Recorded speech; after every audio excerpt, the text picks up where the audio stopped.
Come and listen to my story about a man named Jed. A poor mountaineer barely kept his family fed. And then one day he was shooting at some food, and up through the ground come a bubbling crude oil, that is, black gold, Texas tea. Well, the first thing you know, old Jed's a millionaire. The kinfolks said, Jed, move away from there. Said, California is the place you ought to be. So they loaded up the truck and they moved to Beverly Hills, that is, swimming pools, movie stars. The Beverly Hillbillies.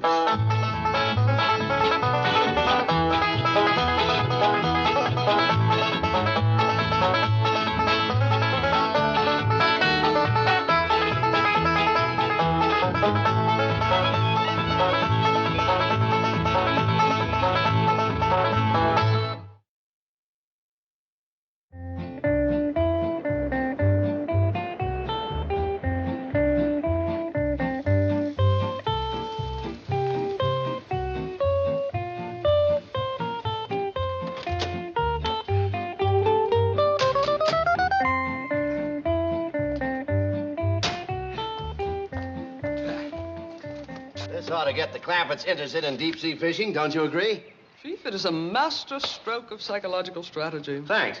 Grab the tail. It cleverly takes cognizance of their innate love of the sport of hunting, which has been drastically curtailed by Ellie Mae's love of the very creatures they hunt. Yeah, grab the tail. Provides these active, rugged mountaineers with all the thrills and excitement of the chase they so thoroughly enjoy. Yeah, grab the tail. And until they become devotees, it will prevent their leaving Beverly Hills and returning to their home.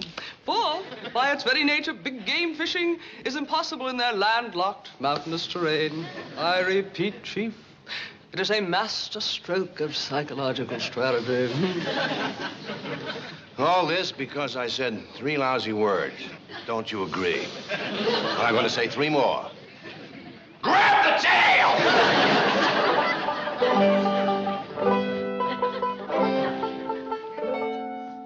Granny, me and old Duke here is plumb tuckered out. We walked clean over to the golf pasture looking for some game. What'd you get? We got mean mouthed and stick chased out of there. You mean you come home with nothing, empty-handed again? Well, we did manage to find a few of them golf eggs. Throw 'em out, Jed. They just can't be cooked.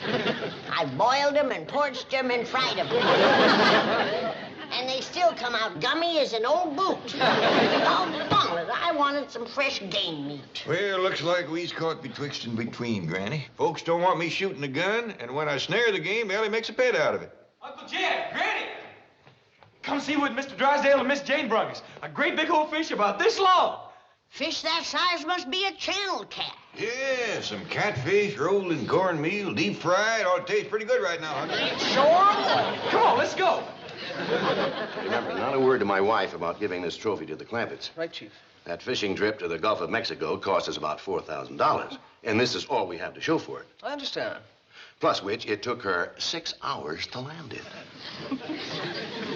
Well, doggies, that is a big fish. Ain't no catfish. Looks like a carp. No, this is a tarpon. That's a saltwater fish. Oh, you cook 'em in salt water, do you? No, it lives in salt water. The tarpon is a noted deep-sea game fish.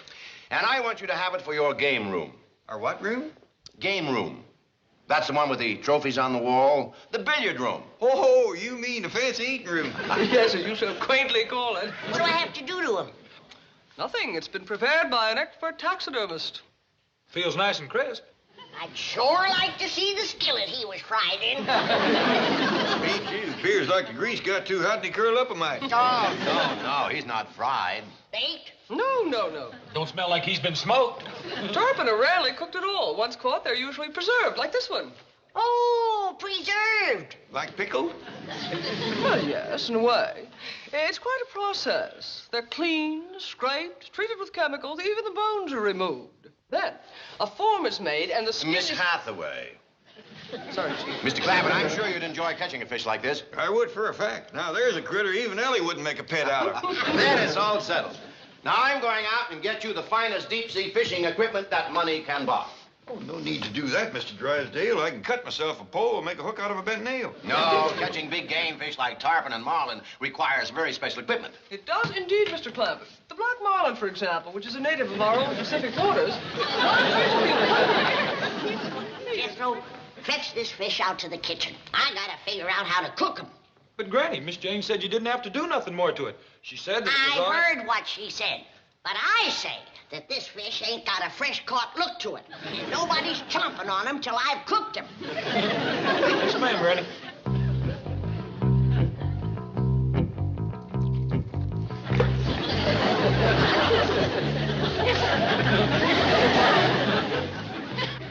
She's right. It could use some tendering up. That's it, Skipper. Not too fast now. Little Arnie will fall off the wagon.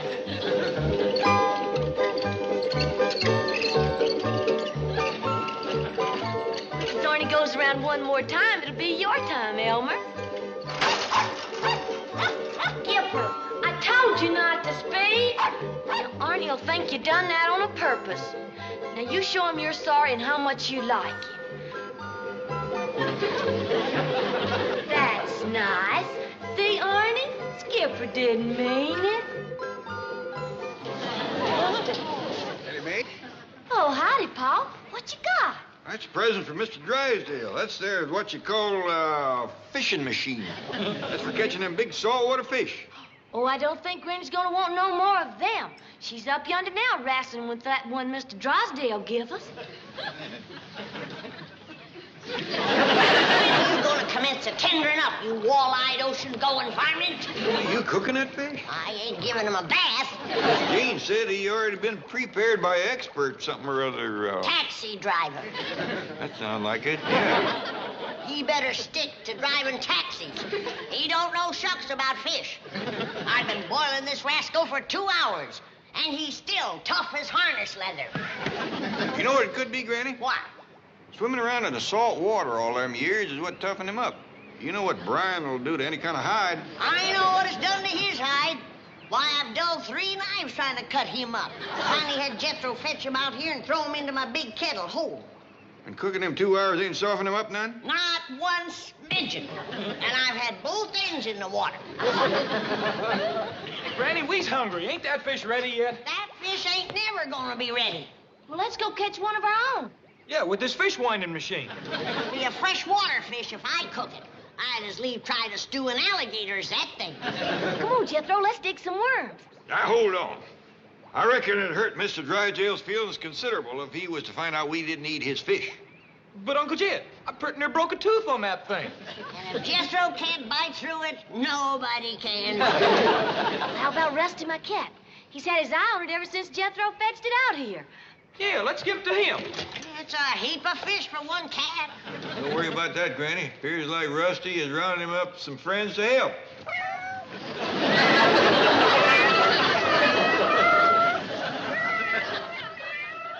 All I can say to you is,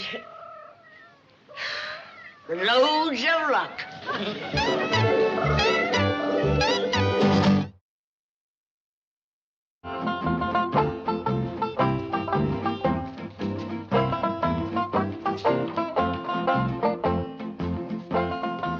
Well, didn't you cut poles for Pa and Granny? Granny's going to use the new store-bought pole from Mr. Drysdale, and Uncle Jed's going to try out his new fishing machine.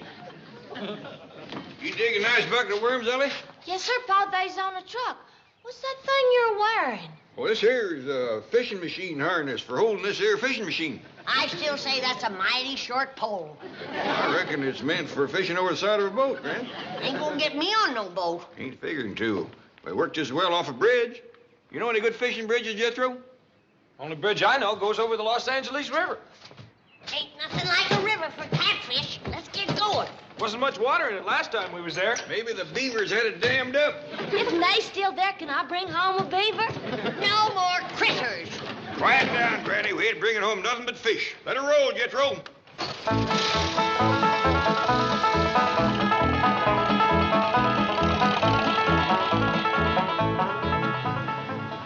Come on, Jethro. You're wasting time. There ain't no fish in there. That is the poorest excuse of a river I ever did see. Pitiful, just pitiful. Los Angeles is so ashamed of that river, they had to put up cement walls to hide it. Maybe it'd be better when the spring thaw sets in. Come on, let's go find us a creek or pond. Hey, wait a minute. I got a bite. My doggies, he has a dad.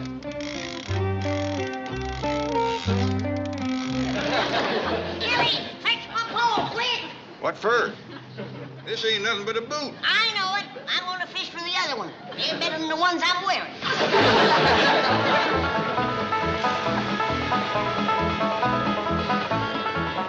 You young'uns wait here. Granny and me is going in and talk to Mr. Drysdale. Yeah, I have a few things to say that you might oughtn't to hear. Him and his Beverly Hills fishing. Now, simmer down, Granny. We'll get it straightened out. Keep eye on the poles and stuff. Money is no object, Captain. Mr. Drysdale is bringing the Clampett family, and he wants to charter the finest fishing boat in your fleet. Oh. 8 o'clock, Pier 2, Sea Witch. Right. Oh, I mean, aye. Guess what, Chief? What? You're taking the Sea Witch tomorrow. I am not. You know she doesn't get along with the Clampetts. The Sea Witch is the boat you've chartered. Oh. Well, don't scare me like that.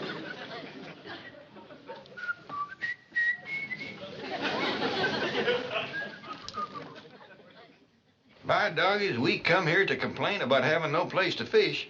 You ought to see where poor Mr. Drysdale is trying his luck.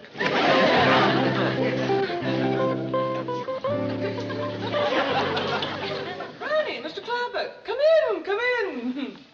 Mr. Drysdale, are you catching anything out of there? Well, I wasn't really trying to catch anything. We was trying. What did you get? One old boot, and it don't fit too good. I thought the hunting around here was poor, but the fishing is really miserable. We found a pond with some fish in it up the street yonder. The one with the spring and the bubbles coming out of in the middle. Oh, that's the municipal fountain, and those are goldfish. I hope you didn't try to catch any of those. Oh, yeah, we caught a lot of them, but we threw them all back. The biggest one was no better than that. Mr. Clampett, Granny, tomorrow you will have the fishing experience of your lives. I have chartered a boat. I ain't setting foot on no boat. Granny, you'll be perfectly safe. It's quite large, and there's an expert crew aboard. I ain't getting on no boat. But you love it, Granny. Wait till you experience the thrill of hooking a giant barracuda, I ain't going. a fighting sea bass, I ain't going. bonita, albacore, I ain't going. yellowtail. You can call me coward all you want. I ain't going. Please, Mr. Clampett, bring her back. I want to explain to her. I'll bring her back, but you're going to have a job getting her on the boat. Granny's right fond of fishing, but she likes to do her rocking on dry land. Doggone it. Deep-sea game fishing is made to order for that scrappy little woman. One look at a 500-pound sea bass, and she'll never fish in fresh water again. Chief, I've got an idea. An inspiration. It combines all the elements. Oh, wait a minute.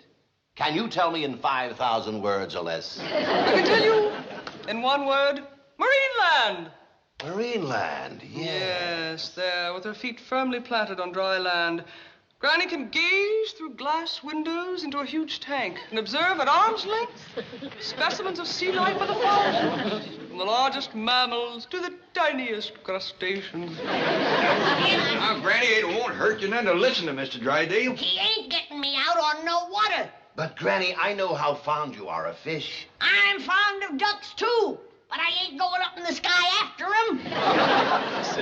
Sit down.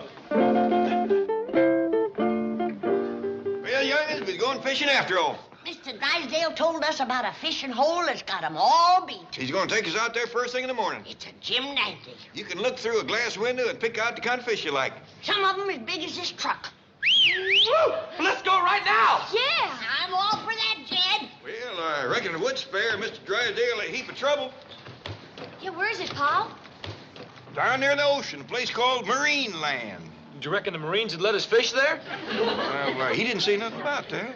Well, they hadn't better try to stop me. I'm catching one of them whoppers for supper tonight. The Marines is real tough fighters, Granny, and they tote guns. Well, let's stop by home and get our guns. Hold on, Granny. We ain't taking on the whole United States Marines. And he called me a yellowtail. Fight him, Granny. Ain't nobody gonna fight nobody. We'll ask them Marines nice and polite, can we fish in a fishing hole? What if they say no? We'll jump that creek when we come to it. Drive on, Jethro.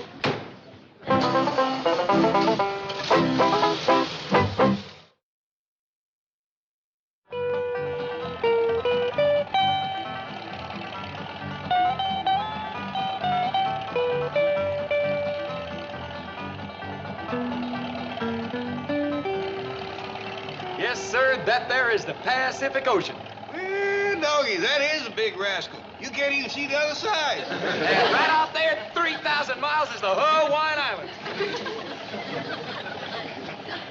Doggy, you got good eyes, boy. I could see it if it weren't so hazy. Looky, Paul.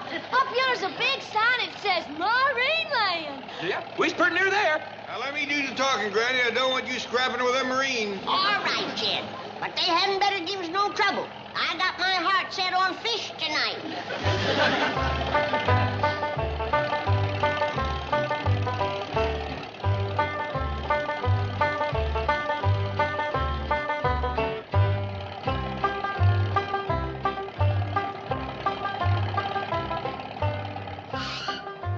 Excuse me there, young feller. Are you a Marine? No, sir, Air Force. But there's a Marine. Oh, Sergeant. Yes, Lieutenant. These people seem to be looking for a Marine. Yes, sir. What can I do for you? Well, we heard stories about all the big fish there is in there, and we sure would like to try our luck. Be my guest. Well, thank you. Oh, it's a great spot. You'll love it. Big fish, huh? I'll say, if you like real big fish, be sure to catch the whale. We'll do our best.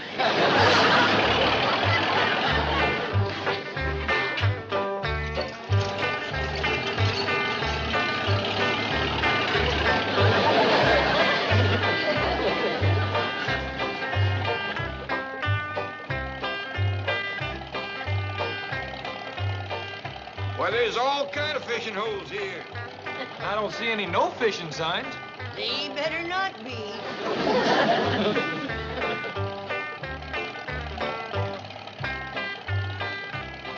Sure is nice of the Marines to let us use their fishing holes.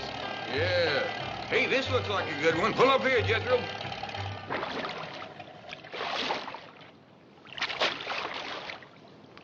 They must be them whales that Marine told us to catch. I've got to admit, them's big fish. I don't think we got a pole big enough to pull one of them rascals in. According to the sign on the fishing hole, them there is porpoises. I want me a whale. Drive on.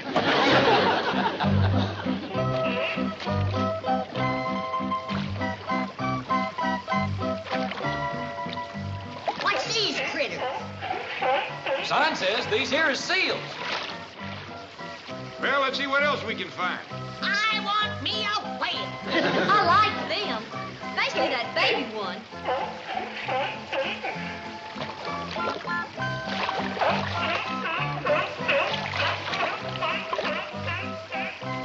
Come on, Ellie.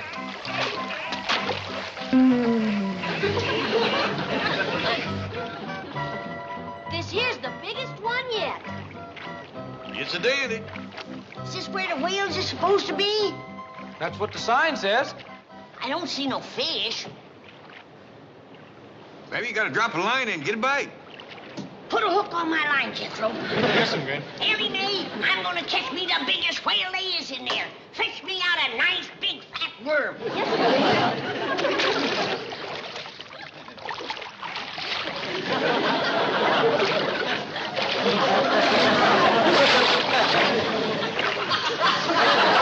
Ready? I don't believe I'd bother with a worm if I was you. Think a grasshopper'd make better bait? Unless you can find one the size of a hog. Grasshopper don't come that big. And you better use a hog. Look out yonder.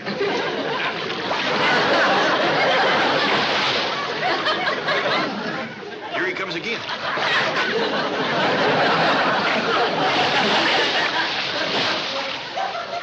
And we thought them porpoises was big. Nobody move. That fish is mine. What are you going to catch him with, Granny? It's Jethro. You ain't gonna put me on no hook. No. You go out there on that board and make a noise like a grasshopper. You mean rub my legs together? I don't care how you do it, but do it. Then when he jumps out of the water to grab you, you grab him first.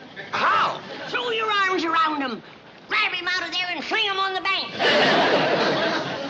Granny, I reckon you're getting a little carried away. I'd be proud as you to take that big rascal home, but instead of gaining a fish, we might be losing a boy. If the Marines can catch him that big, so can we. Come on, Jethro.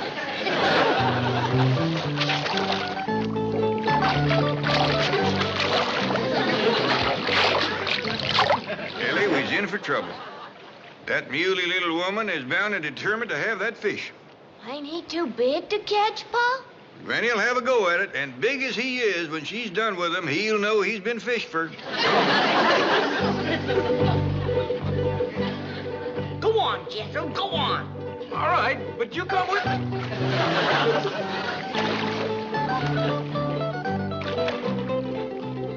What's the matter, Jethro? You scared of a fish? Well, that one I am. Here's a whole bucket of fish. Why don't we take these home? Then we don't have to bother that big, ugly rascal. Give him one. He'll think we're friendly. Catch him off guard. Go on, Jethro, go on. I'm sorry. I didn't mean you're ugly. That's right, Jethro. Tempt him again.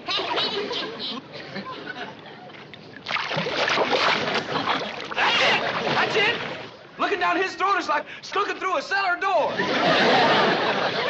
All right, Granny, that's enough. Come on, Jethro, get off of here. You bring the fish, Uncle Jed.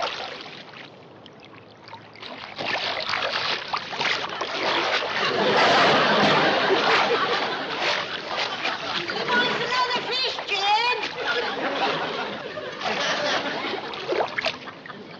Here's one for you, young fella. I think this whale wants them all. It's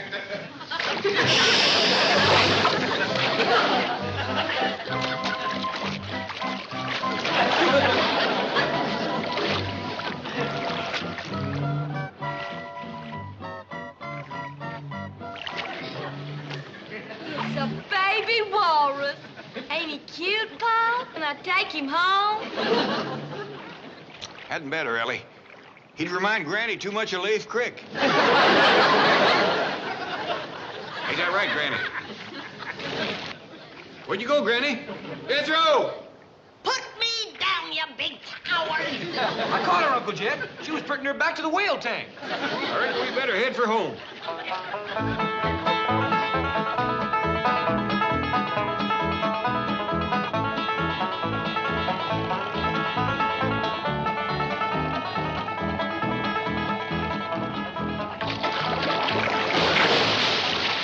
I'll be back, you overgrown big-mouth varmint. And this time I'll get you. You're mine, do you hear?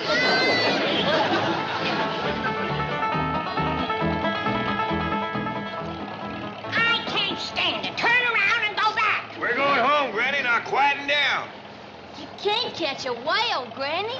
It's too much fish for a little woman like you. Now, fish don't live that's too much for me. I'll see him in my skillet if it's the last thing I ever do. Just getting close to him, Lil, will be the last thing you ever do. Now settle down.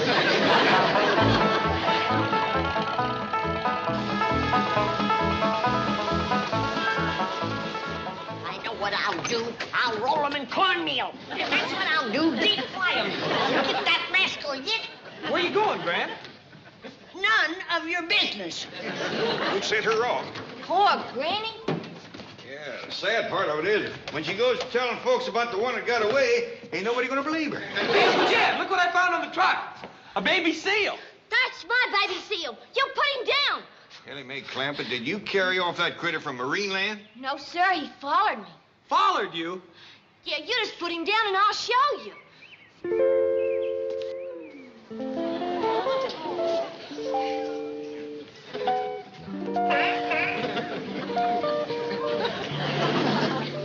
Ellie Mae? I reckon he followed you to the truck, but he didn't get up by himself. No, sir. I helped him a little. It happened again because we're taking him back. Come on, Whiskers. Hey, Granny, we's going back to Marineland. Don't get her steamed up again. There ain't no way in the world that little woman can catch that big...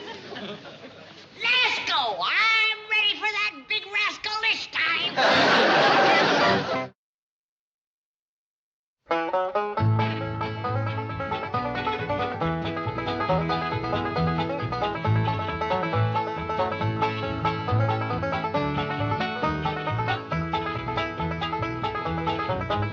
Well, now it's time to say goodbye to Jed and all his kin. They would like to thank you folks for kindly dropping in. You're all invited back next week to this locality to have a heaping helping of their hospitality. Hillbilly, that is. Set a spell. Take your shoes off. You all come back now. Here? This has been a Filmways presentation.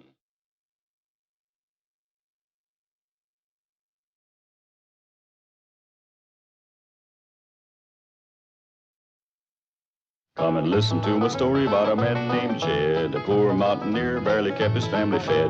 And then one day he was shooting at some food, and up through the ground come a bubbling crude oil, that is, black gold, Texas tea. Well, the first thing you know, old Jed's a millionaire. The kinfolks said, Jed, move away from there. Said, California is the place you ought to be. So they loaded up the truck and they moved to Beverly Hills, that is, swimming pools, movie stars. The Beverly Hillbillies.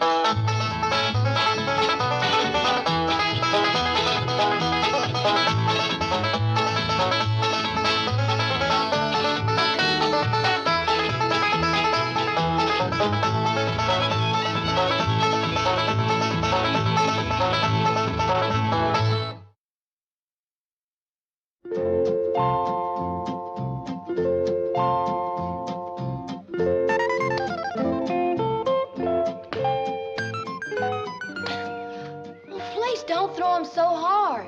Just bounce it to me like that. There, that's better.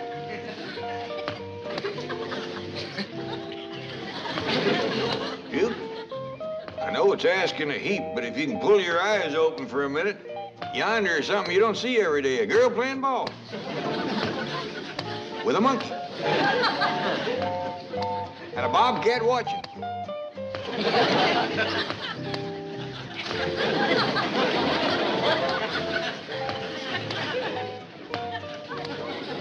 Sorry, old timer. I reckon what you was dreaming had it beat. Skipper's getting good, ain't he, Pa? Yes, for a fact, Ellie. Can we try out for the Dodgers? But I don't hardly think...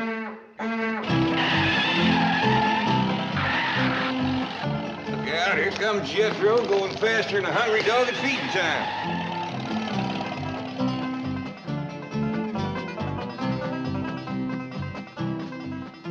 What's your hurry, Jethro? It's time for the weather on television. Since when is Jethro so interested in the weather? Since he's seen that pretty girl that talks about it. The one that riles up Granny so? Yes, sir. Granny says she's wrong half the time, half wrong the other half.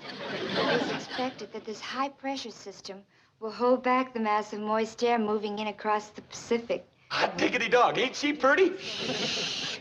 And now the weather forecast for Los Angeles and vicinity.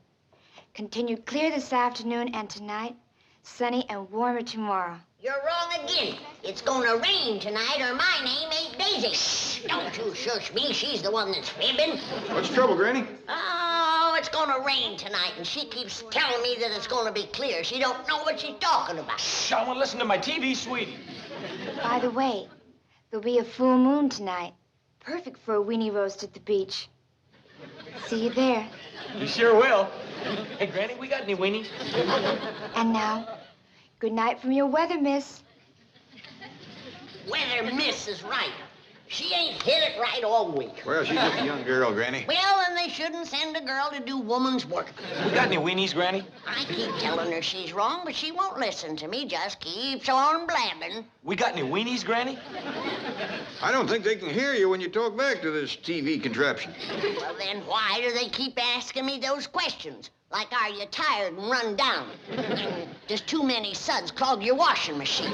We got any weenies? Yeah, them kind of questions. Well, I don't know about that, but I bet you that weather girl will take it right kindly if you call up and straighten her out. Told her it was going to rain tonight. That is, if you're for positive sure. You get her on the phone. I'll step outside and take a look at the signs once more. Hey, Granny, we got any weenies?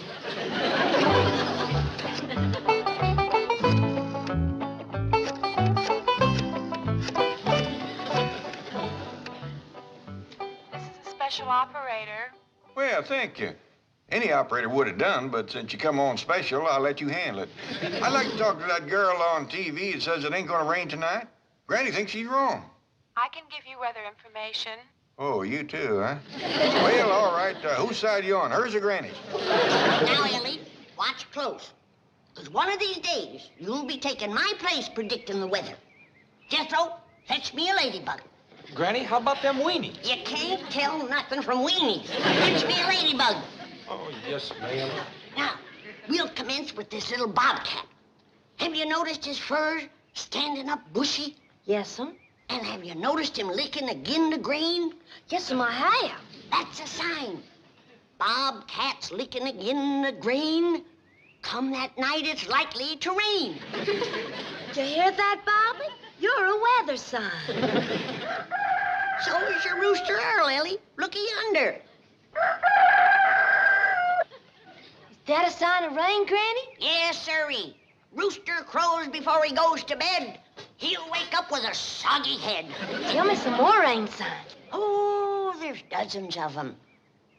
Cats sneezing, dogs eating grass, sheep turning their back to the wind, wolves howling before sundown, ants banking up the dirt around their holes.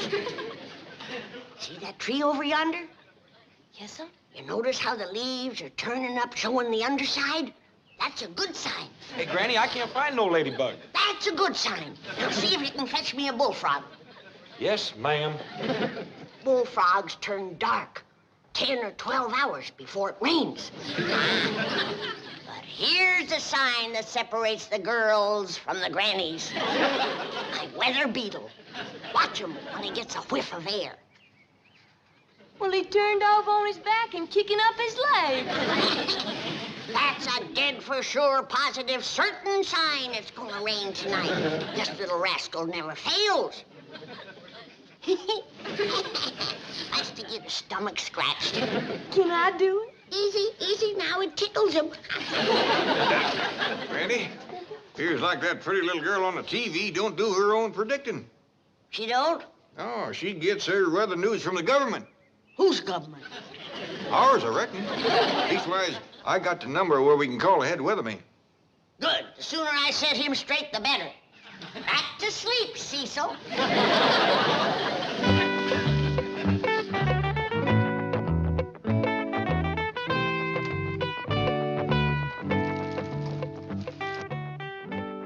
Excuse me, Mr. Addison. The latest teletype dispatches from all stations and photographs from weather satellite Tyros. Weather ship confirms. Satellite photos check. Barometer rising. Weather balloon A-OK. Polar stations ditto. All meteorological observations verified. You have processed these data through the computer? Yes, sir. Here's the electronic projection. Ah, what a shame that this brilliant compilation of scientific knowledge and observation will be interpreted to the public in two simple words. Clear tonight. Maybe Washington. Chief Forecaster Addison here. How do they, this here is Jed Clampett. Are you the weatherman? I am the supervisor of meteorological observation for this area. Oh, well, I was wanting a weatherman. You're speaking to him. I am Justin Addison. Well, shucks, don't feel bad about that. I'm just a Clampett. Oh, well, here's Granny. She wants to straighten you out on the weather tonight. I beg your pardon? Well, you oughta. Telling everybody it ain't gonna be no rain tonight. It's gonna come down in buckets. Madam, you have my assurance. There will be no precipitation tonight. Maybe not, but there's gonna be a whole slew of rain.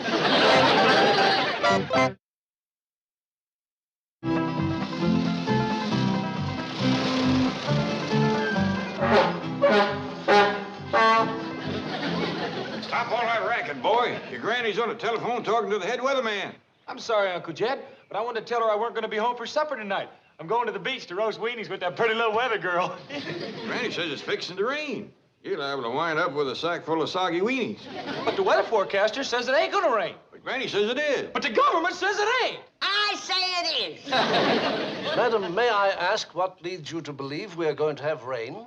Well, first off, I noticed the fur on Ellie's bobcat. Bobcat? Yes, it was standing up bushy-like, and they was licking it again to green. Well, madam, you see, that can hardly be compared with our methods. Here we use only the newest equipment. So did I. This bobcat ain't more than 2 or 3 months old. I was referring to scientific equipment. Radar, satellites, sensitive barometers. Now, what have you to compare with that? Anthills, bullfrogs, and sneezing cats. I see no point in continuing this conversation. Madam, you must realize that weather prediction has progressed far beyond the primitive superstitions in which you seem to place credence. It has become a geophysical science, the science of meteorology, with the world our test tube and the limitless reaches of the universe our laboratory. Are you through flapping your trap? Because if you are, I got something to tell you. And what might that be? It's gonna rain tonight. It is not going to rain tonight. I say it is. I say it isn't. And Tyros says it isn't. Well, Cecil says it is.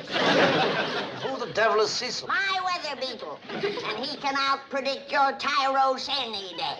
Well, madam, let me tell you about Tyros. As a taxpayer, you have a right to know. After all, you helped pay for him. How much did it cost? Tyros number 7 was activated at a cost of millions of dollars. For a beetle that says it ain't gonna rain tonight? I want my money back. You hadn't ought to yell at him. He's a government man. Fine government man you are. Heh, I bet you can't even find me still. Mr. Government man, Granny was just funning. She's, hello? Hello? I reckon you threw the fat in the fire that time. He's liable to come over here and you'll have some explaining to do. So will he. Like what happened to the first 6 beetles we helped pay for. We helped pay for him? Yes, sir. And I want to tell you something, Jed. I don't know how the government's doing with their other supplies, but they is paying an outrageous price for beetles. All right now, Skip. We's gonna practice throwing for distance. Come on. You go way out yonder in the yard and throw the ball. Come on. Go out yonder now. Keep going.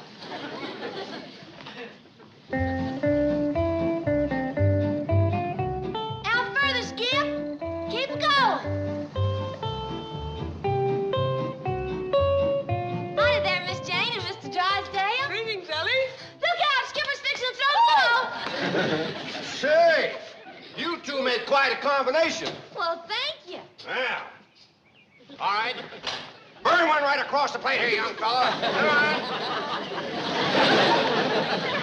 Look, hey, that's enough. He ought to try out for the Dodgers. He's going to. Ellie Mae. Oh, Miss Jane, Mr. Drysdale. Sure am glad to see you. Looks like we's headed for trouble. What's wrong? Well, Granny's fighting mad. She wants to take on the whole United States government. Well, that would be a one-sided fight. Yeah, that's why I'm glad you come along. I hope you can stop it before the government gets too rostered around. What precipitated the altercation? Well, What are they fighting about? Oh, well, they can't seem to agree about the weather. Oh, is that all? Tell Granny to forget it. Too late. They done crossed beetles. Beetles? Yeah, and Granny said something she hadn't ought to. Now, if I could just talk to that government man, I think I could head him off, save us a heap of trouble. Do you know his name? Yes, ma'am, but he didn't seem none too proud of it for some reason. Head weatherman, too. Addison. Right. He's Justin Addison. Yeah, that's the way he seemed to feel about it. Tell me, did his pa do something? Oh, he did indeed. Addison Sr. was a pioneer meteorologist. MIT man. PhD, magna cum laude, Phi Beta Kappa. Addison Jr. is good. But he's not the man his father was. True. He always lived in the old man's shadow. Yeah, that's the way it happens sometimes. Well, if you'd like to meet him, we'll drive you down to the office and I'll introduce you. Yeah, I sure would appreciate that. Ellie Mae! Ellie, honey, you look after your Granny. I'll be back directly. Yes, sir, Pop. Wouldn't want Granny and that weatherman to tie into each other. Hello there, Granny. We'll bring Mr. Clampett right back. Where are they taking you, Jed? Just for a little ride. Well, if you're going to be out after dark, you better put up your roof. It's going to rain. Oh, no, it isn't, Granny. We were listening to the weather forecast on the way over. Continue clear this afternoon and tonight. Drive on quick. Hey, it's going to rain. My beagle says it's going to rain. Ellie Mae's bobcat says it's going to rain. Her rooster says it's going to rain. The ants say it's going to rain. The leaves on the trees. Even this monkey says it's going to rain. Here they are, Mr. Addison. Drysdale, good to see you again. Good to see you, Addison. Oh, excuse me, Chief. I'll just wait in the outer office. Right. I'd like you to meet my very good friend, next-door neighbor, and largest depositor. How to do there? I'm Jed Clampett. Great pleasure to know you, sir. I'm Justin Addison. Well, now, Mr. Addison, you got to forget about what your pa done. Make your own way in the world. You knew my dad? No, but Mr. Drysdale told me about him. What you said, Mr. Clampett, is quite to the point. All my life, people have said he's not the man his father was. Well, now, you believe him, because he's right. Mr. Clampett, I think you have something to discuss with Mr. Addison. I do for a fact. It's about the way Granny's been acting. Well, I'll leave you two alone. Won't you sit down, Mr. Clampett? Oh, thank you. Did you say Granny? Well, her real name is Daisy. You mean Hurricane Daisy? That's the one. Yes, she is beginning to give us trouble. We've just started tracking her. I was afraid of that. Couldn't you just forget about her? She ain't doing no harm. Not now, perhaps, but if she ever moves north, there's no estimating the damage she might do. I think I can promise you she ain't gonna move north. Well, I wish the Government Weather Bureau could be as certain as you are. No, I'm afraid we cannot ignore a force as potentially dangerous as Hurricane Daisy. What are you planning to do? Well, we're going to try something new with Daisy. We're going to fly over her with high-altitude Air Force jets. You mean airplane? Bombers, the biggest we've got. And we're going to drop silver iodide and dry ice right in her eye.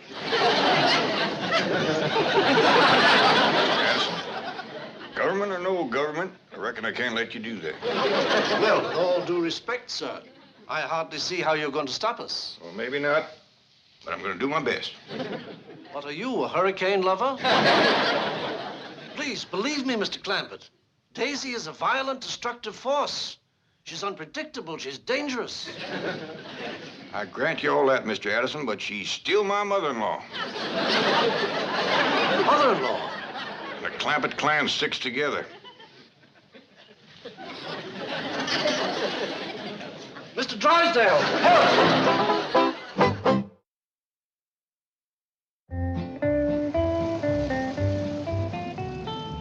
Well, here we are. You know, Addison, I'm going to enjoy watching this movie about weather forecasting myself. Yes, well, I hope it will convince Granny. It was a positively inspired idea, Mr. Addison. One picture is worth 1,000 words. Do you think this is the way Dad would have handled it?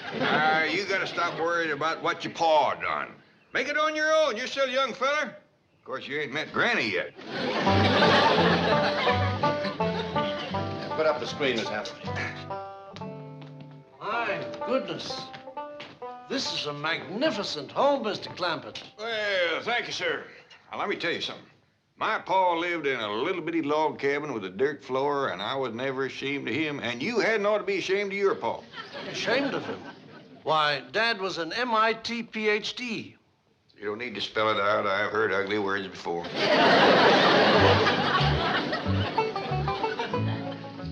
What do you say, Cecil? How long before it's going to rain? Half hour, huh? Thank you. Back to sleep, Cecil.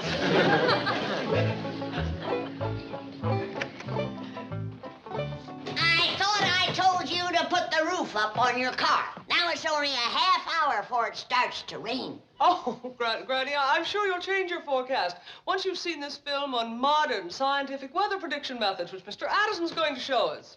Who's he? Well, he's the local head of the Government Weather Bureau. What? So he's the rascal. Could I have a little talk with you? Now, don't go to mean-mouthing him right off. He's trying to live down a bad family name as it is. He ain't such a bad fellow when you get to know him for a government man. Well, you better not mean-mouth me, nor my beetle neither. Mr. Addison, this here is Granny, the daisy we had a little misunderstanding about. How do you do? I'm Justin Addison. Howdy. See what I mean? Apologizes every time. Howdy, everybody. Ellie Mae, this here is Mr. Addison. Mr. Addison, my daughter Ellie Mae. How do you do? Well, just fine, thank you. Mr. Addison is going to show us a movie on weather predicting. Well, fine, Pa. But Granny said she done told me everything there was to know about. Everything. Well, then just watch for the fun of it. Take seats, everybody. We're about ready to start the picture.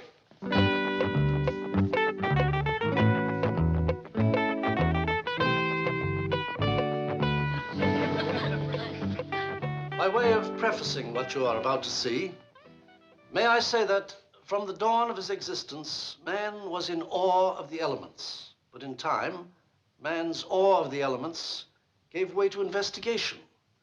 And today, we no longer have to rely on such things as prognosticating beetles. Don't you call my beetles whatever it is you just called them. Addison, maybe you better get on with the movie. I think you're right. It does occur to me.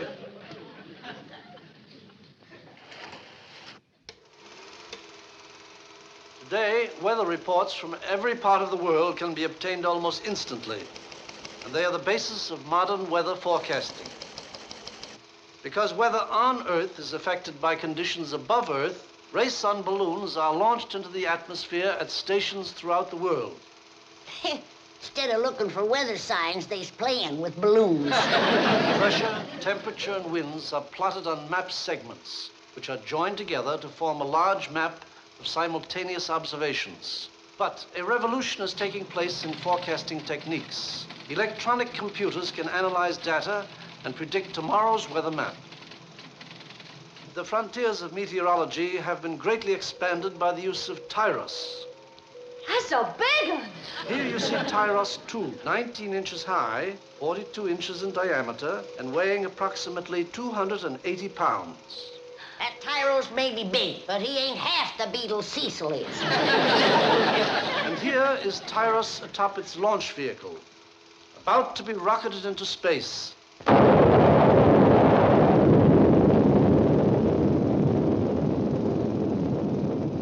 I ain't seen nothing like that since the time your steel blew up.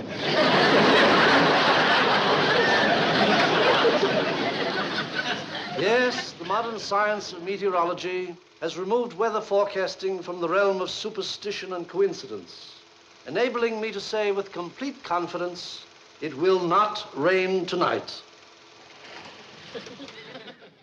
Well, Granny, what do you think? I think she better get her car under cover. It's gonna rain in 1 minute. Granny, has all this been for naught? Hasn't this mass of scientific evidence convinced you that my prediction is the correct one? Better get a move on.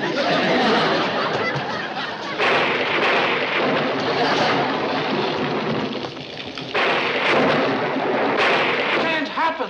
It just can't. Well, do you still think your Tyros is better than my Cecil? I don't know what to think. Well, come and sit down, and I'll give you a lesson in how to predict the weather.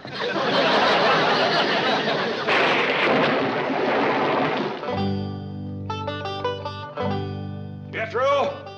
Jethro! Granny wants you to come down to breakfast. I'm coming, Uncle Jed. You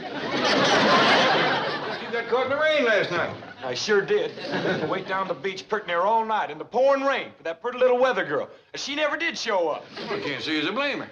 But she hadn't ought to said it was going to be clear last night. That wasn't her fault. You got any complaining to do, you call Mr. Addison. Well, I'm sorry. We tried to do our best. Yes? Well, madam, we were just as surprised as you were. Yes? So sue us. Will you get off my back? Oh, I'm sorry, Chief. Yes, we did come a cropper last night, but you can depend on our predictions from now on. I guarantee it. Today? Well, just a moment.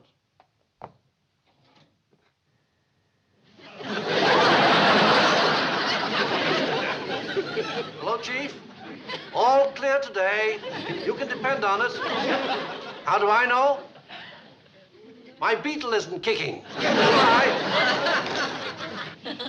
Cecil, you little genius. You're going to make me a better forecaster than Dad ever was.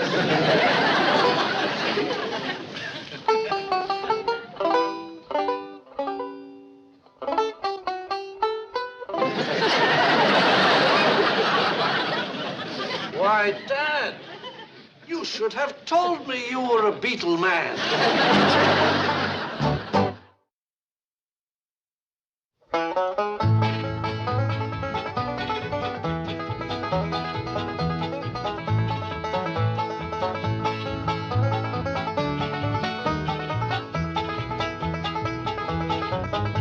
Well, now it's time to say goodbye to Jed and all his kin.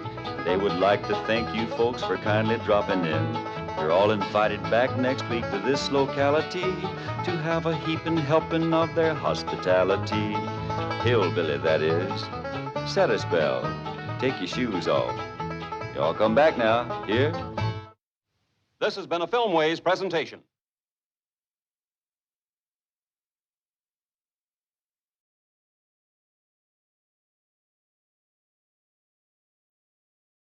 Come and listen to my story about a man named Jed. A poor mountaineer barely kept his family fed. And then one day he was shooting at some food, and up through the ground come a bubbling crude oil, that is, black gold, Texas tea.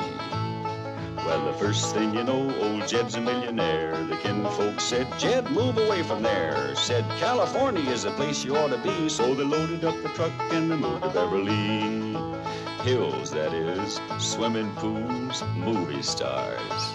The Beverly Hillbillies.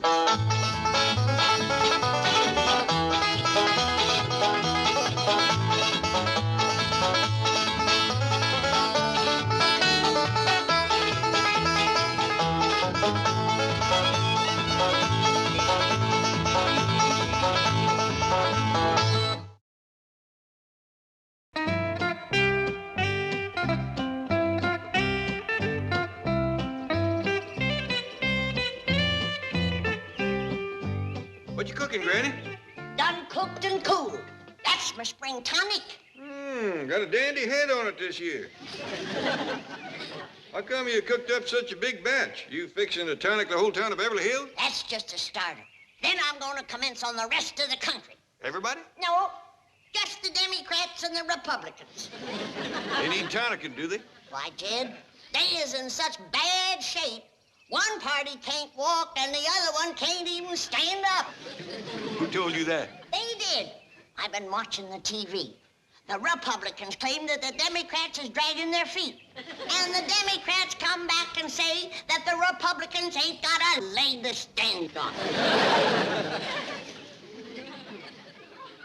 You got to remember, Granny, come election time, them two parties says a lot of things about each other. That's why I ain't taking no chances. I'm tonicking both sides. I'm glad to see you ain't partial.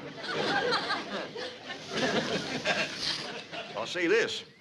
You get enough of your tonic into them two parties, and this country's gonna have one rip-snorting election. That's why I made it extra strong this year. I figured a little will have to go a long way.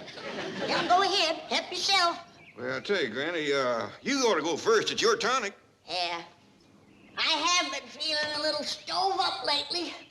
Little achy in the joints and not too spry. They're probably city living. Probably. Well, here's looking at you, Jed.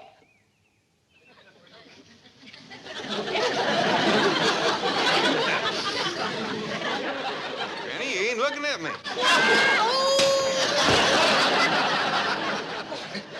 Water. I gotta have water.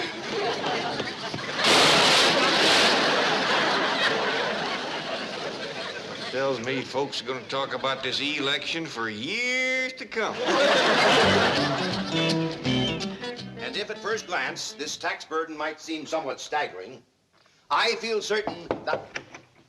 Excuse me. I'm sorry. I told you no interruptions. I told you no interruptions. But it's Mrs. Drysdale. It's Mrs. Drysdale. And she insists on talking to her husband. She insists on... I heard the original. Tell her I'm not in. He's not in. Every time that woman gets on the telephone, the whole day is shot. Oh, but she... No buts. No buts. It's talk, talk, talk. And always the same story. Oh, Milburn, those dreadful hillbillies are at it again. Oh, Milburn, what shall I do? Oh, Milburn, come home. Oh, Milburn!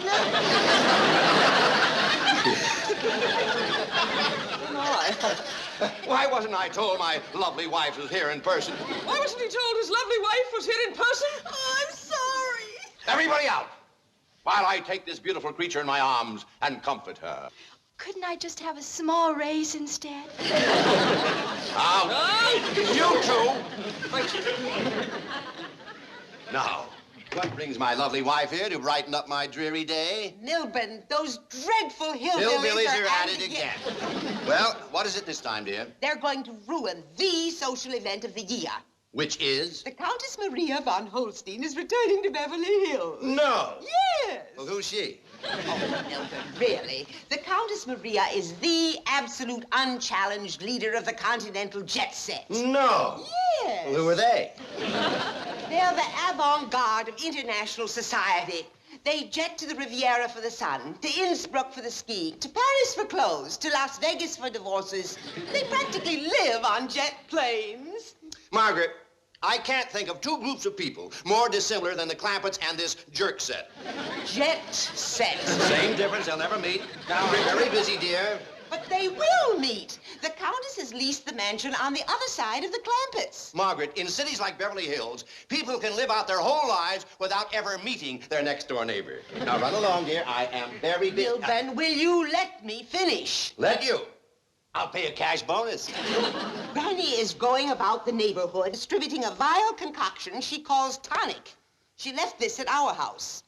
If that little hillbilly witch doctor calls on the Countess, her ladyship may jet back to the continent.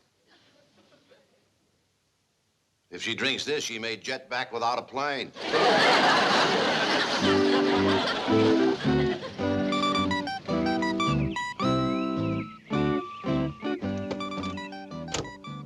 Begging your ladyship's pardon, but are you quite certain you'll be able to walk? Oh, my dear Humphrey, I can fly, thanks to this magic elixir. It's amazing. I've traveled the world searching for the secret of youth and vitality, only to find it here in this quaint, sleepy little village of Beverly Hills. Are you sure the little gypsy woman who makes this tonic lives here, in this mansion? Yes, madam. Her exact words were, "Howdy, neighbor. Williams lives yonder," and pointed to this house. Oh, well, as one of my husbands used to say, it takes many hounds to make the pack. That was your fifth husband, madam, the Earl. Oh, yes, charming man. You know, Humphrey, I may marry again, possibly an American this time. Begging your pardon, madam, I don't believe there are any titled Americans. Oh, well, who cares? I've married a count, a duke, a baron, a marquis, and an earl. This time I want a man with red blood in his veins.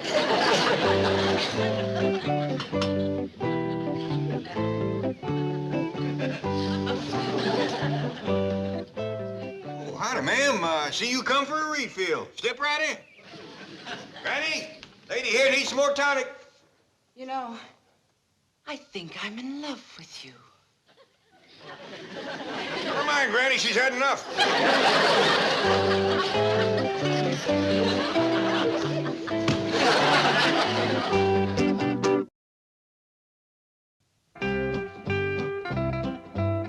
Hey, Granny! Granny, you hadn't ought to left this pan of tonic foam out by the kettle. Where did it go to? Old Duke and Ellie's rabbit lapped it up. Are they all right? Oh, sure, it didn't hurt him none. But that old hound dog is sitting in the top of the elm tree, steady as a squirrel. On the top of the elm tree? Well, how did he get up there? Your rabbit chased him up. Go get him down, Ellie. Yes, I'm Granny. Oh, be careful, Ellie. Now, he growled at me. I ain't scared, old Duke. It wasn't Duke, it was the rabbit! Hope them Democrats and Republicans don't go to scrapping when a tonic them. Now get a hold of yourself, ma'am. To the best of my recollections, we ain't even met before.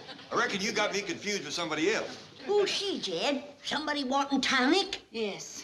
Yes, and make it a double this time. Now, hold on, Granny. Don't worry, Jed. I know that look.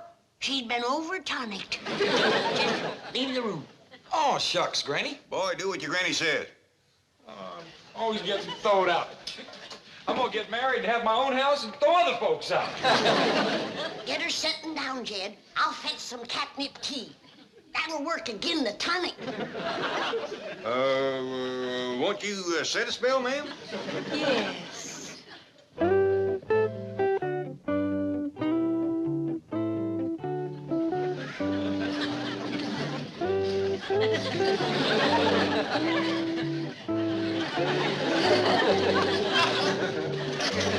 She getting a hold of herself, Jed?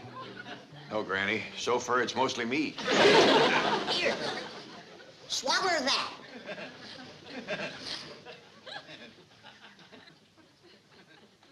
Granny, I reckon you better commence cutting your tonic for city folks. Appears to be it might do powerful for 'em. I reckon a better. How you feel now, ma'am? Fine, thank you. Are you the little lady who makes this tonic? I am. Oh, this here's Granny. I'm Jed Clampett, and the young'uns, Ellie B and Jethro, is outdoors. And Mrs. Clampetts? Well, I'm a widower, ma'am. Well, we really must get better acquainted. I happen to be unattached. If you need hooking up, I'll do it.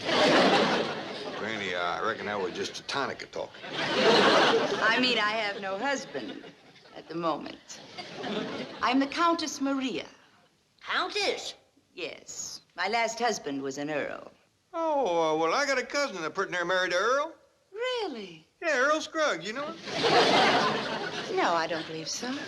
Maybe you know his partner, Lester Flatt. No. Well, they's on the Grand Ole Opry.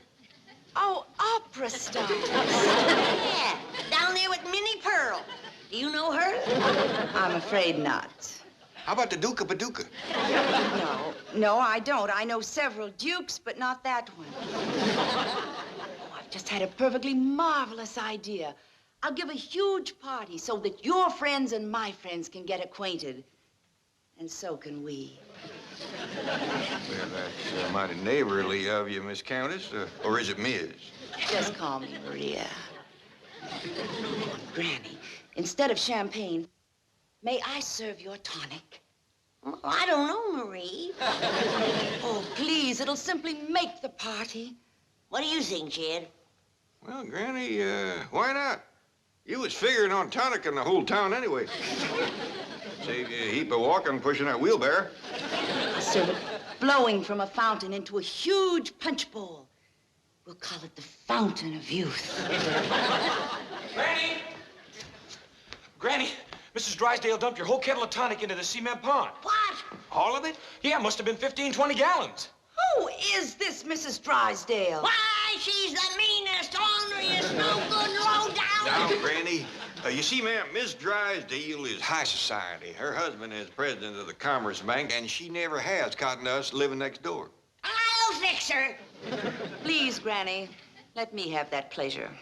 I know just how to deal with these so-called high society women. You won't hurt her, will you, ma'am? I promise you I won't lay a hand on her. You did what? I dumped the entire mess into their swimming pool. Margaret! Sit down and listen to me. It was you who moved those loutish hillbillies into our lovely neighborhood. Now then, it is I who shall move them out. Now, dear, let's talk this over. Sit down. The time for talk is past. It's time for action. And if you're too weak to take it, I am not. Somebody has to make Beverly Hills safe for people of breeding. Excuse me.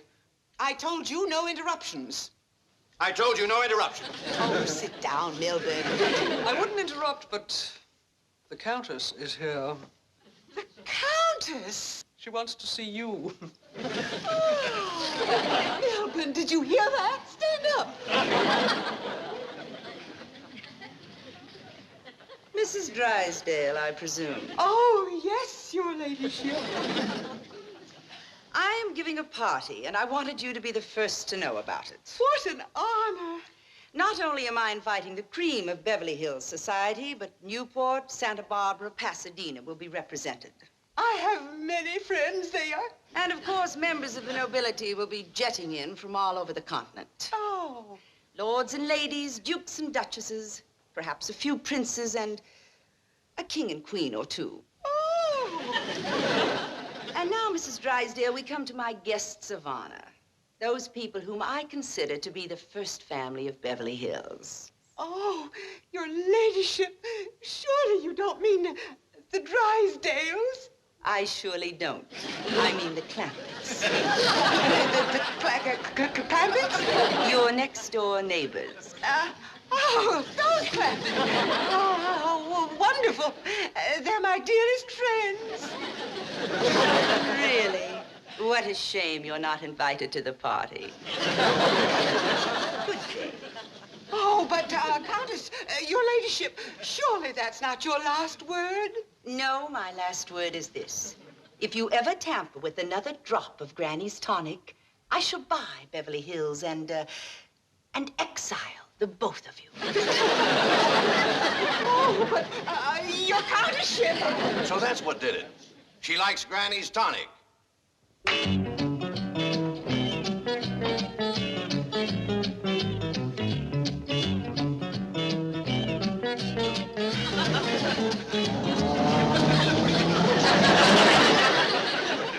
Countess called me a fat frump.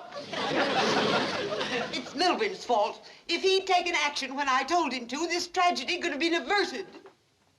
Milburn, you spineless jellyfish. Don't just sit there. Do something. Yes, Margaret, I think I will. Something I should have done a long time ago. Milburn, that look. I don't like it. Milburn! What's happening? He's paddling her.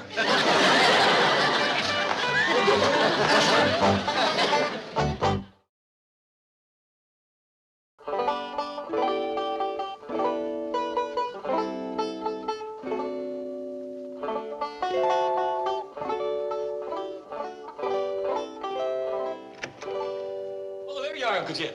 Hey, listen, can I... Ooh, hot diggity dirt. How come you're so all duded up? Because I'm going for a ride. All right, I'll get the truck. No, never mind. Going with a neighbor in their car. You all dressed up like that for Mr. Drysdale? It ain't Mrs. Drysdale I'm going with. Mrs. Drysdale? Jethro, why don't you set up your granny's kettle so she can make another batch of tonic? Well, Granny can't make no more tonic. She's done run out of yarbs and roots and berries and things. Well, then you go get her some more. Only place I can get more is back home. And that'd take a week. Well, say howdy for me while you're back there. Uncle Jed, I'm commencing to figure something out. You don't want me around when that somebody comes to go riding with you. 'Cause she is a woman. That's how come you're wearing your courting clothes and shaved your face and put that smelly slickum on your hair. Jethro, I gotta admire your brain. Why, thank you. Now that I've admired it, get it out of here. Jed's got a sweetheart. Uncle Jed's got a sweetheart. He's got a sweetheart. Granny? Mrs. Drysdale sent me to arrange a peace conference. Granny? So this is her magic tonic. I've had a very trying day. I wonder if... Oh, probably just sulfur and molasses. Still, it did have a rather invigorating influence on Mr. Drysdale. Invigorating. It turned him into a veritable tiger.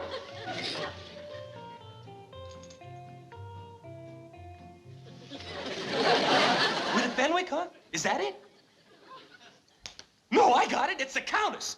Sure is shooting. Wait, she's our neighbor, and she's pretty, and she's got a car? All right, Jethro, that's who it is. Now run along.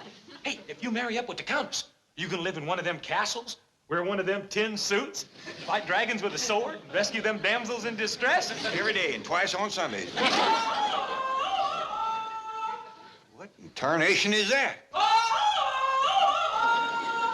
I don't know, but it's getting closer.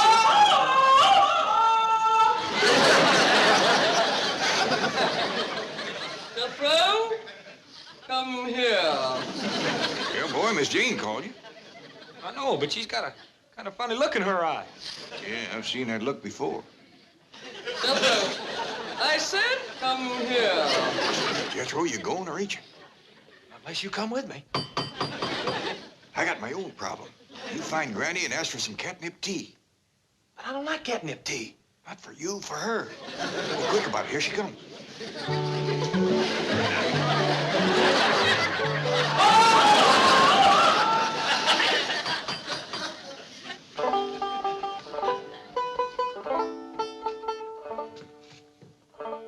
Oh, howdy there, soldier. I thought you was a countess. Her ladyship is waiting. Well, reckon his manship is ready. You guard the countess, do you? No, sir. I drive her. Drive her? Yes, sir. I have driven the countess since childhood. 35 years. Well, you better let up. It ain't hurt her none, but it sure got you looking old for 35. Mr. Clampett, how handsome you look. Excuse me, ma'am, but you ain't been on a tonic again, have you? Oh, no, I've sworn off till the party. Now, where would you like to go? Oh, I ain't choicey. It's all the same to you, ma'am. Could we take out after him and bring him back? Why, of course. Humphrey, catch those two immediately. I'll do my best, your ladyship. No, not on foot. We'll go in the car. Thank you, ma'am. Wonderful man, terribly devoted. You wouldn't believe how old he is. I do find it hard, ma'am. Now, don't cry, Tommy. I know you're hot in your woolly coat. Here's some nice cool water for you. Ellie Mae, did you set up my kettle again? Well, yes'm, Granny. You fixing to make up some more tonic for the Countess's party? I'm afraid I can't, child. Ain't got no more yarbs. But as long as my kettle is set up and the firewood is ready, I'm gonna cook up a great big batch of chitlins for the winding. I reckon you best move there, little fella. The smoke from that fire is gonna blow right over here. And a little baby like you... Ellie Mae, what's this kitten been drinking? Well, just a little water out of the cement pond, Granny.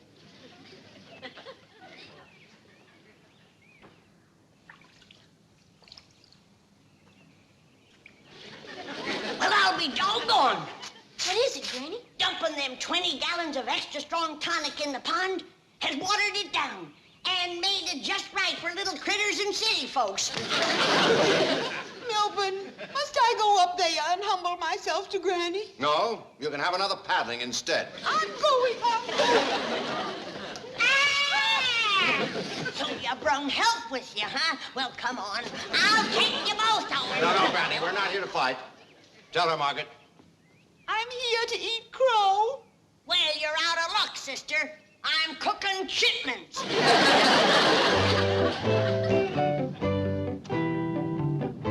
Come on, Jethro. Safe to get out? Of course it is. We left Miss Jane 3 miles up the road. Hope she don't get hold of no more tonic. I've never seen anything run as fast as that woman. What can't you? Shall we pursue them, sir? No, running at 6 miles top speed probably took the edge off her. Countess, do you mind having the party here instead of your house? Oh, Granny, I've almost given up the notion of having a party at all. Mr. Clampett tells me that you have no more tonic. Got a whole pond full of it. And it's been watered down and run through the filter so it's just right for city folks. Come on in, I'll show you.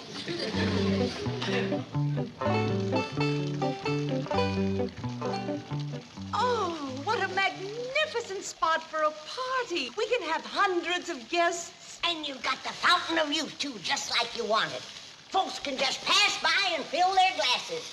Looky here. Ain't that pretty? Here, Countess, try one. You too, old soldier. May I, your ladyship? Oh, I think it will do you a world of good, Humphrey. Thank you, your ladyship. You're most kind. Don't call him an old soldier, Granny. He's just a little past 35. To your husband, madam. Which one? The next one.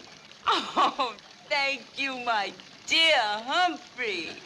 Oh, your ladyship.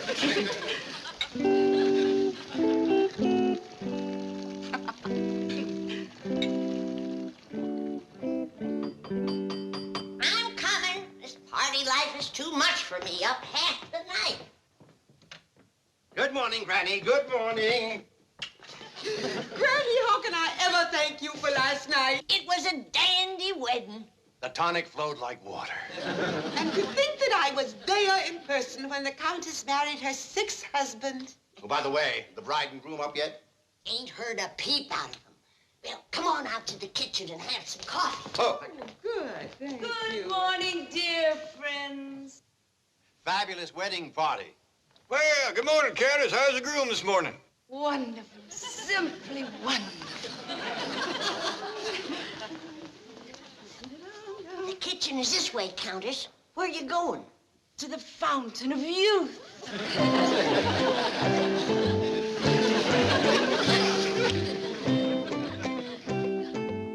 Yonder comes the groom, and your tonic has sure done wonders for him. He's commencing to look 35.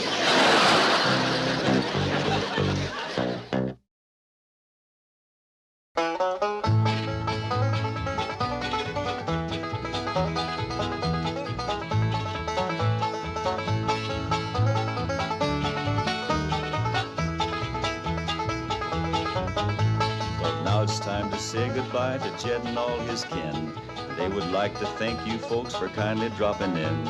You're all invited back next week to this locality to have a heaping helping of their hospitality. Hillbilly, that is. Set a spell. Take your shoes off. Y'all come back now. Here? This has been a Filmways presentation.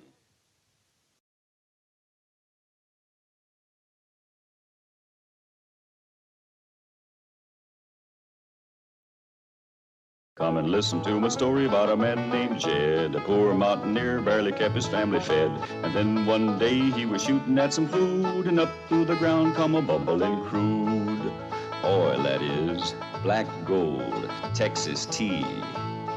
Well, the first thing you know, old Jed's a millionaire. The kinfolks said, Jed, move away from there. Said, California is the place you ought to be. So they loaded up the truck and they moved to Beverly Hills, that is, swimming pools, movie stars.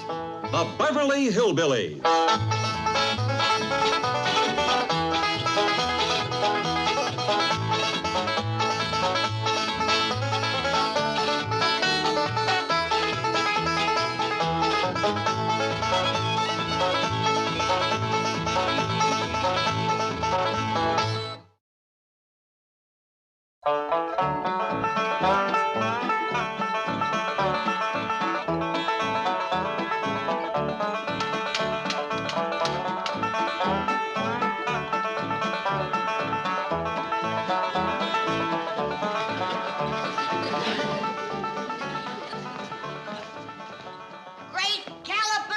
Frogs. Where you going in that city dude get-up? Well, Granny, I told you Mr. Drysdale's fixing to build a new bank, and he invited me to the festivities. And you're wearing them clothes as many barn raisins you been to? There'll be no barn raising, Granny. Barn raising, bank raising, what's the difference? There's dirt to shovel, cement to mix, boards to be sawed and nailed up. You'll ruin them clothes. Mr. Drysdale's the one that sent me these fancy duds. He wouldn't have done that if he expected me to work in them. You mean you ain't gonna help your neighbor when he's got a building to raise? Granny, I kind of think Mr. Drysdale's going to build this bank city style, hire strangers to do it. A man has able-bodied neighbors and friends and has to hire strangers to help him. I say the world has took a sorry turn. Oh, it ain't Paul something. He looks like a president or something, don't he, Granny? Yeah, he does bear a resemblance to Jeff Davis. Well, it's getting on time. I gotta be getting down to Mr. Drysdale's office. Has Jethro finished washing the car yet? Oh, he's having it washed, Pa. Having it washed? Yes, Jed, city style.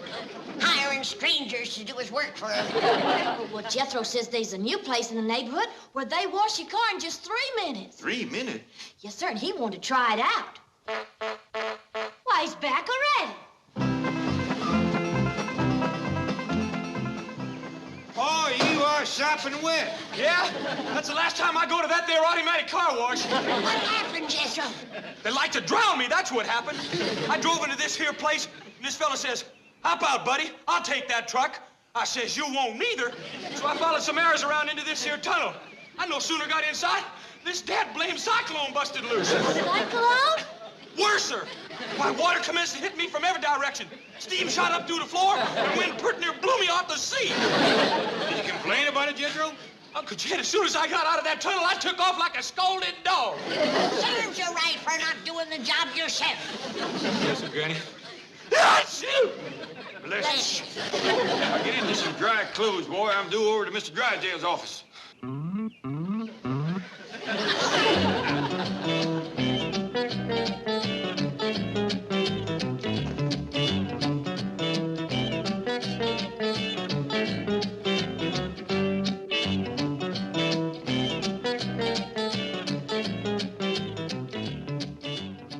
Drysdale, J.P. Morgan, Baron Rothschild, Wilbur Drysdale. Yes, it has that big moneyed sound. One day it will be Drysdale National Bank. Excuse me, Chief. Miss Billington is here from Beverly Caterers. How many are you expecting for the pre-groundbreaking reception? Oh, just a handful of VRPs. VRPs? Very rich people. I believe the expression is VIP, very important people. When you're rich, you're important. When will I ever learn? Would you like to take a look at our building site, my dear? Oh, may I, Mr. Drysdale? Of course. Step right over here to the window. Chief, she has preparations to make. Miss Billington is a very valuable PR woman. PR? Public relations? Possible rich woman. With her look, she may marry a millionaire and put his money in my bank. Now, right over there is a big clearing, see? Oh, yes, they're putting up some sort of stage. That's a speaker's platform. I'll be sitting there with all the VRPs. And right over there is the big sign, see? Yes, New Commerce Bank. Gee, Mr. Drysdale, why don't you call it the Drysdale Bank? Thought never occurred to me. What do you think, Miss Hathaway? I think Miss Billington should get back to the kind of catering for which she was hired. Are we interrupting something, Milburn? We can come back later. John Fleming, how are you? You've met my secretary, Miss Hathaway. Yes. How do you do, honey? And this young lady is from the caterer. Caterer? Say, you're doing this thing up brown. Well, it isn't every day I put up a new bank, with your help, of course. Miss Billington, take good care of these gentlemen. They are captains of industry, financial wizards, both of them. Mr. Drysdale, it will be an honor and a privilege, and of course a pleasure to serve such distinguished and handsome gentlemen. All right, Chief. She is a PR woman. Well, where is J.D. Clampett? There is a financial wizard that I want to meet. He'll be along any minute. You're in for a surprise, John. To talk to him, you'd think he was a big old hillbilly who doesn't know the difference between a tax-free municipal bond and a Dow Jones stock average. All the time, that shrewd mind is going like an electronic computing machine. He must be fabulous. I hear that less than 2 years ago he was broke. He didn't have one penny. Today, I would estimate his net worth at around 40 million. 40 million? Well, I don't mind telling you, Milburn. That's the reason I'm in this deal. When I heard that J.D. Clampett was putting money into this new bank venture of yours, I said, Fleming, get on the gravy train. Me too, Milburn. I'll ride Clampett's bandwagon any day.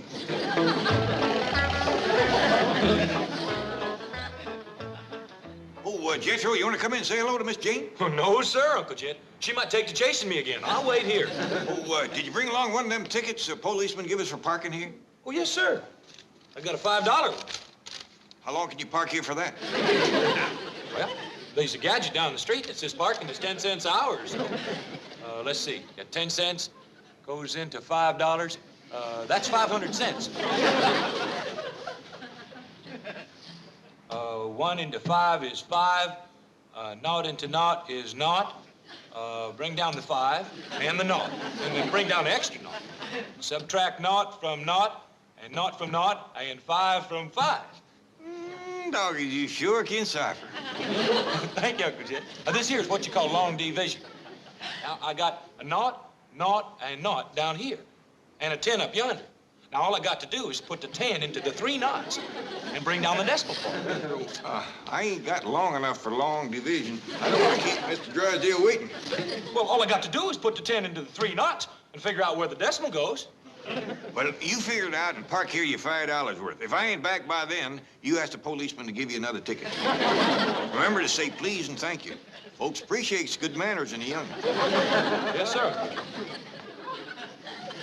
Well, how about a toast to the new bank? I'm for that. To the Drysdale National... Oh, the new Commerce Bank. Doggone it, Milburn, where is J.D. Clampett? I had hopes of getting some tips on the market from him before the stock exchange closes. Me too. I want to ask him about grain futures. Oh, forget it, boys. J.D. Clampett knows nothing about the market. I do all his investing for him. Don't you wish you were that smart? I'll bet Clampett throws away better information than I pay my market analysts for. Well, here is to J.D. Clampett, the lone eagle of finance.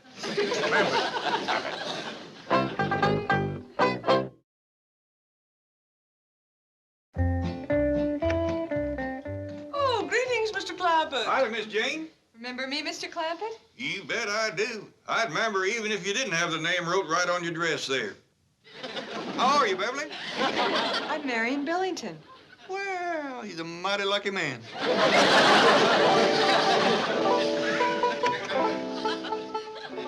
Oh, say, Granny wanted to send along some of her crawdad dip. We went to every market in Beverly Hills, and would you believe it? They ain't a crawdad to be had. And they call this a modern city.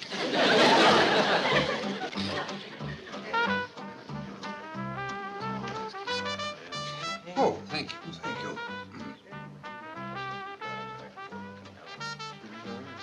Excuse me, Milburn. We'd like to ask J.D. a question. Now, John, I told you, you boys aren't going to get anything out of Mr. Clampett. Oh, just one question. What can I do for you, gentlemen? Well, if somebody should buy a lot of wheat right now, say 1,000,000 bushels, what do you think they'd make? Well, Mr. Pendleton, I reckon they'd make a lot of bread. What did he mean by that? Fleming, you are square. Bread is hip talk for money. It is? Yes, now get on the horn to your broker and start buying wheat futures.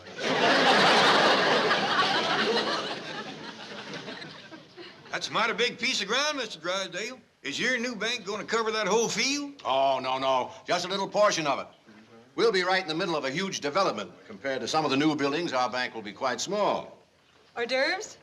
No, thank you. No, thank you, ma'am. Mr. Clampett, what was that again you were trying to buy in the market? I thought I'd tell my boss so he could get some. Well, that's crawdad. Crawdad? Just common crawdad. You can't get it in the market out here? That's right. They don't seem to know about it yet. You tell your boss to buy all that he can get his hands on. He'll make himself a heap of money. Thank you, I will. Oh, that's great. Good. Said New York? Ned Lantini. Give me that phone. Ned, this is John Lucas. Now listen very carefully. This is a real hot tip. I want you to buy crawdad, all you can get. That's right, crawdad. So what? A few years ago, nobody ever heard of Xerox. Hello, Ned. Fleming again. Buy me some of that crawdad, too. What? Common or preferred? Just common crawdad. Crawdad common. Common. But see what preferred is doing. All you can. Yeah, and let us know. Right. And Drysdale said we couldn't get anything out of Clampett. Open up. Unlock this door. Let me in there. Yes. Come in. Oh, what's the idea? We've got to be getting over to the building site. Miss Hathaway? Right here, Chief. Do we have the gold shovel for the groundbreaking ceremonies? Indeed we have, plus hammer, saw, trowel, and a gold nail in honor of the golden anniversary of Beverly Hills. Good, good. Now, if we hurry, we can get pictures taken in time for the evening papers. Well, I want my picture taken with Mr. Clampett. Me too. Well, now, why would anybody want their picture taken with me at all? Well, you're helping to build this bank, Mr. Clampett. I am? You and 10,000 other depositors. With one little shovel? Oh! Chief, will you be wanting me to go with you to the groundbreaking ceremonies? No, you stay here and look after things. Like to ride with me, Mr. Clampett? Well, no, thank you. I got Jethro waiting. I got a stop to make. Well, see you all at the bank raising. All right, gentlemen, we're ready to go. Bank raising. See how casually he takes building a new bank? Well, maybe we'd be that casual if we had his money. And we will have, now that we've cornered the crawdad market. Who's trading in crawdad? I'll take all the crawdad I can get. Who's selling crawdad? I want crawdad. Crawdad. Who's trading? Crawdad. Knot into knot is knot. 5 into knot is knot. Knot into 5 is... Head for home, Jethro. Oh, our parking time ain't up yet. Head for home anyway. I gotta get into working clothes, get some tools in this truck. Well, what for? I'm gonna help Mr. Drysdale build his bank. Hey, is that gonna be like barn raising back home? Yep, Granny was right. Only it's gonna be bigger than any barn raising. There's gonna be 10,000 people pitch into this job. 10,000 people? That's what Uncle Jeb told me. I ain't never seen that many people in all my life. Well, me neither. Well, that's one of the reasons we come home first, to take you too long. Figured you wouldn't want to miss a sight like that. But, Jed, ain't they just gonna get in each other's way? There's a good chance of that, Granny, especially with the pitiful few tools they got. You load our tools on the truck, Jethro? Oh, yes, sir, Uncle Jed. Well, come on, let's get going. Oh, wait a minute, Jed. Don't you think that we ought to tote along some victuals and a jug or two, like we always do to barn raising? Sound like a good idea, Granny. Jethro, snatch that pot of grits and jowls off on the stove and fetch it out to the truck. Yes, ma'am, Gran. Ellie Mae, you draw off a jug of my new rheumatism medicine. Yes, Granny. Granny, Mr. Drysdale is going to be right obliged to you. He was serving some little glasses of cider down to the office, but the stuff had done turned. Left it work too long, huh? I tell you, it had gassed up something awful. You gotta know the right time to tap a keg of cider. He had that little Beverly cater serving victuals. That's the little girl that Jethro is so sweet on. Yeah, but she's gonna marry somebody else. No. Oh, it's all for the best. She'd have starved Jethro to death in 2 days. That woman serves the skimpiest helpings I ever did see. You don't say. Sandwiches no bigger than your thumbnail. And you know what kind of eggs they eat? What? Fish eggs. Fish eggs? She called them caviar. Little bitty things. Mess up 'em on a cracker or look for all the world like a charge of soggy buckshot. Did the folks eat them?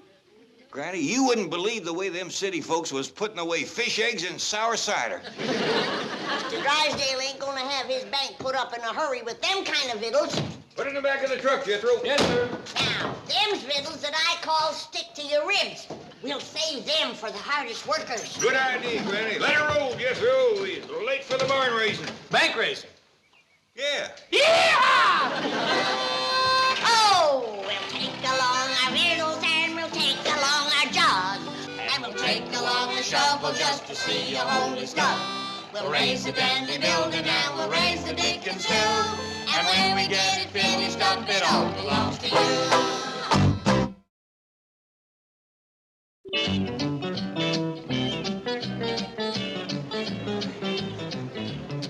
We're just about ready to go on the air, Mr. Drysdale.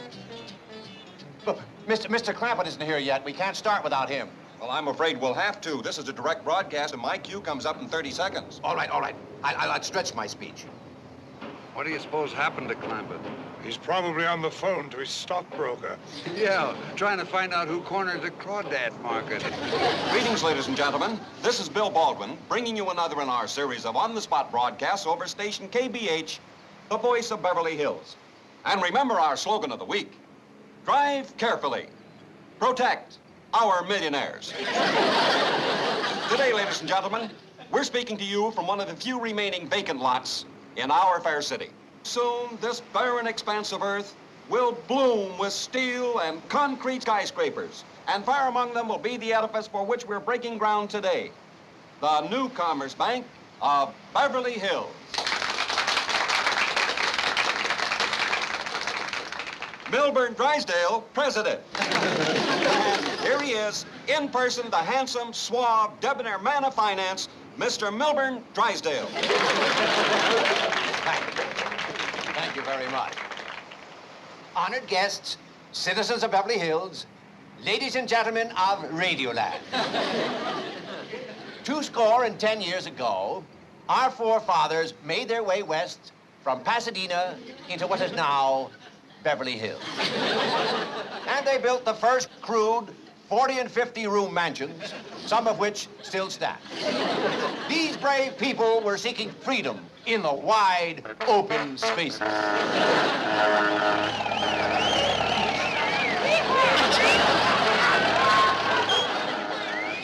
Ladies and gentlemen, for you listening on radio, let me explain that the commotion and laughter is being caused by a truck full of disreputable vagrants. And here they come again. They circle the stand. Somehow this motley collection of tramps made their way inside the city limits of Beverly Hills, careened past our speaker's platform, obviously intoxicated. Please! Don't worry, Mr. Drysdale. The police will have those drunks under arrest in no time. This is Mr. Clampett, my guest of honor. We return you now to our studios for a brief interlude of recorded music. Jed, I thought you said about 10,000 people was going to be here to help raise this bank. That's what Miss Jane said they was counting on. Well, all but about 100 of them changed their mind. Well, don't worry about that, Granny. We raised some mighty fine irons, but less than that. Who's this goomer coming? We're back on the air again, ladies and gentlemen, from the site of the Newcomers Bank. Can't say as I know, Granny, but it looks like he's lost the bulb out of his light. It's now my honor and privilege to bring you an interview with one of the leading citizens of Beverly Hills, Mr. J.D. Clampett. Mr. Clampett, I wonder if we might have a word from you, sir. Howdy. Is that all you have to say? It's all I can get into one word. I didn't mean it literally. You see, Mr. Clampett, you're on the radio. Oh, I'm sorry. I thought it was just a pile of lumber. What I mean is, Mr. Clampett, when you talk into this microphone, thousands of people are listening in their homes. Why ain't all you good-for-nothing loafers out here to help raise this bank? We return you once again to our studio for another brief interlude of recorded music. Hey, Granny, you know something? I've been all over this place, and they ain't got no victuals. You hungry, Jethro? Well, heck no. Well, then stop worrying. When you get hungry, there's a whole pot full of grits and jowls on the truck. Not no more. That's why I ain't hungry. Hey, Paul, they want you to come over and get your picture took. I don't care if I get my picture took, Ellie. I'll just sit here till they commence work. Well, they better come in, for the sun's going to set on them. That's for sure. Ain't more than about 2 good working hours left. Hey, Paul, they's commencing now. Look, Mr. Drysdale's going to shovel. Mr. Drysdale is now putting a foot on the shovel and attempting to get the first spade of dirt, which seems to be a little tough to do right at this time. Very successful with the small spade of dirt. Cameramen are taking pictures of him. You call that shoveling? Them city folks sure think a heap of it. They's clapping to beat the dickens. He's taking a picture of him, too. Well, he's sure tired quick. He's handing a shovel to them other fellas. And now Mr. Lucas and Mr. Pendleton are both on the shovel, and... Why, the two of them together can't dig worth shucks. Folks is clapping again, and they's taking more pictures. Look, now all 3 of them's going at it. Mr. Drysdale, Mr. Pendleton, and Mr. Lucas all pick up a full spade of dirt with the golden shovel for the Commerce Bank of Beverly Hills. Did you see that, Jed? Pitiful, just pitiful.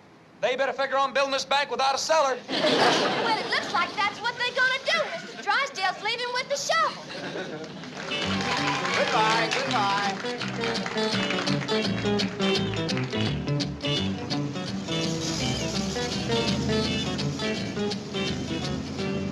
Where's he going? I reckon he had to get back to the old bank to pack up all the money and stuff and move it over here. With all the rest of his friends helping, I bet you we can build his new bank before he gets back. Well, let's get to it.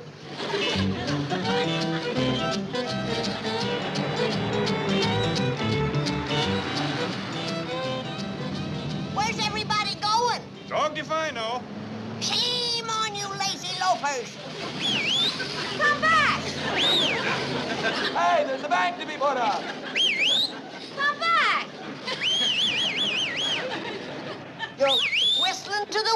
Ellie Mae. Them fair weather friends are scattering like young'uns let out of school. The minute poor Mr. Drysdale back is turned. Well, we might as well go home, too. Now, hold on. Mr. Drysdale finds out about this, it'll break his heart. Well, what can we do, Paul? We can put up his bank for him. That's what we can do. Just us? It'll get dark on us, Jed. Full moon tonight. We can work right on through if we have to. Now, Jethro, you and me'll commence toting the lumber. Ellie Mae, you get the tools. Granny, you take your sharp stick and mark off a bank on the ground. I ain't never marked off a bank. It's the first time for everything. Now, come on, get busy.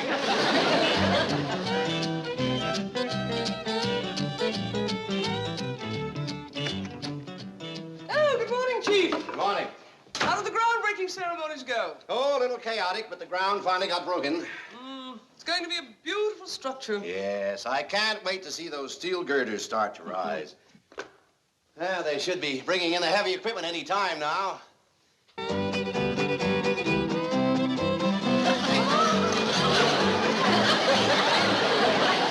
can't believe it. What is it, Chief? What do you see? Never mind, you wouldn't believe it either. Now, let's get over this.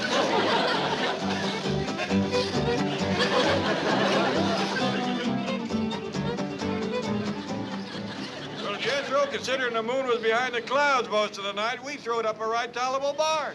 A bank? Yeah. Hey, Paul, here's the only piece of lumber out of that whole pile that we ain't used. Well, we had no to waste it, Ellie. I tell you what, Jethro, you paint welcome on there, and we'll nail it to the front door right here. Yes, sir. Well, how's things going inside, Granny? Jed, it's a trod down hard dirt floor, but by dingies, it's clean.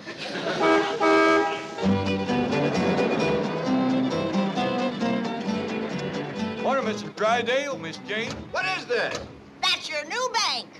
Yeah, we'd have made it bigger, but we run out of lumber. Did you forebuild this? You can bet your life that we. Mr. Drysdale's friends built his bank for him just like he was counting on him to. Yeah, that's right. They did. They sure Yeah, did. they did. It was a dandy bank racing. Too bad you missed it. It's a magnificent bank. Isn't it, Chief? Oh, yes, it's great.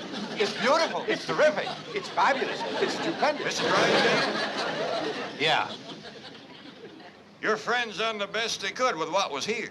But if I was you, I'd give some thought to putting up a bigger, stouter building later on with maybe bricks and cement and all. By golly, I may just take your advice.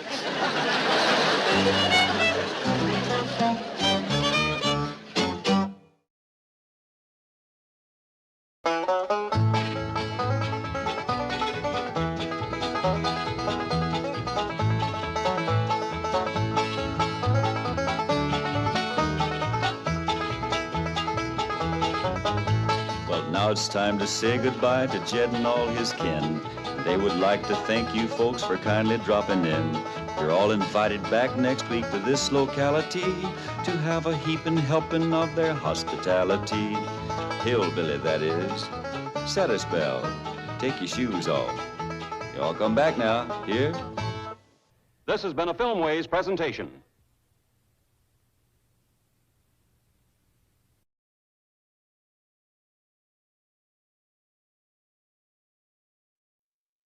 Come and listen to my story about a man named Jed. A poor mountaineer barely kept his family fed. And then one day he was shooting at some food, and up through the ground come a bubbling crude oil, that is, black gold, Texas tea. Well, the first thing you know, old Jed's a millionaire. The kinfolks said, Jed, move away from there. Said, California is the place you ought to be. So they loaded up the truck and they moved to Beverly Hills, that is, swimming pools, movie stars. The Beverly Hillbillies.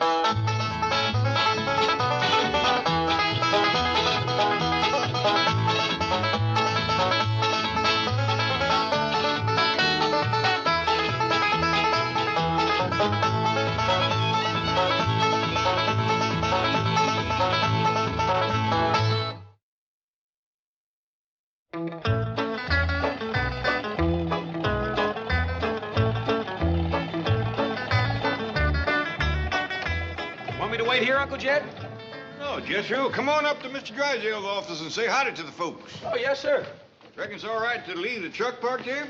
Oh, yes, sir. We got a whole stack of parking tickets. Doggies. Them Beverly Hills policemen sure are generous. That's a fact. Seems like every time we park here, they give us another ticket. I reckon they want to keep us coming back. How many you got? Man, must be a dozen. Looky here. Here's a $2 one. This one's for $4. Here's a $5 one. We got a whole stack of these. $10, $15. You know, Jethro, we ought to share our good fortune with other folks. Now, I'll tell you what you do. See them bunch of cars parked up yonder? Oh, yes, sir. I want you to take them tickets and put one on every car. I'll do it. I'll put it under the windshield wiper so the wind won't blow them away. Good boy. And then meet me up in Mr. Drysdale's office. Well, Uncle Ted, hadn't we ought to stick around so they'll know who give them the tickets? No, Jethro. The joy is in the giving, not being thanked for it. You know, Chief, there's something quite humorous about Jed Clampett owning the most exclusive dress shop in Beverly Hills. Exclusive and expensive. I had to buy the house, Renee, in order to acquire this business frontage for him. It's a great investment. The first of many that I'll be making for Mr. Clampett. He is indeed fortunate to have you piloting his ship of finance into the harbor of security. Harbor of security. Well, that's rather a well-turned phrase. Thank you, Chief. And standing at the mouth of that harbor, like a welcoming beacon, is the Commerce Bank of Beverly Hills. A West Coast Statue of Liberty. Exactly. Oh, by George, I have an idea. On our new bank building, let's have the same words engraved that are on the Statue of Liberty. Wonderful. Bring me your poor, your What? Wait a minute. Is that what it says? Bring me your poor? Yes. Well, forget it. Forget it. Howdy they. Bring me your rich, your Clampetts. Pardon? Congratulations, Mr. Clampett. You are now the owner of one of the choicest business properties in Beverly Hills. I am? Yes, I bought it for you. Well, how much did it cost? Oh, a mere $500,000. Mr. Drysdale, that's too expensive a present. No, I bought it for you with your money. Oh. It's an investment for you, Mr. Clampett, a tax shelter. For example, there's a very fine dress shop which you now own. And the second story is occupied by several doctor's offices, of which you are now the landlord. It's the kind of property that has tax advantages. You can depreciate it. Oh, I do. No. I mean, you can depreciate the value of the building. You take my word, Mr. Drysdale, I appreciate everything you do for me. Yes. Would you mind stepping over here, Mr. Clampett, and sign these papers? You have your notary seal? Indeed, I have. Right here, Chief. You sign right over here, Mr. Clampett. Right, this line here. Howdy. Hello, Jethro. Oh, Jethro, you dear, sweet, handsome lad. What a pleasant surprise. Miss Jean, I reckon it was Jethro coming in sudden like that that done it, but you just crimped that piece of paper all out of shape with them fancy pliers. I guess I did squeeze a bit harder than usual. Jethro, would you like to sign as a witness? Well, to tell you the truth, Mr. Drysdale, I didn't see her do it. No, I meant witness your uncle's signature. Sign this copy, too, Mr. Clampett. Your Uncle Chad is now what the government officially designates as a small businessman. He's big as me. I can eat a turnip off of your head. Ready, Miss Hathaway? Yes. Jethro, I reckon you and me better go on home. You just caused Miss Jane to ruin another piece of paper. You bought a store in Beverly Hills? Well, strictly speaking, Mr. Drysdale done the buying, but we own it. What kind of a store is it? Well, it's a dress store. What in tarnation would want with that? First off, it'll give us all something to keep us busy. And then I thought that Ellie working around a dress store, she might get interested in wearing dresses and acting more like a lady. Ellie is a lady. She don't need no dress store. Hey, Uncle Jed, please don't send me out to fetch Ellie no more. Fella can get killed. What happened? Well, Ellie and her ape and her bobcat were sitting up in the top of this elm tree. So I climbed up to tell her to put on some shoes that we was going to town. Well, I got thrown 20 feet to the ground, jumped on, scratched, choked, pounded, and pretty near done in all together. Well, an ape and a bobcat are pretty good fighters. Yeah, well, that's why I was so mad. They just sit there in the elm tree and watched her whoop me. Whoa! What do you think, Granny? Well, I think we better get her washed up and down to the dress store.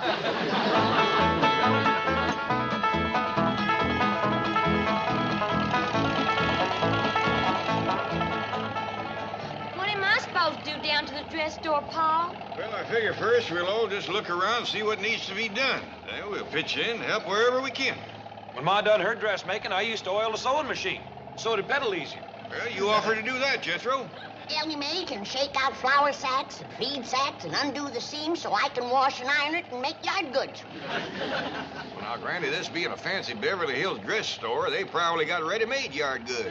It's hard to beat good, stout feed sacks for house dresses if they ain't got too much filler in them. This don't sound like much fun to me. Jethro, pull over to the curb. I'm gonna jump out and go back home. Now, young lady, you sit right where you are.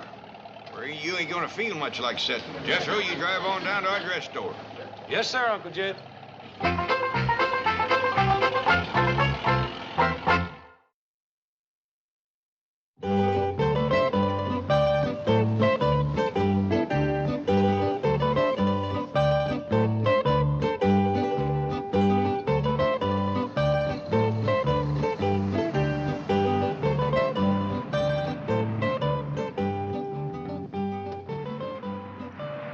Welcome home, Mrs. Longwell. How was the continent? A bore, a dreadful bore.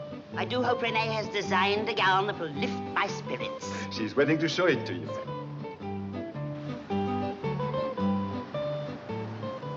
S'il vous plaît.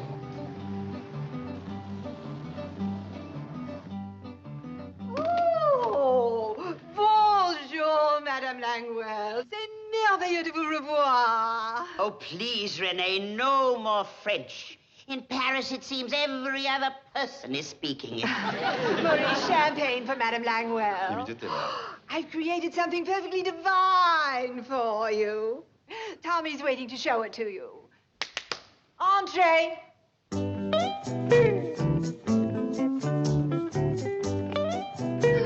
Renee. Renee, it's me.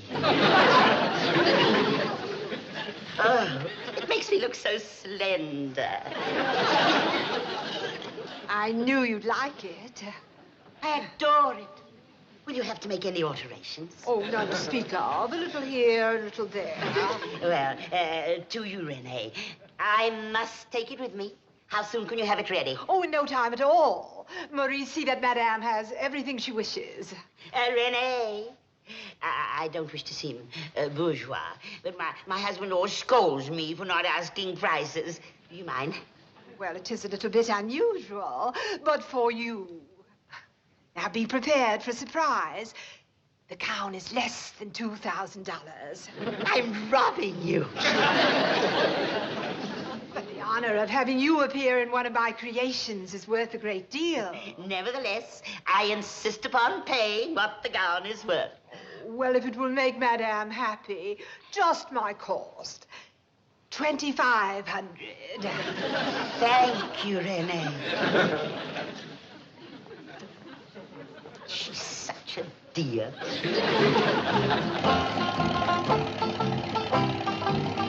This is as close as I can get, Uncle Jed. The street's parked full of cars. Looks like somebody's doing a good business. I hope it's our dress store. Pa, I don't want to work in no dress store. Now stop complaining, Ellie. Jethro, you sure we come to the right place? Yes, sir. This here is the address that was on those papers you signed. This here is somebody's house. House Renee. You're right. Well, let's go. Yes, sir. That's a good deal like the name of the lady that Miss Jane said was running a dress store. If this is a dress store, I'll eat a yard of calico. Hey, Ma done her dressmaking in the back room of the house. Maybe this here Renee woman does that, too. Wouldn't do no harm to ask. Well, I'll see y'all back home. Now, wait, Ellie Mae. It was on account of you I went along with buying this place. Now, you're going inside with us, and you're going to behave like a lady. Hey, in there. Anybody home?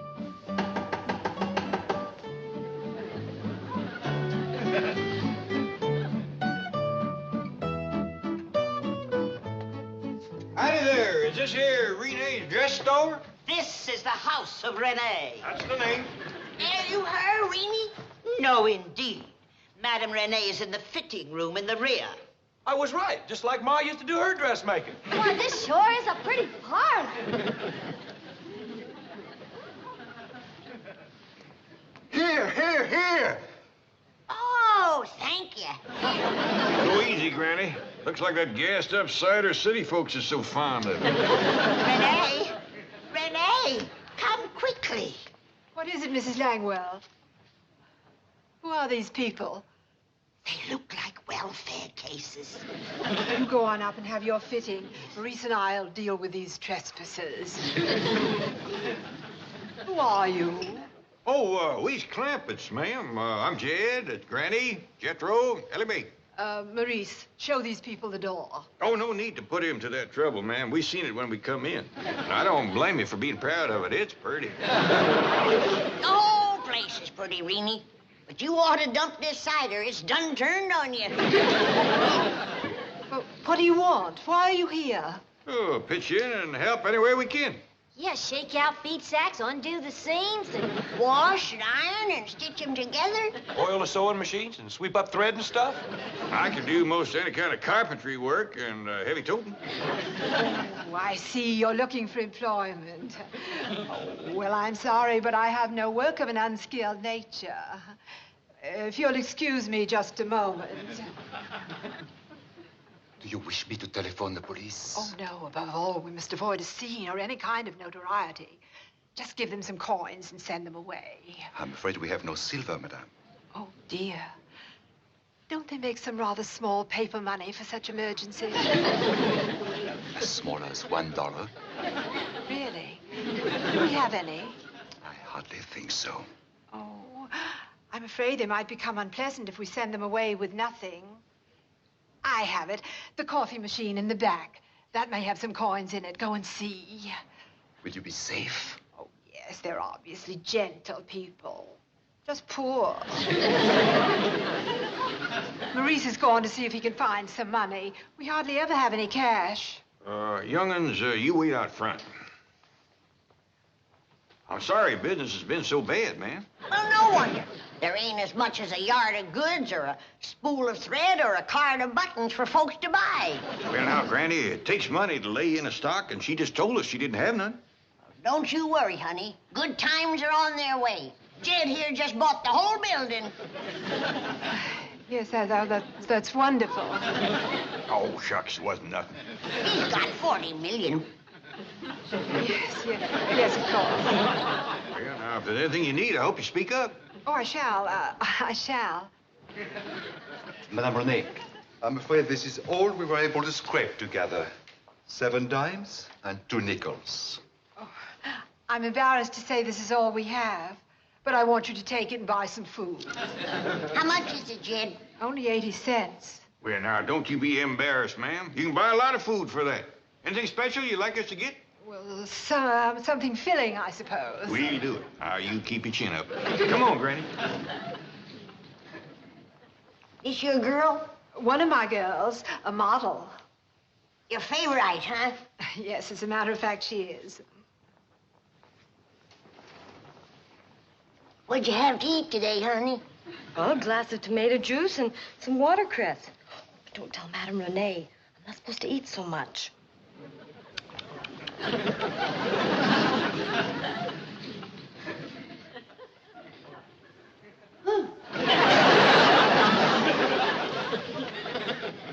Clampett, you can tell that banker Drysdale that he made a sorry business deal for you when he bought this place. Ah, Granny. Jethro, I got some ciphering for you. If a place takes in 80 cents a week, how long does it take to take in $500,000? I'll get a piece of chalk and go to ciphering on the sidewalk. Never mind, Jethro. Granny, we got to look on this as a chance to help people. Now look at Ellie Mae here, just busting with health. Think of that poor, scrawny little girl in there, all skin and bone. You're right, Jed. And she's her favorite. I hate to think what the other girls look like. Well, let's go out and get 'em a truckload of victuals. With 80 cents. We can afford to throw in some of our own. All the blessings have been showered on us. Oh, I forgot to tell you, Uncle Jed. Found a $20 parking ticket on our truck. See what I mean, Granny? Our cup is running over. Tell you what, Jethro, we'll slip it in with the victuals for Miss Renee. Come on, let's go.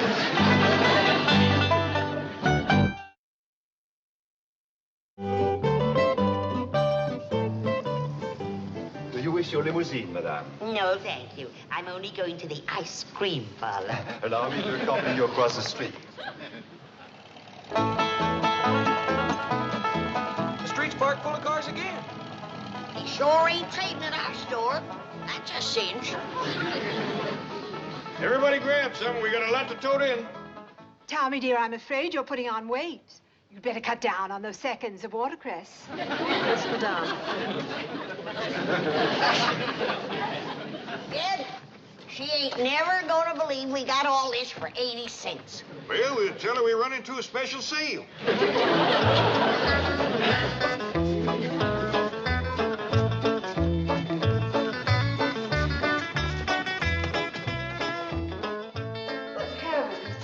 Howdy, Reenie, we's here. You're back. You didn't think we was going to run off with your 80 cents? Done some shopping with it. Run into a humdinger of a sale. I told you good times was on the way. Come on, young'uns, let's stow these victuals out back whilst Granny shows her the dry goods. No, wait, stop. Now, Reenie, pride is all right, but it won't take the wrinkles out of your belly like taters and cabbage and side meat. But I can't let you do this. But, ma'am, I think you're starving young'uns. Oh, I think I'm going to faint. Here, take a snort of this. It'll get your blood to going. Come on along, young'un, and you and your sisters get to peeling and cooking them spuds. First thing you know, you'll flesh out like Ellie here. I'll help you. What's your name? Tommy. Oh, excuse me, young feller. I thought you was a girl. You look a lot like your sister was here before. Hey, Tommy, you better get out of those fancy pants. Folks is gonna think you're a sissy. Beats that sour cider all holler, don't it? Drink up, honey. It'll make the world seem rosier right off. Granny, can I see you a minute? Excuse me. They's worse off than we thought, Granny. They ain't even got a kitchen out back. And no bedrooms at all, I can see. Uncle Jed, Granny. I think it's too late to save this one. She's stiff as a board. Come on, we gotta save the rest of them. This'll do it if anything, Ken. Fetch her in, Jethro. There's still color in her cheeks. Golly, ma'am. I don't know how to tell you how sorry I am. Ah, bonjour, Madame Renée. Comment allez-vous? Madame? Madame! By George, I think the old girl is stoned. Monsieur Drysdale, mademoiselle. Êtes-vous malade, madame? Mais non. My shop was invaded by some strange-looking creatures. Pink elephants? Purple dragons? No, they...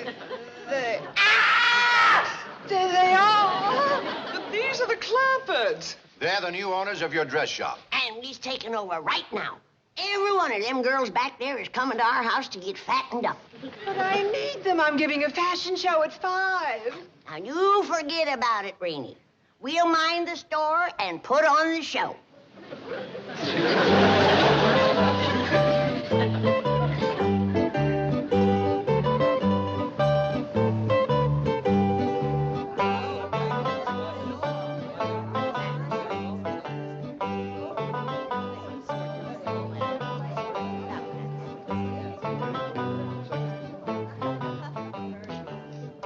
Mr. Clampett, may I have another snort? Sip of that delicious vintage? Yes, ma'am. I'd go kind of easy, though. That stuff has got quite a jolt to it. Is it Mom's? No, ma'am. Granny. Quiet, everybody. Now. Quieting down. Now, Miss Reenie and her girls is taking a rescue to get fattened up. But you was going to see the show that was promised to you. All right, Ellie Mae. Folks is a-waiting. Shake a leg out here.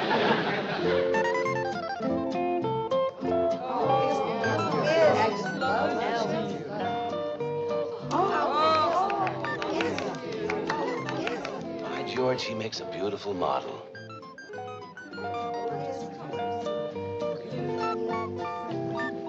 That's it, honey. Strut real proud. I taught her that walk and gave her those turns. turns might be yours, but those curves are her own.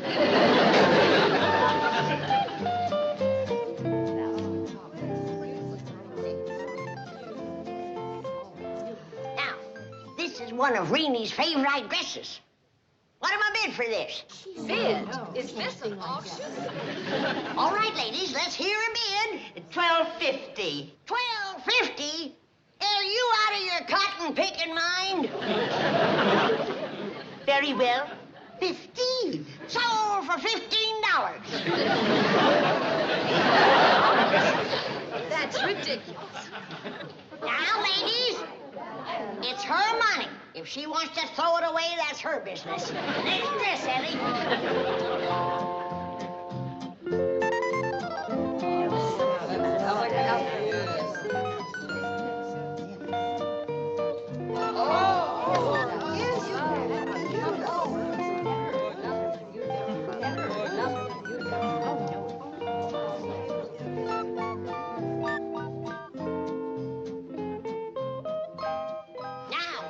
Looks like it was made out of a right nice piece of store-bought yard goods. What am I bid for this? $18.50. Sold and don't give her any more rheumatism medicine.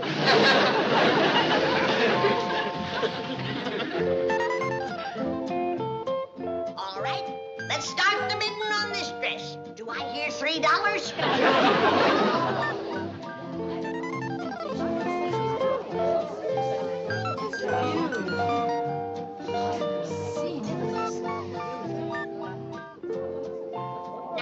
Comes a real foot stomper.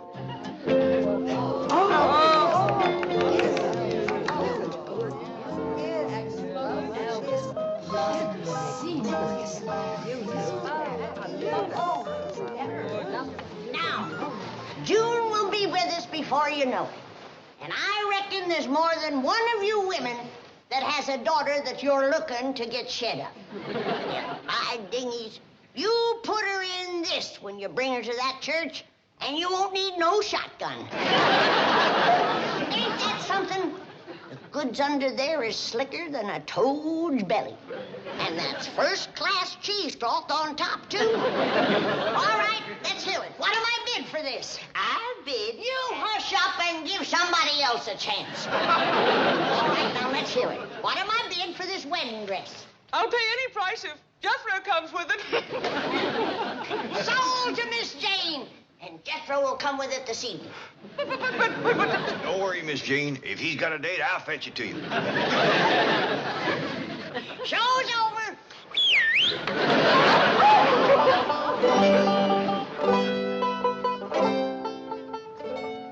Well, Jethro, we sold every dress in the store. Have you ciphered up how much that amounts to? Yes, sir. It comes to pretty near $50. That'll keep Reenie and her girls in victuals for months. Gives you a warm feeling to help folks in need, don't it? Yes, sir, Pa. Hey, Uncle Jed, look, there's another parking ticket on our truck. Well, young'uns, let that be a lesson to you. The more you give, the more you get.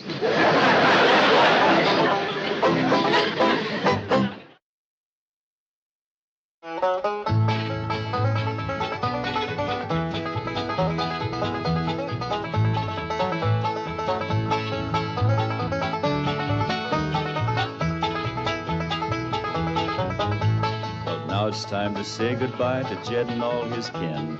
They would like to thank you folks for kindly dropping in. You're all invited back next week to this locality to have a heaping helping of their hospitality. Hillbilly, that is. Set a spell. Take your shoes off. Y'all come back now. Here? This has been a Filmways presentation.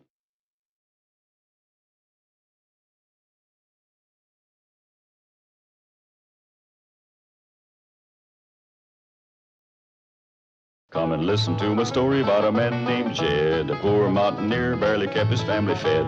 And then one day he was shooting at some food, and up through the ground come a bubbling crude oil, that is, black gold, Texas tea.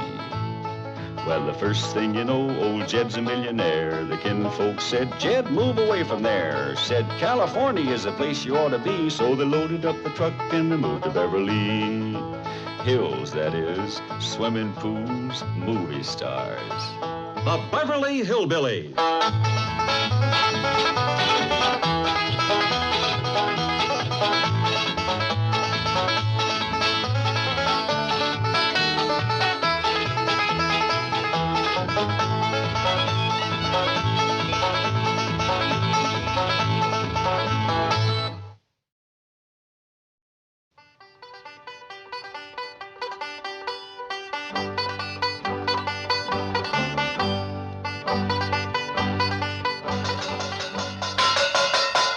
Jethro! Did you go back to bed again? Now you get down here. It's pretty near daybreak. I'm up, Granny. You've been up twice before. Now, if you ain't dressed and down here in 5 minutes, you go without breakfast.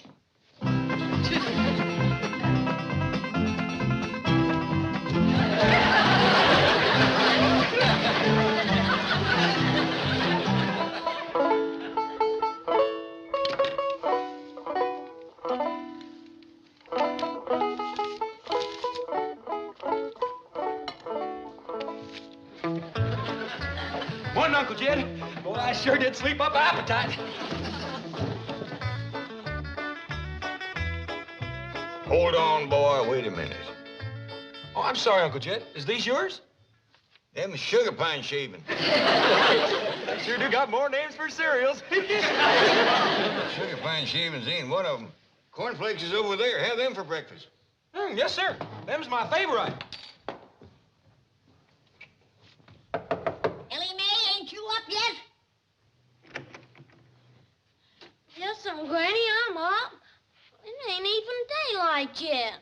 The lazy days of lolling around in bed until sunup is over. We own a store now, and we have to get into town to mind it. Well, Granny, I don't hardly think the stores in Beverly Hills open this early. Why, especially at one of them fancy dress stores like the House of Renee. When the Clampetts own a store, it's going to open at a decent hour, at the crack of dawn. Listen, Granny. You see, we'll change it from the House of Renee to the House of Granny. That'll make her real proud. Yeah, we'll surprise her with it. Uncle Jed, after we get the sign put up, what's there going to be left for us to do around the women's dress store? Oh, we'll see. Generally speaking, there's a lot of chores connected with running a business. Laying in supplies, counting money, waiting on folks. Miss Jane said advertising is real important now. You mean like putting up signs? Yes, sir. I could make a sign, carry it all over Beverly Hills saying, "Follow me to Granny's store." The House of Granny. Oh, yes, sir. Jed Clampett, you making a slingshot at your age? You know, slingshot Granny? What is it then? Why? 'Cause I asked, that's why. Now you get over here and eat your cereal. But, Granny, them sugar pine shavings, I ain't gonna eat them. Well, then why did you fix yourself such a big helping? Them's the shavings from Uncle Jed's whittling. What's he whittling? Why? 'Cause I want to know, that's a why. And one more sassy answer out of you and I'm gonna box your jaws for you. Uncle Jed, don't you sit there grinning. Help me. Boy, I didn't mean to sass you, Granny. What I'm whittling is a letter. Why? That's it. That's what I've been trying to say. Why? You're raising your voice to me again, boy. While you're getting Ellie Mae dressed and fed and all, Jethro and me take a quick run downtown, open up the store, lay a fire, and sweep out and things like that. Yeah, and I'll get some glue and stick Granny upside the wall. What did you say? The boy ain't really awake yet, Granny. Come on. I'll wake him with a hickory stick. Will you? That's the trouble with the young'uns today. They ain't got took to the woodshed enough. Learn some respect for their elders. Spare the rod and spoil the child. Truest words ever spoken. Morning, Granny. Ellie Mae, how long has it been since you had a good whooping? Well, I can't remember. That's what I thought. Well, what was that for? Insurance. An ounce of prevention is worth a pound of cure. Now you sit down, honey, and Granny will fix you a nice breakfast. My, but you're pretty this morning. Why, you put the sunrise to shame.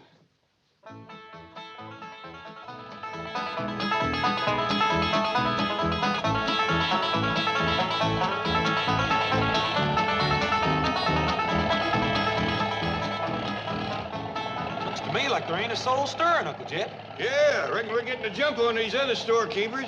Age to start early. But if there's nobody up, who's gonna buy from us? Well, it'll take a little while for folks to find out. Maybe we can have a early bird sale. Nickel or a dime off on every dress bought before 6 o'clock in the morning. Yes, that'll bring them in. Yeah, there's a good lesson for you, Jethro. For all young'uns. If you're willing to get up a little earlier, work a little harder, think a little smarter than the next fella, folks will take notice of you. Yes, sir.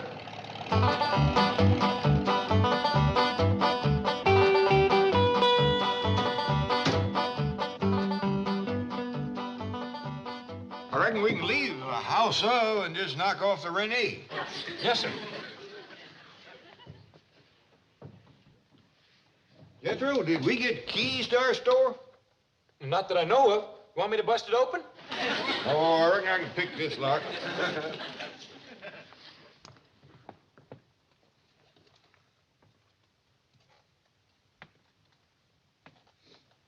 Uncle Jed, remember what you told me about getting up early and working harder and smarter so those folks will take notice? Yeah? Well, you sure enough was right. Somebody done took notice. They have? Yeah. Just turn around and look behind you. Morning, Mr. Policeman. Morning. I was telling the boy here on the way over, you get an early enough start and you can get the jump on these Beverly Hills storekeepers. Yes, sir, that's what he said. Yeah, well, you got the jump on him, all right. Thank you, thank you. Now, both of you, turn around, put your hands up against that door, and lean forward. Well, we don't want to bust it down. Jethro thought of that, but I told him I could pick the lock. Just put your hands against the door like I told you.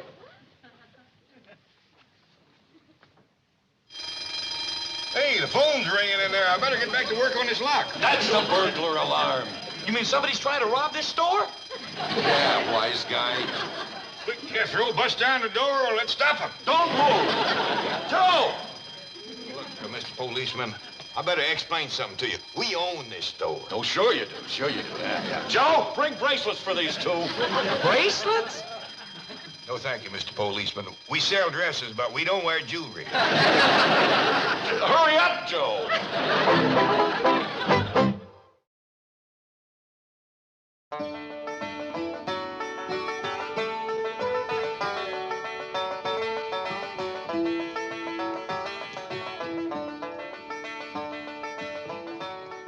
Ellie Mae! Any sign of Jethro?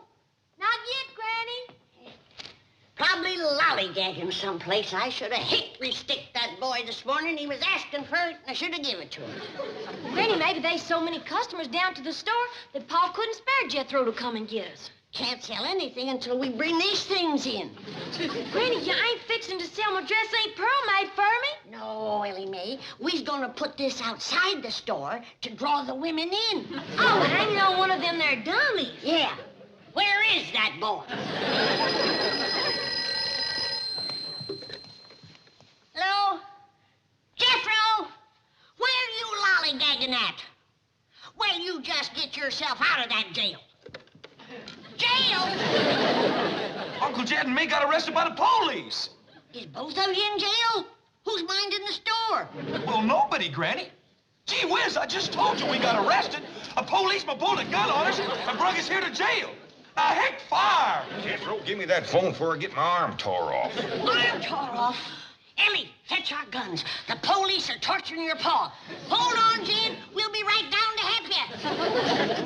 No, Granny. Now, listen careful, because we's only allowed to make one telephone call. Get a hold of Mr. Drysdale and tell him we's in jail. He'll know what to do. Now, hurry, Granny. Ellie, run next door and tell Mr. Drysdale to get your paw out of jail. Quick. Well, it's quicker to phone, Granny. No. Your pa says we's only allowed one telephone call, and they've done made it. Now, scoot.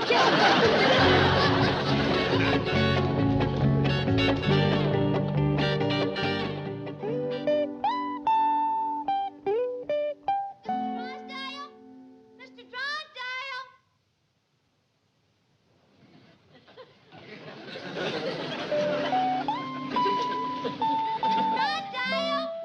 Mr. Drysdale, it's me, Ellie Mae. The police arrested Paul. They got him and Jethro in jail. Wait, Mr. Drysdale. Granny says hurry. You tell Granny I'll be right over.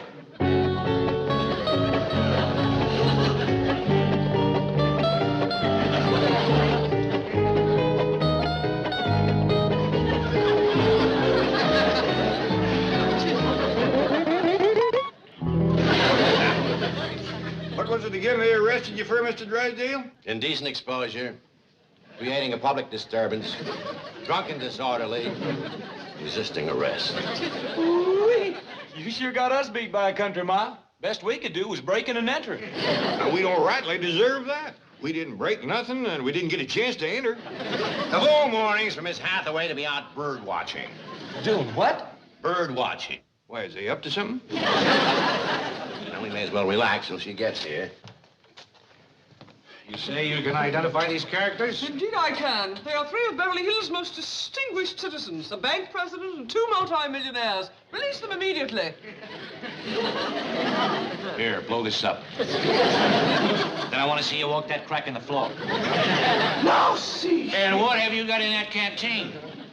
Celery juice. Oh, boy. You winos will make it out of anything. Miss Hathaway, call my lawyer.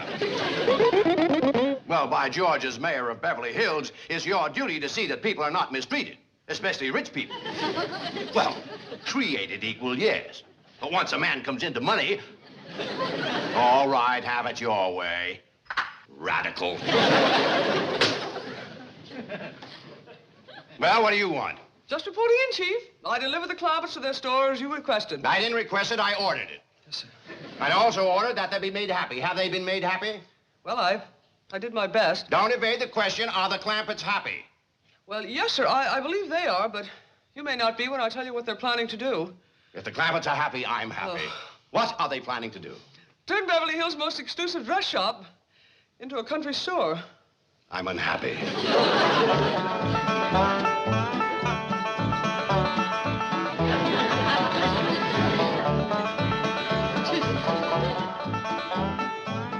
How's that look to you, Mrs. Storekeeper? Dandy, Jed. I always did want to run a store. Yeah, I know, Granny. Gives you a chance to meet folks, chew the fat with them, and get acquainted. Yeah, ain't nobody got a better chance to talk to people than a storekeeper. Unless it's a barber. Old Luke Short had the right idea. He had a barber chair right in his store. Granny, if you want a barber chair in your store, we'll put one in for you. Hey, Granny, I got the barrel of pickles, the barrel of crackers, the pot-belly stove, the checkerboard, and all the other stuff you wanted on the truck yonder. Damn you, Jethro. There ain't nothing like a free dip into the pickle barrel and a friendly game of checkers beside the stove to get a customer to feeling good. Come on inside and help me decide where to put everything. Jethro, we might be putting in a barber chair, too. Well, hot diggity dog. We sure gonna give this store some class. Granny, I put my extra fancy dress on the dummy. You want me to tote it out front like you said? No, Ellie. It's so doggone pretty, I'm scared somebody might walk off with it. Jethro, run out and find some stovepipe. Yes, sir, Uncle Jed. Granny, seeing as how this is the only chimney, I reckon we best put the stove here. We can run a pipe over and join it into the flue right about there. All right, Ned. She don't fill this dress out proper. Tote her out to the back room and you put it on. Yes, Granny.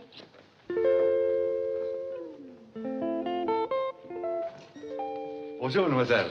What have we here? Well, that's a dress. We are selling this? Oh, no, this ain't for sale. Oh, thank goodness. I feel the same way. Well, if it ain't Morris, the door opener. Maurice. Bonjour, madame. Well, Mr. Bonjour, why weren't you here to open the door this morning? But the House of Ronnie never opens its doors before 11. The House of Granny does. The House of Granny? Where is Madame Renee? I heard tell that she took off for France. We's running the store now. Quel dommage. Does this mean that my employment is terminated? No, it means you're fired. Fired? If you had been on the job at a decent hour this morning, Jed and Jethro wouldn't have got arrested. Besides, we don't need no door opener. Now, hold on. Granny, we ain't looking to throw nobody out of work. Work? You call what he does work? Bowing and scraping and opening up that flimsy glass door? Well, maybe we can find him something more useful to do. He might like that himself. How are you at cutting hair? Qu'est-ce que c'est hard? What'd he say, Jed?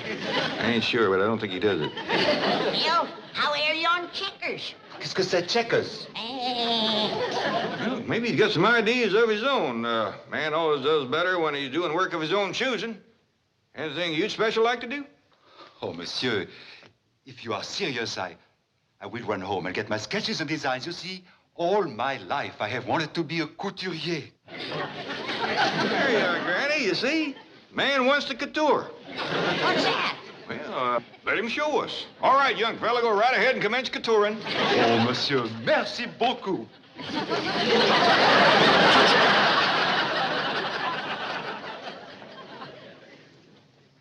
Granny, if that's coutouring, he's going back to opening doors.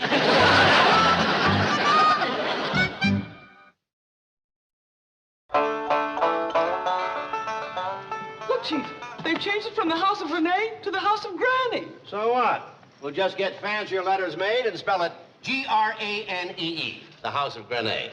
Women will eat it up. But we haven't seen what they've done to the interior. Well, there it is. Look for yourself. Absolutely unchanged. Still the most beautiful dress shop in Beverly Hills. But there's still another problem. Without the couturier to design dresses, what will they sell?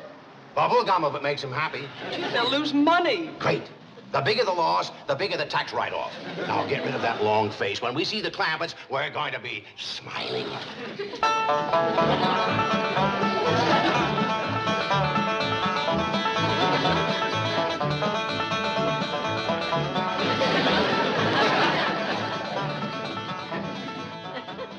Chief, you're not smiling. I'll be all right. I have to keep reminding myself that only two things are important. A, keep the Clampetts happy. B, it's all a tax write-off. Granny! Mr. Clampett, anyone here? Oh. Well, our first customers. Didn't hear you come in. Kid, we gotta build that front door. Yeah, I'll attend to that first thing.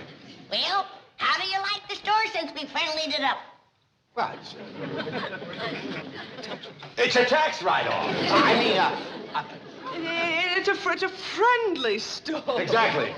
Are you happy? You betcha. Granny is happy as a gopher in soft dirt. Granny, are these the dresses you're going to sell? Now, let's not talk business right off. Set a spell. Grab yourself a pickle or a fistful of crackers while we visit. Oh, no, listen, I'm not hungry. We just finished lunch. Well, then hop into the barber chair. I'll heat up the curling iron and give you a Marcel while we talk. No, as a matter of fact, I have to be going. Well, it won't take a minute to heat up the curling iron. You'd look mighty pretty with a Marcel whilst we visit. Well, as a matter of fact, with Mr. Drysdale here, I have to get back and watch The Office. Oh, so he can stay and visit. Exactly. Don't say anything. No, I won't say it. It's a beauty, all right. Something Granny always wanted, a store with a barber chair. Jed, fetch over the checkerboard. You and Mr. Drysdale can have 8 or 10 good hot games while I cut his hair. What? Now, wait a minute. It'll give the three of us a good chance to visit. Ain't nothing like a barber chair for jawing over the news. I'll get the boat. Granny, there's nothing I'd rather do than play checkers, get my hair cut, and discuss the news, but Miss Hathaway and I can't be gone too long at the same time, so I'll just rush back and let her stay, eh? Now, she done went back so you could stay. No. Wonderful girl. Now, stay back. I'm gonna throw in a free shave. Well, no, Mr. Drysdale is attending the opening of a new store. It's the House of Grenade. Yes, I'll tell him when he gets back. He's back. And it's the House of Horrors. What happened? You ran out on me, that's what happened. Now get over there and do your duty. Duty? You heard me. You eat those pickles. You munch those crackers. You play those checkers. And you chew that fat. And do it now.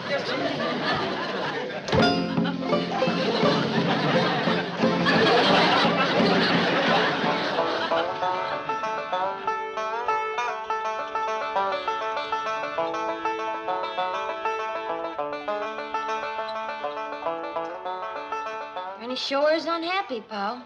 Yeah, I know, Ellie. We ain't getting no carriage trade, no drop-ins, nothing. You want me to go out front and yank some folks in? No, Ellie. Jethro and me has got what you call an advertising campaign ready. Come on in, Jethro. Get a move on. Let me see that advertising campaign. Follow me to the House of Granny. That it, Pa? Yeah, but you ain't seen the best part. Turn around, Jethro, and show her what folks see when they follow you.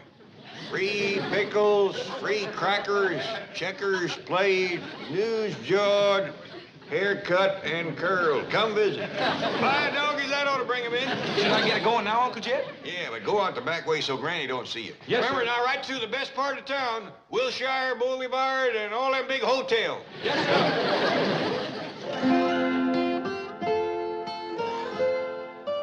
Jed, we ain't doing no business. Ah, have a little patience, Granny. I got a feeling it's going to pick up right away. Madame, Sir? it is I, Maurice. Oh, I didn't recognize you out of uniform. You're no longer the doorman at the house of Renee? No, madame. I am now the couturier for the house of Granny. Where is that? Right here. Oh, and Madame Renee? Return to Paris. Oh, dear. And I need a complete wardrobe for a world cruise, and quickly. Madame, I have designed just such a wardrobe. And it could only be worn by a woman of your beauty, charm, and bearing. You have some sketches to show me? In my car, madame. If you will step inside and have some champagne, I shall return immediately.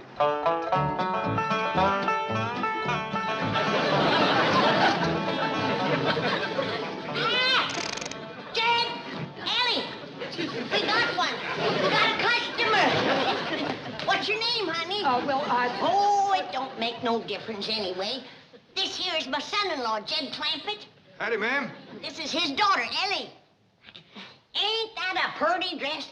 That's the kind of work we turn out here. Now, let's not talk business yet. Here, drop your meat hook in here and grab hold of a pickle. Oh, no, please. What's the matter? Ain't your gloves clean? Well, I'll do it for you. Ooh-wee. I got you a big one. Well, here you are, honey. Now come on over here and grab a fistful of crackers. Oh, no, really. Oh, thank heaven, you're back. Oh. Qu'est-ce que c'est que cela? Is this your mister? Nice-looking husband you got here. Excusez-moi, avec moi, madame. That was Morris, the door opener. Oh, he's taking up couturier. What's that? Well, he was doing a little of it there as he led her away. And blame it, I still ain't got nobody to chew the fat with. Greetings, all. Mrs. Jane, here, have a pickle, have some crackers, play some checkers, sit in the barber chair. This quitclaim deed is ready for your signature, Mr. Clampett. Mighty generous thing you're doing, giving the shop away scot-free. Oh, I reckon everybody's gonna be happier. Granny says Beverly Hills ain't no place to run a store. Folks just ain't the visiting kind. By the way, where is Granny? I saw her on the truck when you drove up. Oh, Jethro took her over by the store. She forgot something. Thanks for keeping my curling iron, Morris. Dandy sign. You have made me very happy, madame. And please express my gratitude to Mr. Clampett. I'll do it. I'm going to see him right now.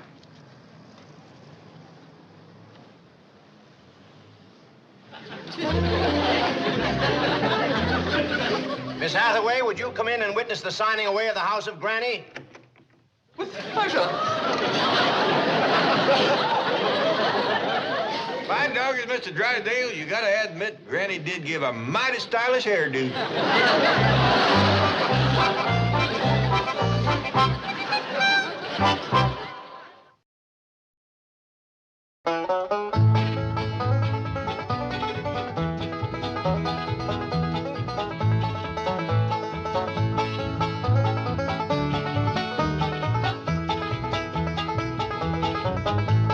Now it's time to say goodbye to Jed and all his kin.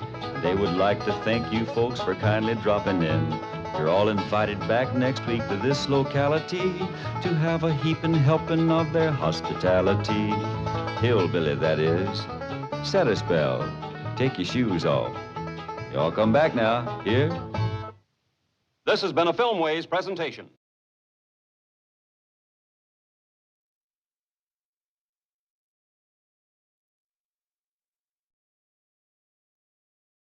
Come and listen to my story about a man named Jed. A poor mountaineer barely kept his family fed. And then one day he was shooting at some food, and up through the ground come a bubbling crude oil, that is, black gold, Texas tea. Well, the first thing you know, old Jed's a millionaire. The kinfolk said, Jed, move away from there. Said, California is the place you ought to be. So they loaded up the truck and they moved to Beverly Hills, that is, swimming pools, movie stars. The Beverly Hillbillies.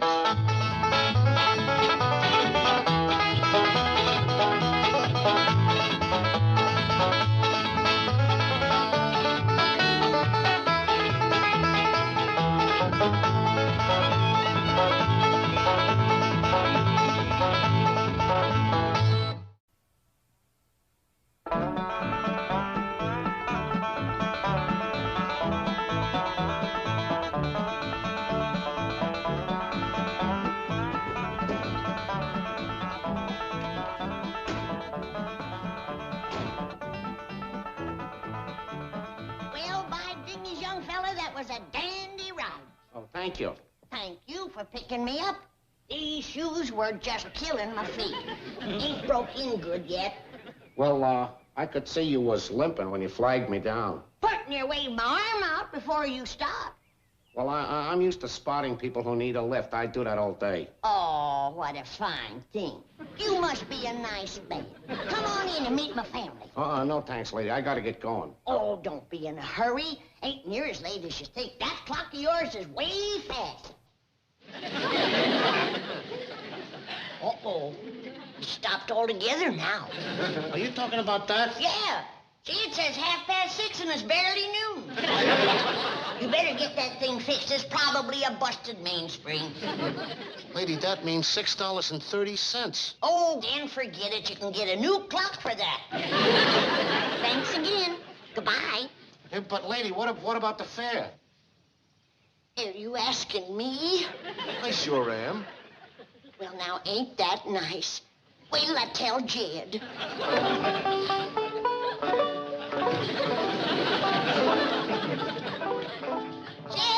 Jed, I'm going to the fair.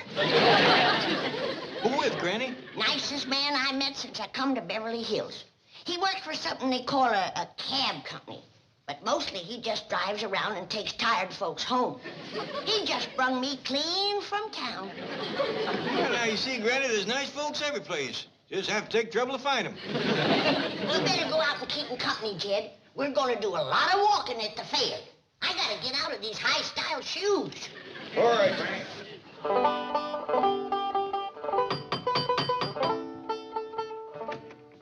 Oh, howdy there. Come in, come in.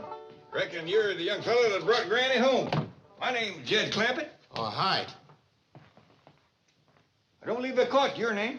It's, Burton. Burton, huh? What's your first name? Richard. Mr. Burton. Dick Burton? That's right, and my wife's name is Elizabeth. Well, doggy, Liz and Dick Burton. You know there's another Liz and Dick Burton? Yeah, run a feed store back home. Feed store? Been running it for 40 years. Back home, whenever anybody thinks of hogwash, they just naturally think of Liz and Dick.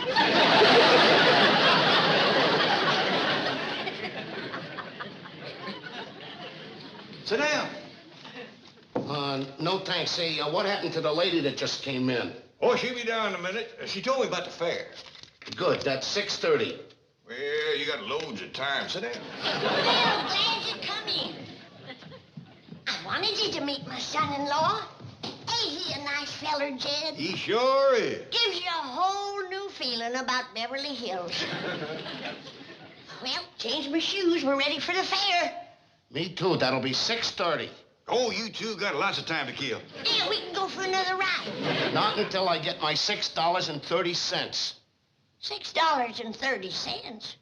Well, the time I've been waiting, it should be $7. What for? For picking her up in town and bringing her all the way up here. You mean you're going to charge money to a poor old widow for picking her up and fetching her home? Of course, that's how I make my living. You ought to be ashamed of yourself. What? For making folks think you're so kind and neighborly and then charging them money for it. Well, lady, that's my business. Well, I'm going to make it mine. Now, simmer down, Granny. Mr. Burton, I reckon what you're doing is within the law, but it's a mighty sorry way for a grown man to behave. Oh, this has got to be a rib. The costumes, the mansion, the whole bit. I didn't always live in a mansion. I was born in a little log cabin, but poor as we was, I'd have never took a penny the way you're taking it. Never mind the Gettysburg Address. Just give me my money. I ain't got no money in these clothes. You'll have to wait a minute. You ain't waiting for no money. You have slickered your last winner. Jethro, Ellie Mae, somebody, fetch my shotgun. Hey, look, lady, I'll wait in the cab. You ain't waiting no place. You get off of our property. Not till I get my 6:30. All you're gonna get is 2 12s. I'm going right to the police. That's good. Turn yourself in. And when you get out, try and lead a decent life. Who is he, Granny? A feller that takes money from innocent women. Why, it's a good thing he showed his colors before he got me out to the fairgrounds and filled me up with cotton candy and soda pop. Where'd you meet him? He picked me up in town. Oh, butter wouldn't melt in his mouth. He was so nicety nice. How come he left without his money? He found out he couldn't get his silver without a little lead.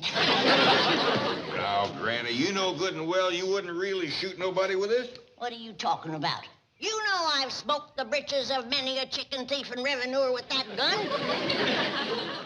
Only when it was loaded with rock salt and bacon rind. Well, it scared him good. Besides, it gave the chicken something to peck at the next morning.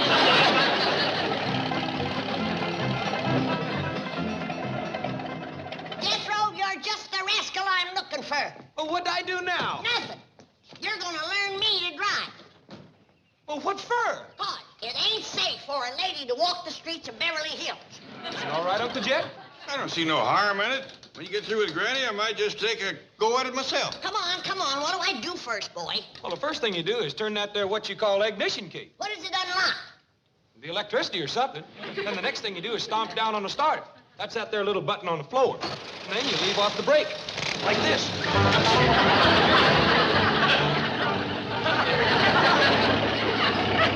Doggy, she learned quick, didn't she? She ain't learned yet. She had that thing in gear. Hey, Granny, step on the brake! Jethro, instead of standing there yelling, maybe you better cut across and catch her before she gets out the gate. Yes, sir, Uncle Jim.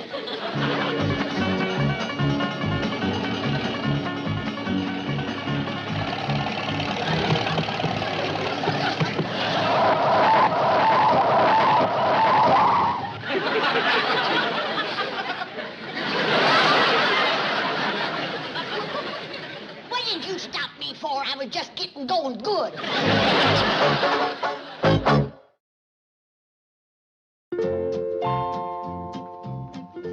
Bye, doggies. This is a red letter day. Two things I never thought I'd see. Granny driving and you cooking. Well, I promised Granny I'd fix lunch for you while she is taking her driving lesson. Well, even if she never steers that truck out of the front gate, it's worth it to see you getting broke to kitchen work. Well, shucks, Pa, it ain't hard. You're gonna make some man mighty happy. Well, sit down to the table. I think victuals is pretty near done. Yes, ma'am.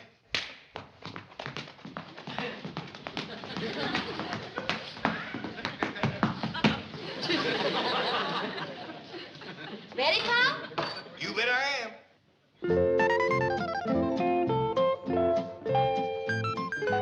Yes, sir, Ellie Mae, you're gonna make some man mighty.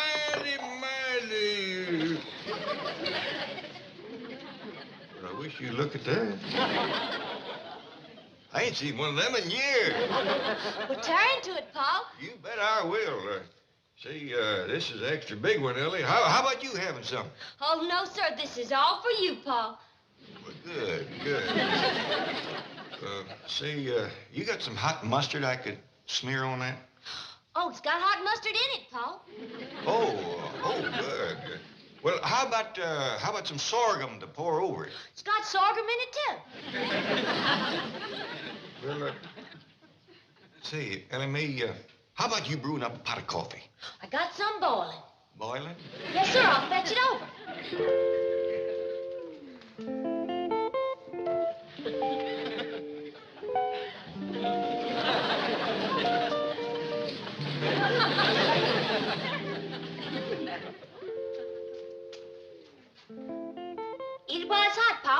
it gets cool, it gets kind of tough.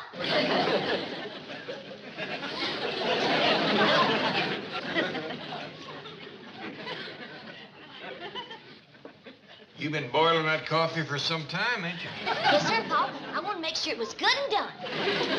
Well, I tell you what, Ellie, now that you cooked me such a fine lunch, why don't you go out and see how Granny's doing with the driving? Well, I gotta feed Skipper and JoJo first. Come on, fellas. Time for lunch. I'll tell you what, Ellie. Let me feed them. You go out and tell Granny about cooking victuals. She'll be right proud of you. Yes, sir, Pa. Here you are, Skipper. Let me see you tie into that.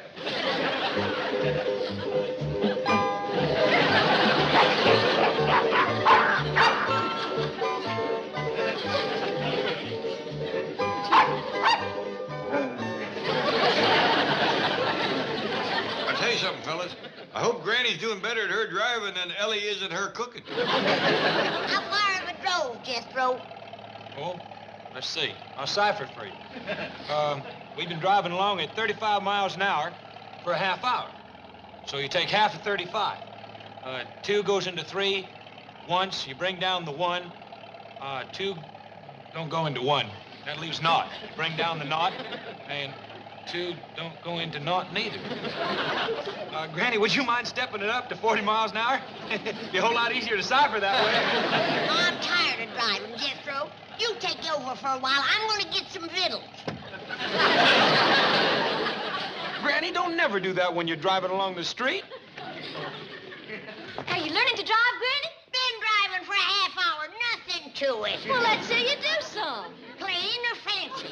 Oh, just plain, I reckon. All right.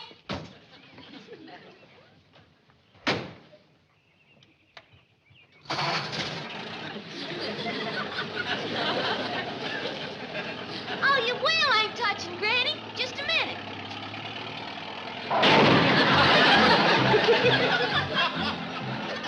Hey, Granny, put on the brake! Oh, that's the gas!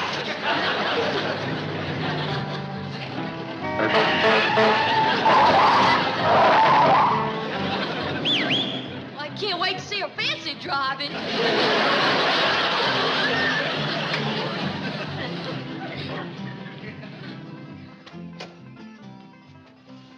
Wowie! Who's driving that truck? Hey, you the rascal that was smooth-talking Granny and tried to get her to the fair so you could fill her full of cotton candy and soda pop. Oh, boy, this has got to be the Beverly Hills Funny Farm. Hey, where are you going? Look, I'm sure you're all harmless, but I gotta find the doctor in charge of this place and tell him that somebody left the gate open and 2 beauties got out. You smooth-talking me. Oh, boy. Look, honey, take me to your keeper.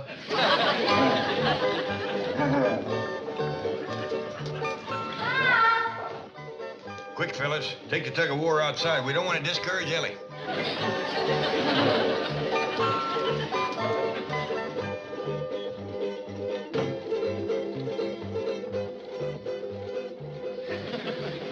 Paul, that rascal that Granny chased.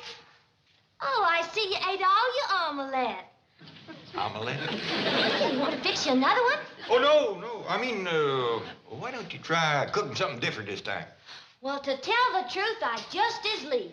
These here golf eggs sure is hard to cook. Golf eggs? These eggs you use in the omelet? Yes, sir. You'll never crack it that way, Paul. I had to melt these rascals down, shell and all. I think you best throw these out. I don't think they're strictly fresh laid. Yes, sir, Paul. Oh, like I started to tell you, that there Burton fella, he's out front. Says he wants to talk to the foreman of this here Skull Ranch. Skull Ranch? That's just what he said. He was talking so funny that I just wouldn't let him come in the house. Good girl, Ellie.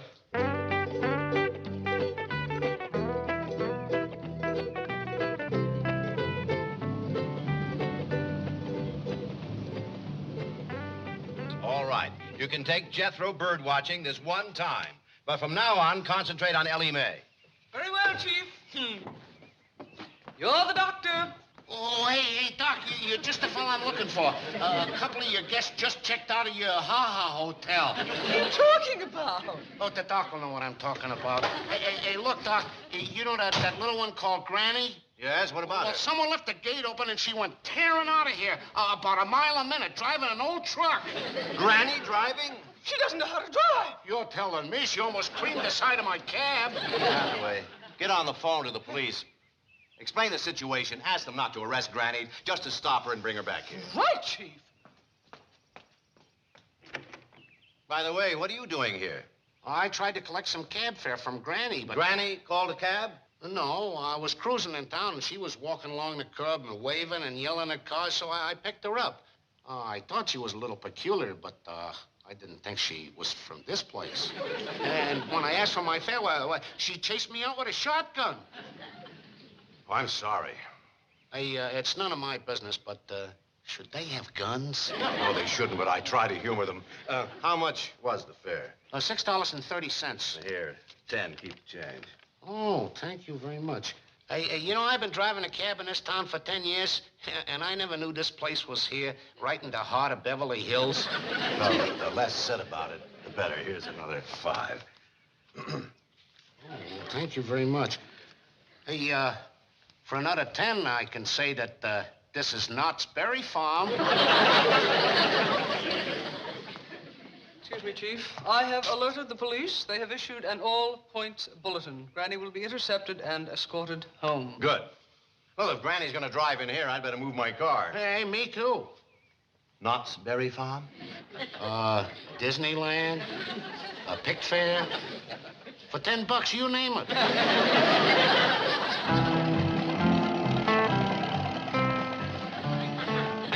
Granny, I can't take no more of your driving. Let's head for home. I'm lost. How do I get there? Get back the same way you got here. Okay, hold on.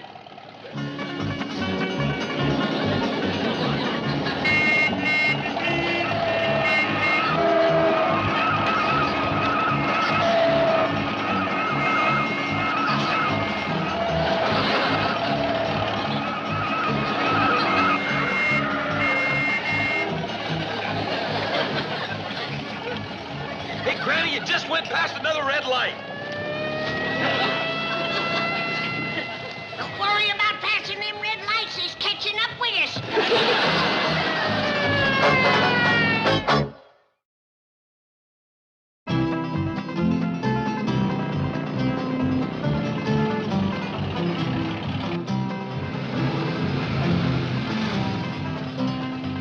Granny! This ain't the driveway! Who needs it? I'm taking a shortcut. Well, we'll be back shortly. Here they come, Chief.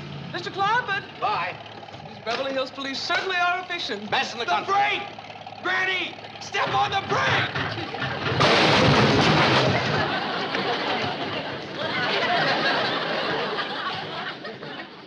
Jethro, you ought to learn your granny to park out front like you do.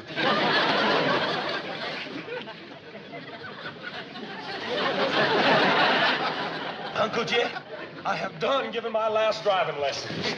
Granny, are you all right? Am I all right? I beat that policeman here. Lady, I've seen a lot of drivers in my day, but you topped them all. Now, would you sign this citation for me, please? That's just fine. If you want to wait a little while, I'll go in and see if I can find a picture and I'll autograph it for you. No, thanks. I'd just like to see your license, please.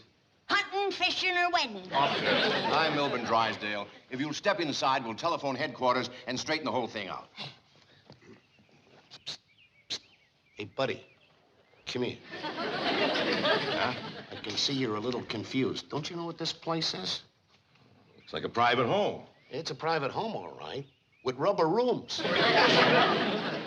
What? Yeah, it's sort of a very exclusive Freud factory.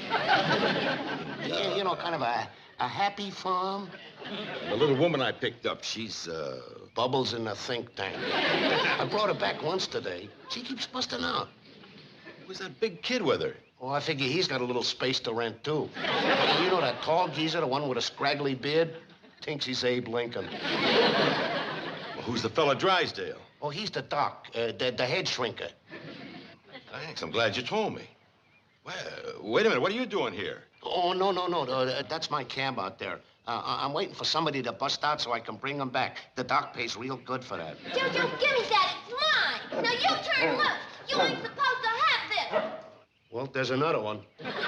She's trying to get away from the dog. It's like a piece of rubber. Probably wallpaper from a room. Jojo, you come back here. Jojo, bring that back.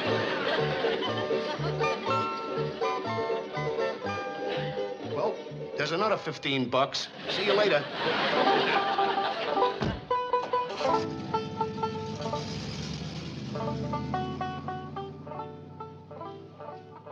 Glad that rascal's gone. Granny didn't cotton to him. Is that because he picked her up and brought her back here? Yeah, but she can drive now. Make it easier for her to get away. Why would she want to get away? Well, it ain't much fun being cooped up in here all day. I can tell you that myself. Let's put it this way. If you're going to be cooped up, this is a beautiful spot for it. Yeah, it's nice, all right. You know, I was born and raised in a little log cabin.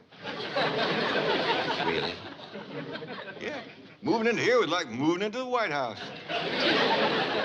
Tell me, this little old log cabin you were born in, was it around here somewhere? No, it was way back in the hills, right smack in the middle of the woods. I'll bet you did a lot of rail split when you were a boy. It's a fact. Man and boy, I split many a rail. Did you read by the light of the fire? When I could find something to read. I used to have to walk 10, 12 miles to borrow a book. And I'll bet you were always honest and returned it. You betcha. Officer, can I see you for a moment? Be right with you, Doc. Excuse me, Mr. President. Yeah, reckon he heard about my corporation.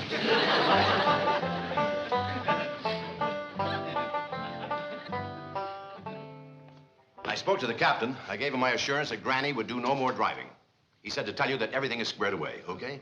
Oh, well, all right, whatever you say. You're the doc's here. Quite a place, isn't it? It sure is. Say, tell me something. How many of those rooms are upstairs? Oh, I'd say 15. Wow.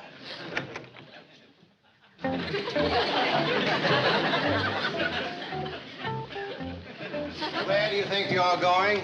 Bird watching. You promised I could take Jethro. Well, all right, go ahead. Perhaps we should see a red-breasted nuthat, sort of yellow-bellied sapsucker. Oh, it's none of my business, but shouldn't somebody go along to keep an eye on those two? You want the job? No. Thank you. But there is something. You know, I've never been in a place like this. Could I go upstairs and look around? Sure, if you'd like to. Go ahead.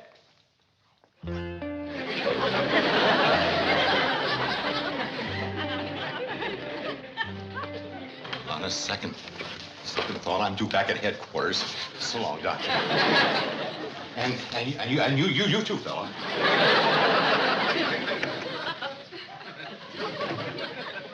Excuse me, Mr. President, but I gotta get out of here.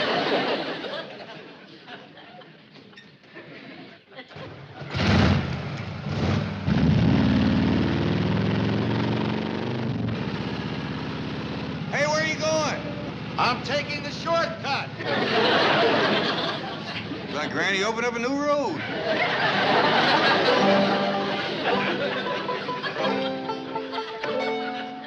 Oh, here you are, Mr. Clampett.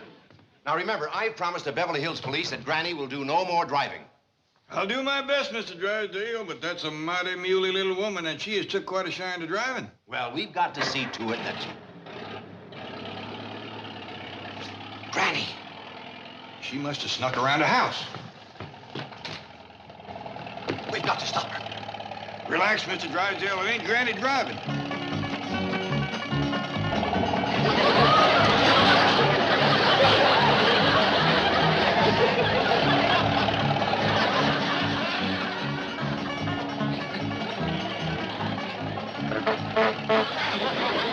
Spunky little fella. You couldn't get me out in that traffic for money.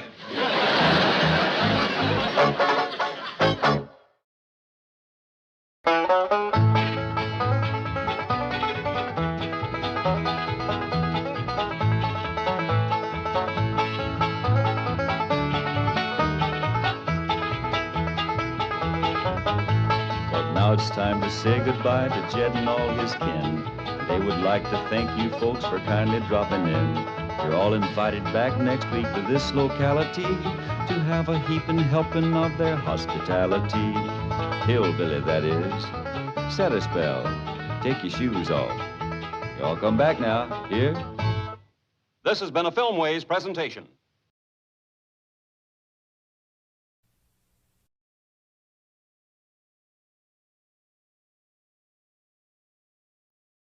Come and listen to my story about a man named Jed. A poor mountaineer barely kept his family fed.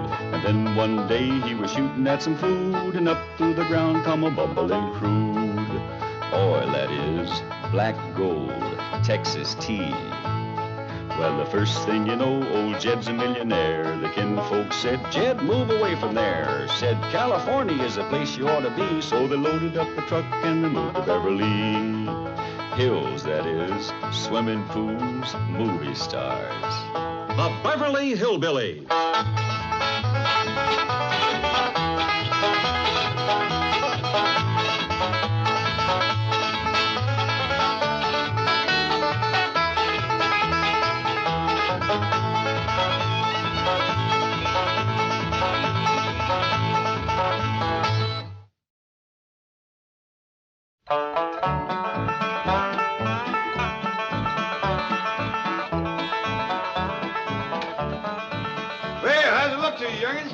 Larpin', Paul. Elmer and me sure like it better than that old mansion. Yeah, I reckon Granny's gonna feel the same way about it.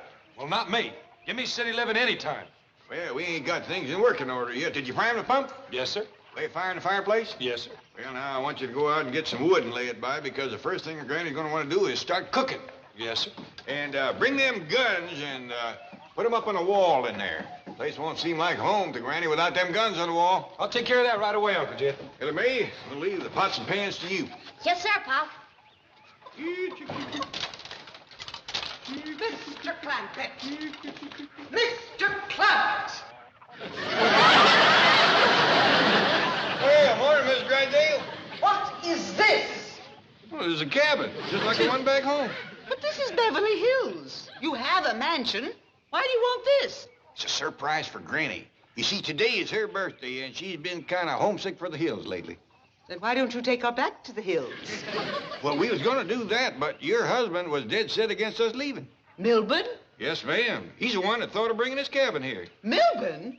Yes, ma'am. He had one of them movie companies to build it. He'll pay for this. Yes, ma'am. He already had. What? Well, I tried to argue him out of it, but he said it was his birthday present to Granny. I'll give him a birthday present. Well, doggy, he's born the same day as Granny, huh? You got a surprise for him? Have I ever? Well, he'll be back directly. Him and Miss Jane is taking Granny for a ride whilst we get the cabin ready to surprise her. And it wasn't easy. Getting that little woman out of the house was harder than getting a hot mule out of a cool barn.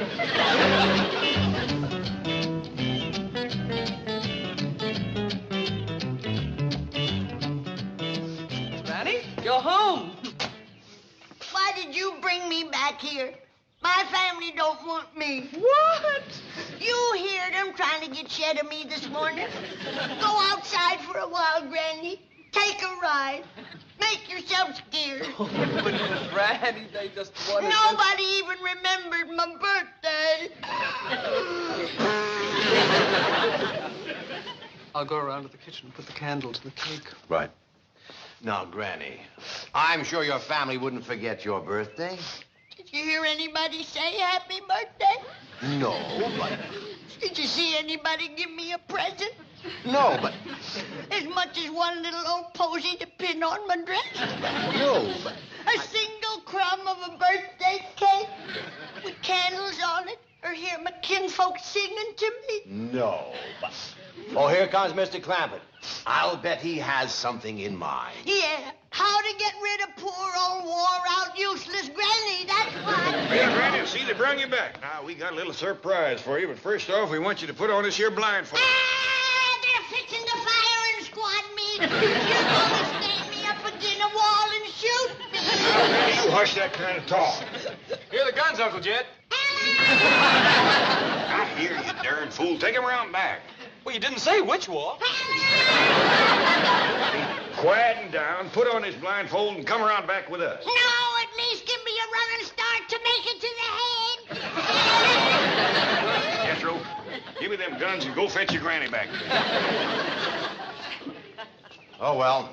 The surprise when she sees the cabin will be worth all this. Yeah, I reckon so. Oh, speaking of surprises, Miss Drysdale wants you to come right home. She's got one for you. Oh, wonderful. I put Granny in yonder and told her not to take off the blindfold till she heard the signal. What's the signal? This here? They got me. They got me. It took them 2 shots, but they got me.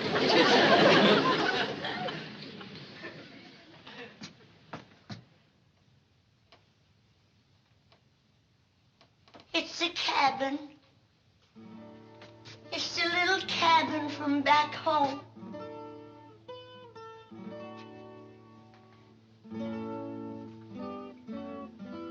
I've done went to heaven. Thank you.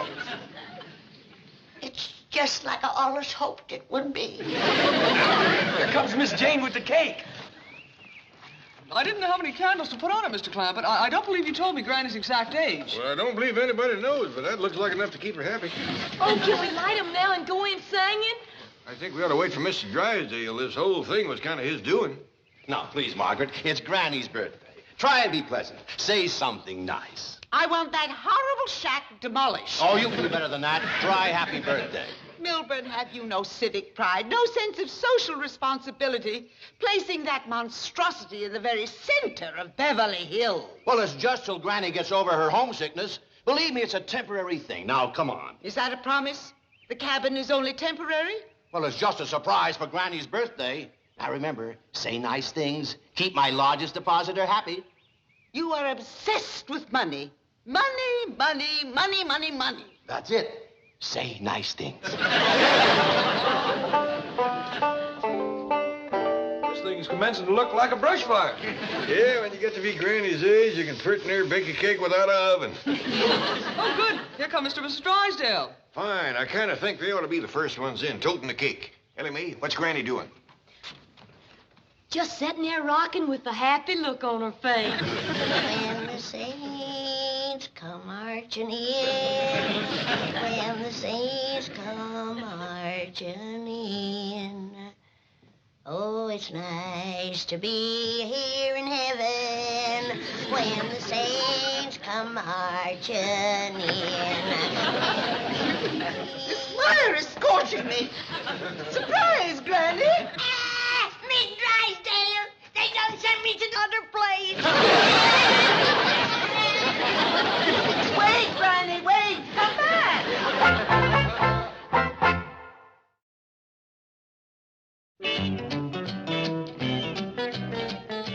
Margaret, I want to thank you for helping to surprise Granny. And what a surprise it was. What is so amusing? Well, I thought it was kind of funny the way she took one look at you and thought she was in... Have your little laugh, Milburn. But don't forget, I want that wretched hovel obliterated before the week is out. Yes, dear. Just as soon as Granny gets over her homesickness. Before the week is out. Now, dear, let's not raise our voices in front of strangers. What strangers? That one. Greetings, wealthy type people. For my term project in sociology, I'm preparing a paper on the vanishing servant class. I've chosen this section of Beverly Hills for a mansion-to-mansion survey. Now then, first question. We're in a hurry. Oh, please, lady, I'm trying to get out of college the hard way. You know, graduate, a cap and gown, pomp and circumstance, mom and dad, the new watch, proud of you, daughter, the whole bit. Milburn, must we listen to this prattle? Now, Miss Hathaway, get a move on. Well, while we're waiting, how many servants do you employ? With the gardener, 4 or 5, I guess. You're not sure? Well, who counts? Hurry, Miss Hathaway. May I ask you how much you pay these servants? I don't think that's any of your business. Come, Milburn.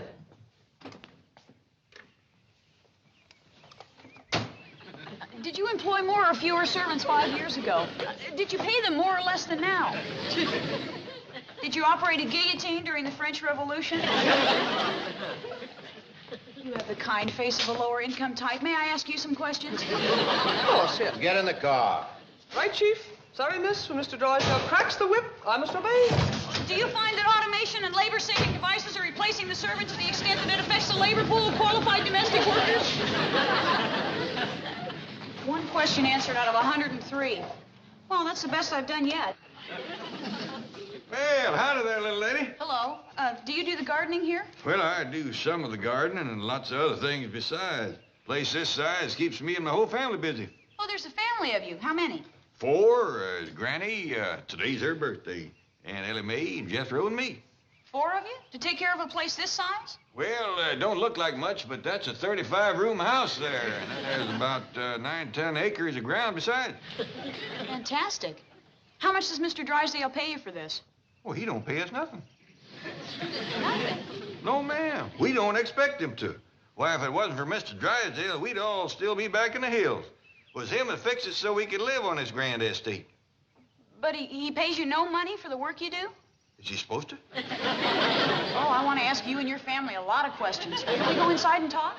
Well, they ain't in the mansion. They's in the cabin around back. Follow me. A cabin? In Beverly Hills? Cabin in Beverly Hills. Young lady, this here's my family. Here's Granny and Jethro and Ellie Mae. Howdy. Tobacco Road on Crestview Drive. I don't believe I caught your name. Jennings, Virginia Jennings. Well, come on in, set a spell. This is your house?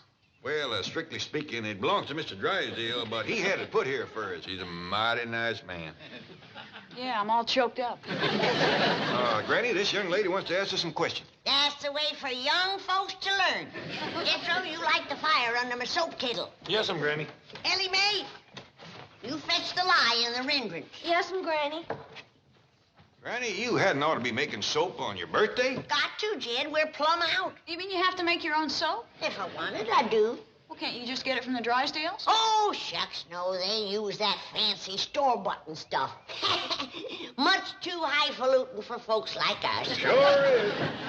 My sociology professor will never believe this. Fireplace don't draw too good, Granny. Jed, I'm so grateful to have a fire to cook over again that I don't mind breathing a little smoke. Haven't you had a fire before now? Out here in California, no, ma'am. Not since we left the hills, pretty near 2 years ago. Hope you stay and share victuals with us, ma'am. That's a fine-looking mess of dandelion greens Granny's a-cooking. Ellie and me picked them from Miss Drysdale's yard last night. She caught us. Oh, was she mad, turned the hose on us. Picking dandelions out of her yard? Oh, not that she wants them for herself. Oh, no. Greens ain't good enough for Banker Drysdale's table.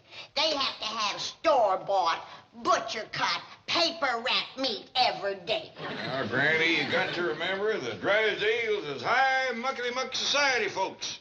Next to them, we's rough as cobs. What do you eat, Granny? Oh, grits and greens, a little side meat now and then, and a scrawny California rabbit if Jed goes out hunting. Now, Granny, don't be poor, Martha. You know that when Cousin Pearl sends us a package of food from back home, ain't nobody in Beverly Hills eats better. What does your Cousin Pearl send you? Oh, the best of everything. Crawdads, catfish, salted down possum. We was hoping for some fresh-laid eggs, but Miss Drysdale says we have to get rid of our chickens. Granny, your soap kettle's ready. Should I light the fire? Not until I check the wind, Ellie. If it's blowing over toward the Drysdales, we better hold off. The smell of Granny's soap cooking just naturally drives that woman into a rage and fury. This whole situation is an incredible anachronism. It's medieval Europe. It's feudalism. It's serfdom. You are vassals enthralled to a liege lord. How can this despicable anomaly exist in an enlightened 20th century America? Doggy. Did you ever hear such big words come out of such a little girl? Well, May, if you went to school, you could talk like that. You never went to school? Oh, not more than a day or two. In your whole life? That's right. Granny, may I come back later today? You betcha. We're gonna fire up my birthday cake again and open up my present. I'd like to bring a camera, a tape recorder, and a sociology professor. Well, now, I can't let you give me no camera or recorder, but I will take a look at that sociable professor. Jethro, you hadn't ought to fire it up without checking the wind. It's heading straight for the Drysdale place. Well, I'm sorry, Uncle Jed. Well, you stir the soap so it won't scorch, and I'll get a bucket of water and douse the fire. Yes, sir.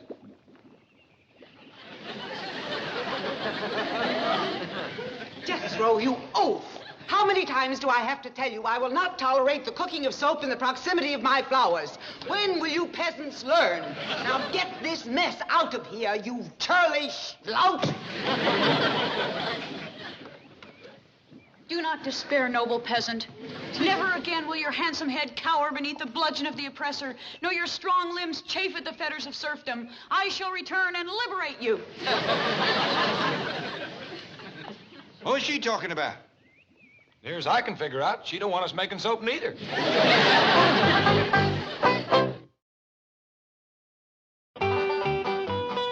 It's the truth, Professor. He's the president of this bank. Now, Virginia, let's be realistic. Mr. Drysdale is a community leader, a respected man, a responsible citizen. A feudal lord, that's what he is. And the Clampetts are his serfs, his vassals. They live in a little shack on the grounds of his estate. They have to poach dandelions from his lawn in order to eat. They'd starve if their family didn't send them food packages from back in the hills.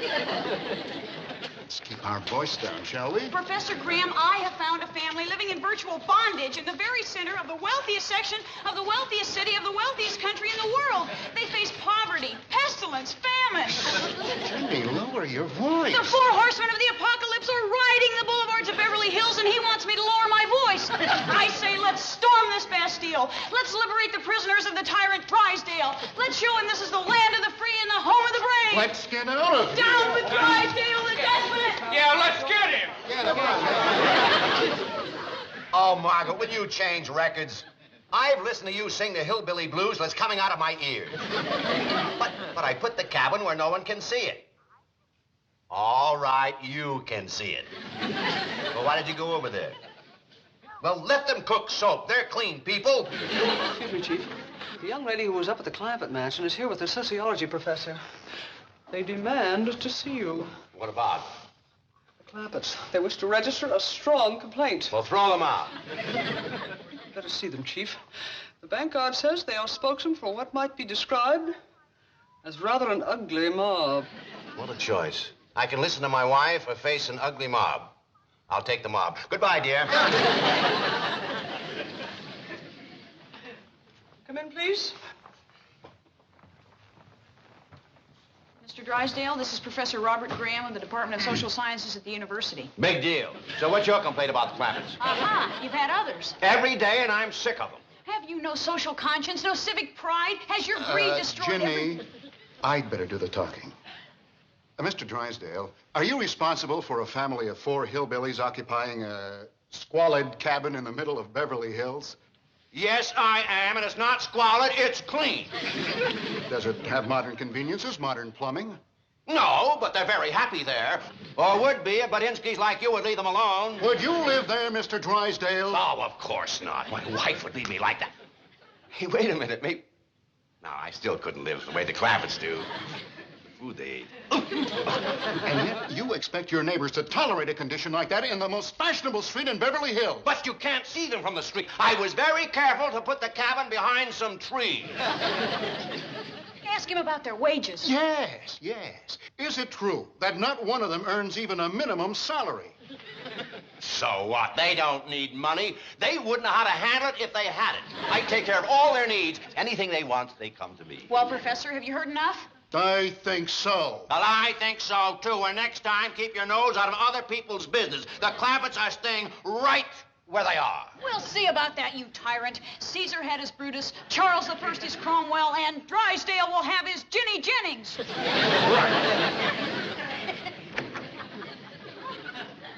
What a couple of ding-a-lings they are. Come on, Granny, you can do it. Take a deep one now. You're gonna need more wind than that. Did you make your wish? Go, Granny, go. Granny, you're gonna get your wish. I done got it. You did? What'd you wish for? The strength to blow out all them candles. Well, Granny, seeing as it's your birthday, you get to call a tune. How would you like to celebrate? With a floor raising, window rattling, rafter dusting, floor shaking square dance. Yeehaw! Come on, young'uns, let's make some room. Hey, wait a minute. Hey, Granny, wouldn't you rather dance up in the mansion? There's more room and a stouter floor. No, Jethro, it will seem more like old times here in the cabin. Come on, let's get busy.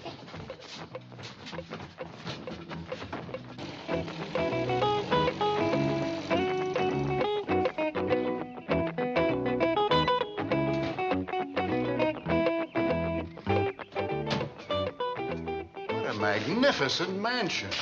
Take a good look, Professor. And then I'll take you around back and show you where the Clampetts live. The poor people who take care of this beautiful estate. That lawn, it's like a carpet. Watered by the tears of the oppressed. Clipped by toil-worn hands. Now, Ginny, save it for your term paper. Is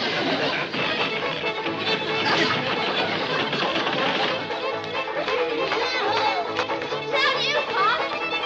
Cut loose with some fancy foot stomping, Uncle Jed. Show them good weevils what for.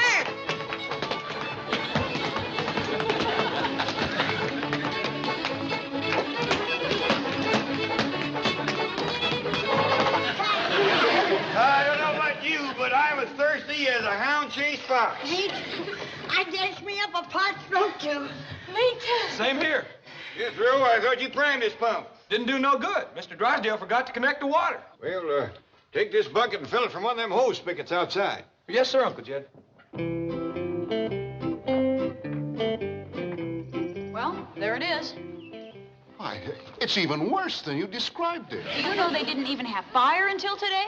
Incredible. How can the Drysdales sit up there in their million-dollar mansion eating store-bought, butcher-cut, paper-wrapped meat while their servants live here eating grass? It's a throwback. It's 100 years of civilization down the drain. Howdy, Miss Jenny. Oh, hello, Jethro. This is Professor Graham. Howdy. Oh, hello, Jethro. What's that you're carrying? Drinking water. Don't you have water in the cabin? Mr. Drysdale never had it hooked up. We's fixing to die of thirst. Come on inside. It's Granny's birthday, and we's having a square dance. Isn't that magnificent? Starving, dying of thirst, and they can still dance. The flame of the human spirit is hard to extinguish. Inspired by courage like that, we shall lead these people to freedom. Go on, Granny!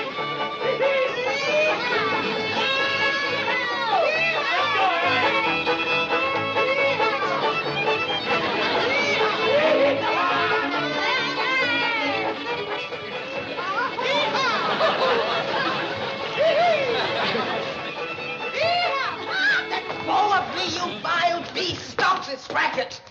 I am expecting my bridge club, and we cannot possibly concentrate on our game with this dreadful uproar going on not 50 feet from my patio. I demand that you cease at once, or I'll have this cabin dismantled and hauled away to the city dump. But, Miss Drysdale, it's Granny's birthday, and... That is my ultimatum. Terminate this cacophonous din instantly and permanently, or else. Jed, does that mean we can dance or we can't dance? It means we can't dance. It means we must dance. What? If the chains of bondage are to be broken, let us break them now. But I thought you said we had to dance. We do, and we shall. But not here in this squalid cabin, no. We shall dance in that magnificent mansion. Yeah, I'm for that. Follow me. We'll dance the dance of defiance. Ginny! Granny, you ever hear that dance? No, but if I can watch her for a minute or two, I'll be able to pick it up. Come on, everybody. We're getting too crowded in here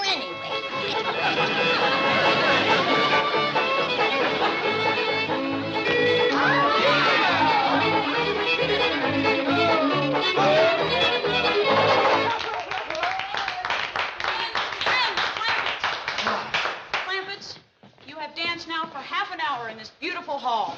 Has Mrs. Drysdale dared to show her face? No! That's right, she ain't. Has she dared to utter one word of protest? No! He's right worked up about it, ain't he? Now you see how the tyrant quails in the face of courage. You have danced the dance of defiance, and your fetters are broken. Doggone it, mine feel like it. Clampetts, now you must press on to ultimate victory. You must not return to that cabin. You must sleep here tonight. You must eat here tonight. I'm for that. I've been for it all along. Jethro, noble Spartacus, you shall lead your people to happiness. Hot diggity dog! You heard her. Head for the kitchen. Come on, folks, join us for supper. Shall we? No. We have ignited the torch of liberty, but they have won the battle of freedom. You're right. To them alone belong the fruits of victory. Right. Store-bought, butcher-cut, paper-wrapped meat.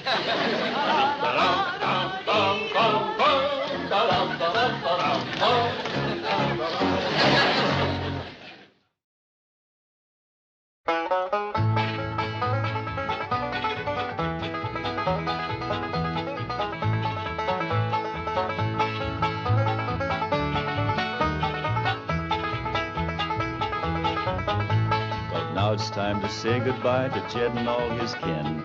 They would like to thank you folks for kindly dropping in.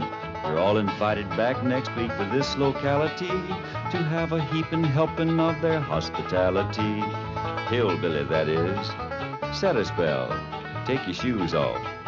Y'all come back now. Here? This has been a Filmways presentation.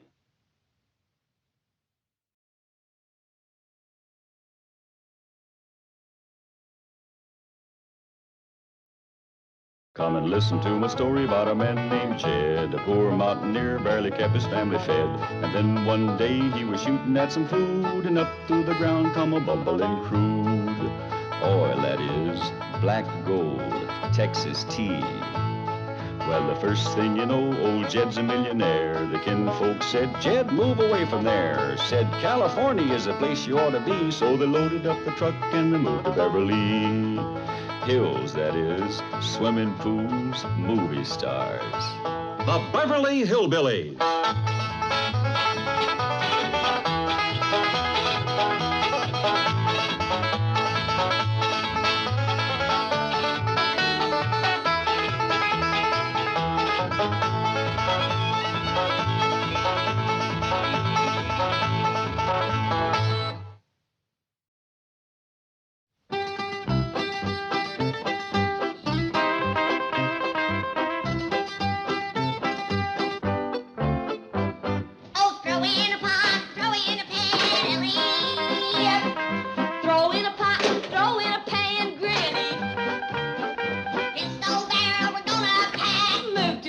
Way out back, honey, baby mine.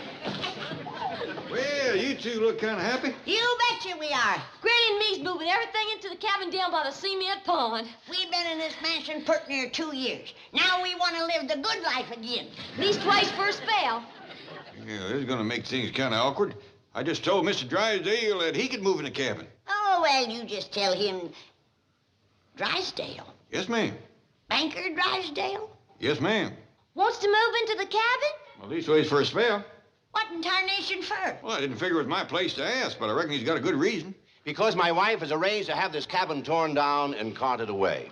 But she's gone to Boston. Why not just cancel the arrangement? I don't know who's coming or when, but I do know the law. If the cabin is occupied, they can't touch it. But, Chief, the logical person to occupy this cabin is Granny. Very funny. Do you see that double-barreled 12-gauge scatter gun? Yes. Granny would scatter those wreckers before they could pick up a crowbar. And the city of Beverly Hills takes a dim view of shootouts. Well, what about Mr. Clampett or Jethro?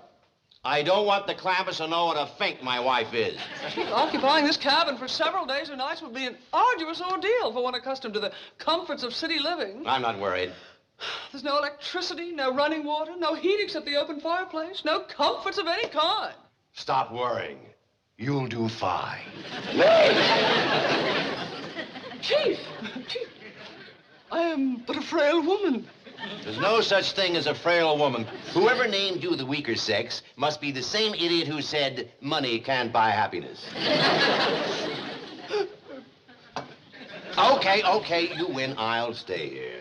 I'm only a bank president with hundreds of employees depending on him. My health and welfare are not important.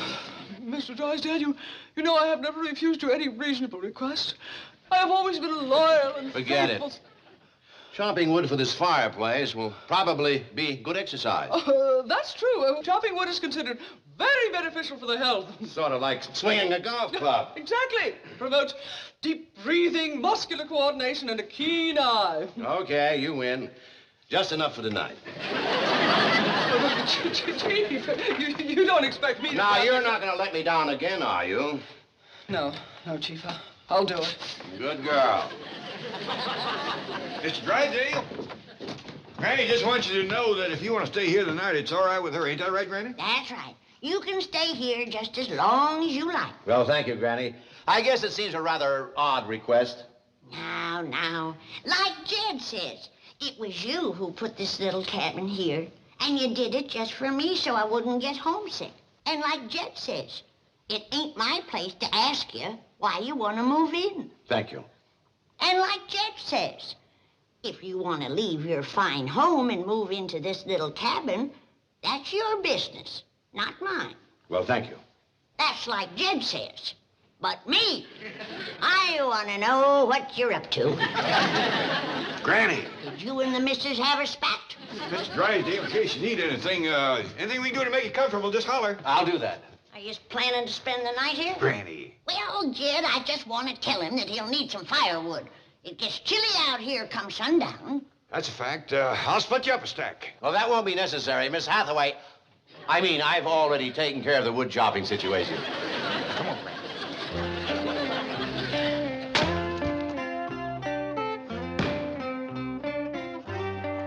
Jethro, dear boy, you have come to my rescue as a knight of old. And now the right is yours to claim a reward. Oh, shucks. I couldn't take no money from you, Miss Jane. Money was not what I had in mind. I was offering you a kiss. Right out here in the open where everybody can see us? You have a point there. Here are the keys to Mr. Drysdale's limousine. It is parked in his driveway, and he will not be using it again today. Does this suggest a way in which you might claim your reward? It sure does. I like driving even better than kissing. That boy's like a magnificent lighthouse, tall, strong, and sturdy. If only his beacon weren't so dim. Just heard Jethro yelling. Anything wrong? No, just youthful exuberance. Well, I'll do that for you, Miss Jane. Oh, thank you. Miss Jane, why is Mr. Drysdale wanting to spend the night in the cabin? Oh, he doesn't want to. It's just that his wife has forced him to. You see, she made arrangements for this home record. Oh, I shouldn't have said that. Mr. Drysdale will be furious. We'll help him fight. No, please, Granny. He doesn't want you to get involved. Don't tell him I said anything. But my shotgun's in the cabin there. No, Granny, please. Mr. Drysdale knows the law. He knows how to handle a situation. So do I, with buckshot. I promise you won't do anything.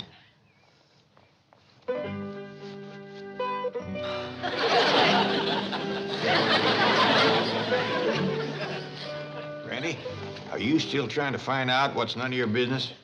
No, I ain't. I done found it out. Granny, remember your promise? I won't say a word to Jed. Thank you.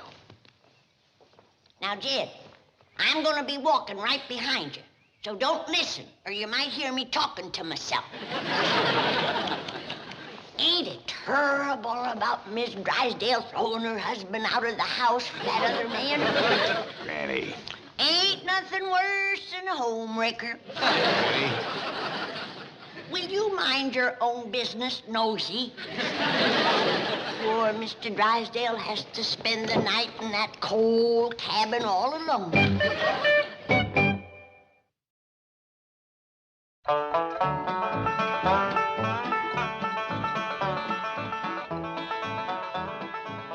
Well, Mr. Drysdale, I reckon you're all set. That is, if you're still sure you want to spend the night here. I'm sure, and thank you very much. You'd be much more comfortable up at our mansion. Then we could sit a while and you could tell me your trouble, if you got any. And I kind of think you have. What do you mean? Nothing. I ain't heard nothing. If that varmint shows up tonight, use my shotgun on him. What varmint? Granny, are you pestering Mr. Drysdale with them questions again? No. I was just telling him that my shotgun is handy in case that rascal shows up tonight and wants to steal a chicken. Oh, speaking of these chickens, are they going to be here all night? Yes, sir. This old plow's their favorite resting place. Well, it's pretty close to the cabin, isn't it? Yes, sir. That makes it real handy. If they get scared during the night, goes to squawking and yelling, you can just come out on the porch and talk to them. Call them by their name. This is Rosie and Drusilla, Viola Jane, Millie. Ellie Mae, what I'm worried about is sleeping through all the noise they make. Oh, don't worry about that. They'll wake you up. Well, May, I kind of think Mr. Drysdale would like us to move the chickens. Yes, I would. Oh, it won't do no good to move them. They'll come right back to this old plow. Well, then we'll move the plow. You run fetch Jethro to help us. Yes, sir, Pa. I'll help. Oh, Mr. Drysdale, you, this fine city suit and them shiny shoes get all ruined before we went 100 feet. We take care of it. You come here and set a spell.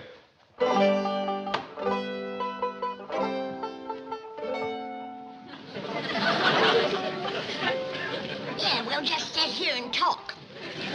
Got anything you want to get off your chest, Mr. Drysdale? Any troubles you want to unburden yourself of? Granny, what are you up to? Ain't he the nosy one?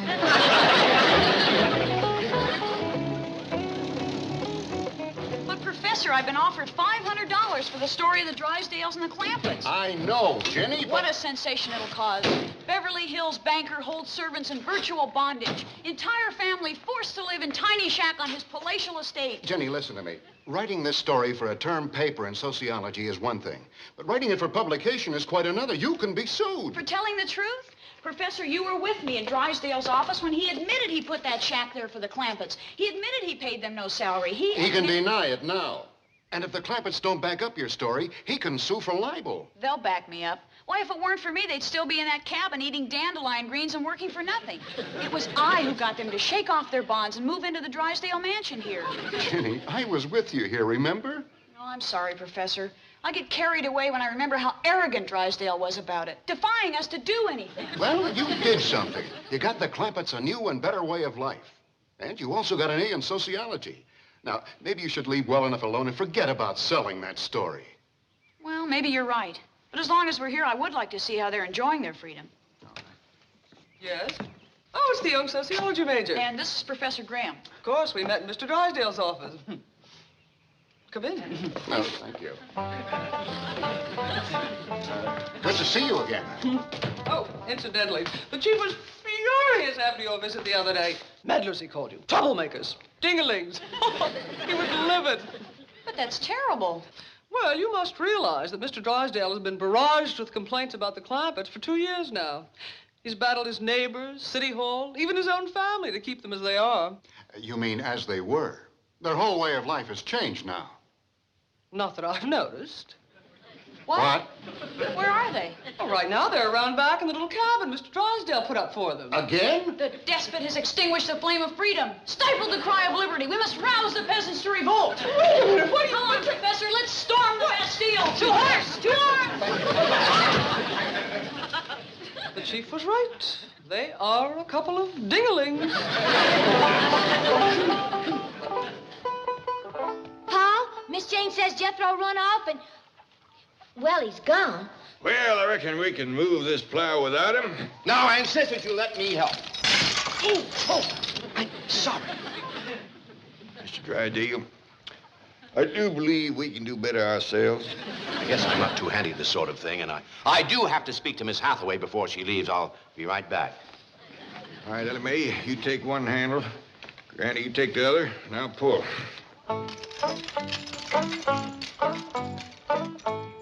1, 2, 3, heave!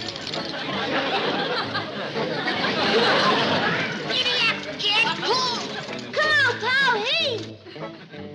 Drysdale has them working like serfs again. It's worse than ever. Stop! Stop! Oh, it's the little girl that spouts all the big words. And the sociable professor. You shouldn't be struggling with this plow. Well, he's hooked on the root. And we want to get it moving before Mr. Drysdale gets back. Come on, give us a hand. No, wait a minute. Listen to me. Is Mr. Drysdale paying you to do this? No, ma'am. Of course not. Well, we couldn't take money from Mr. Drysdale. You hear that, Professor? The moment we left, he subjugated them again. Where's Jethro? He ran off. Well, I didn't want to say nothing in front of Mr. Drysdale because Jethro run off in his limousine. Oh, Jethro hadn't ought to done that.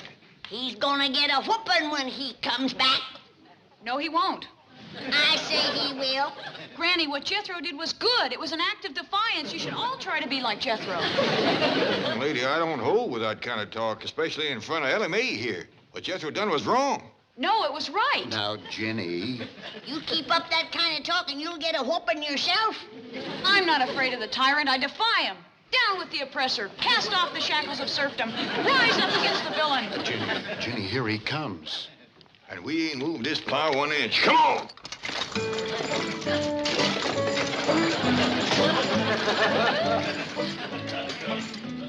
Are you two troublemakers back again? Yes, and we'll continue to come back as long as there are robber barons like you and a miserable hovel like this on the very edge of a $50,000 swimming pool. That hovel and that swimming pool are both on private property, and so are you. Only they're staying and you're going.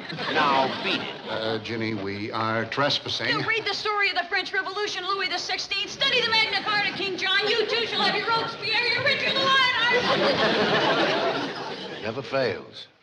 Every election year, they come out of the woodwork.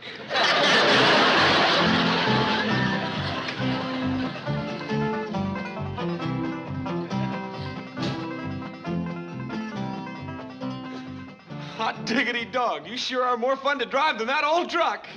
Jethro, noble Spartacus, I hail you. Well, I hail you, too. You have come back to lead your people in revolt. No, ma'am. I come back to eat and fetch Mr. Drysdale's limousine. Sure is a doozy, huh? Wish I could take Granny, Ella May, and Uncle Jed for a ride in it. You can, you shall, you must. Now, Ginny. Drive it around to the very door of that little cabin and speed your family away to liberté, égalité, and fraternité. Sure do my best, but I have trouble finding Anaheim, Azusa, and Cucamonga. Wait a minute, Jethro. No, don't wait. Strike now. Away, Spartacus. Fire up the torch of freedom. Yes, ma'am.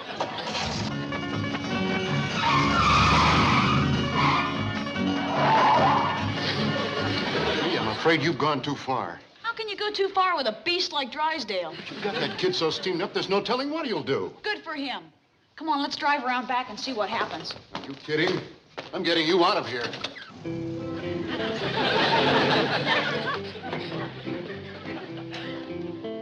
Uncle Jed, Granny, Ellie Mae, come on!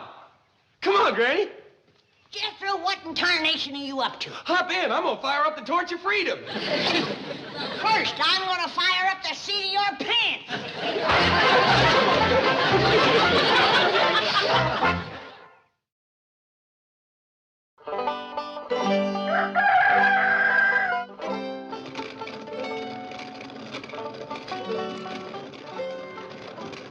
Morning, Jed. Morning, Granny. Sorry I overslept. Yeah, it ain't like you. Well, I was down to the cabin half the night trying to help Mr. Drysdale Trying to help him what? to get to sleep. Man can't sleep with troubles on his mind. He has to unburden himself to someone. You was trying to unburden him half the night? It was slow work, Jed. He kept dozing off. I finally gave up. I wasted 3 pots of coffee on him. I'll mosey on down there and see how he's doing this morning without your help. Jed, try and get him to tell you about the home wrecker that's come between him and his missus. That's what the poor man needs to unburden himself of. Granny, I figure if Mr. Drysdale wants me to know about the home wrecker, he'll tell me without my asking. Not if he's as sleepy as he was last night.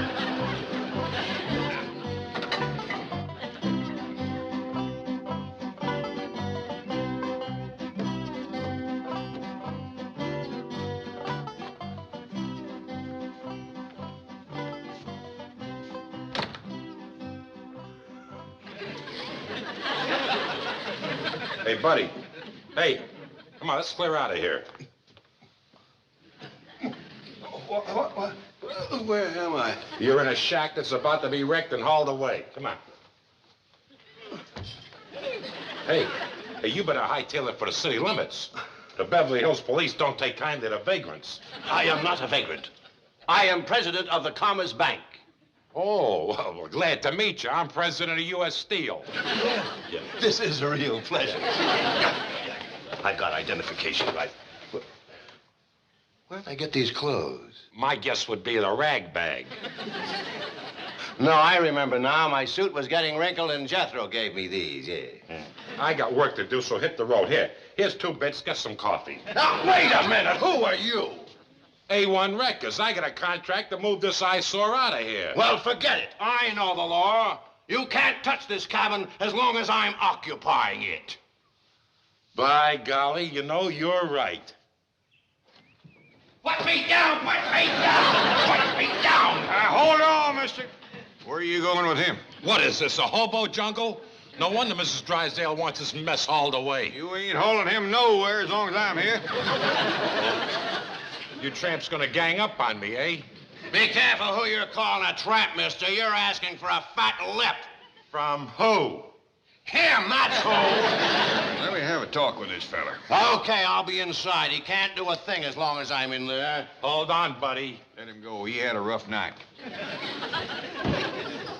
Now, can't you and me kind of straighten this out? What's to straighten out? Mrs. Drysdale got tired of looking at that old eyesore, so she called me. No offense, but when he is dressed up and combed and shaved, he is every bit as good looking as you. Maybe better.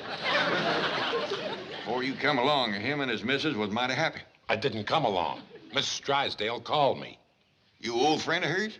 Never met the woman till yesterday. She saw my ad in the paper. You mean you advertised a wreck home? Got to stay in business. If you ask me, it's a mighty sorry business to stay in. Look, Mac, I've wasted enough time now. Why don't you get out of my way and I'll do my job, huh? I reckon I can't let you do that. Okay.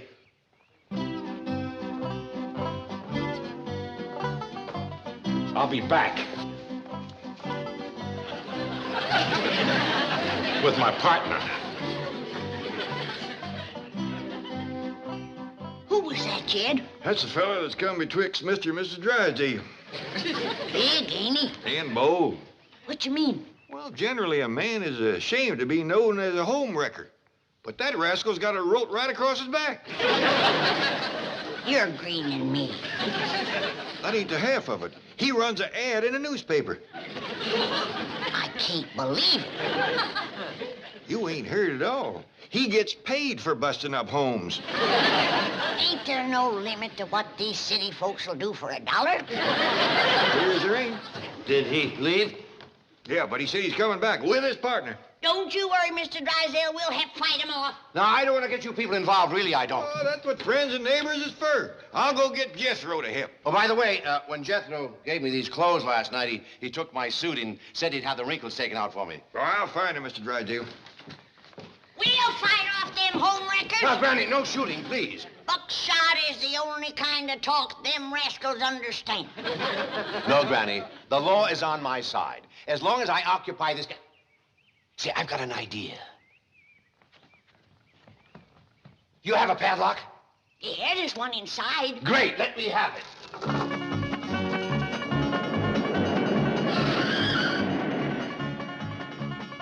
How'd you like that ride, Ellie Mae? Hey, how about taking my critters for a ride now? Well, go get them. There's plenty of room.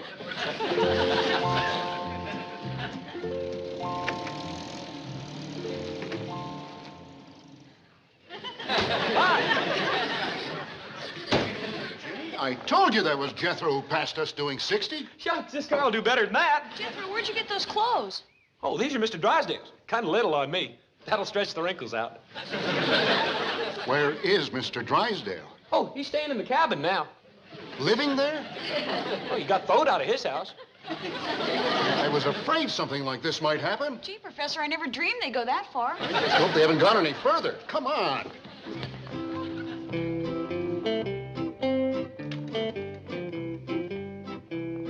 Jethro, have you been joyriding in Mr. Drysdale's car again? Oh, yes, sir, Uncle Jed. And wearing his suit and his hat? Oh, look what you made me do. Granny's gonna whoop me. Well, she'll have to stand in line to do it. Now get in there and get them clothes off. Fella tries to do the best he knows how. All he gets is yelled at and a hickory stick, pretty near squeezed to death in a city suit. Excuse me for living. Oh, no. Even I didn't think they'd go that far.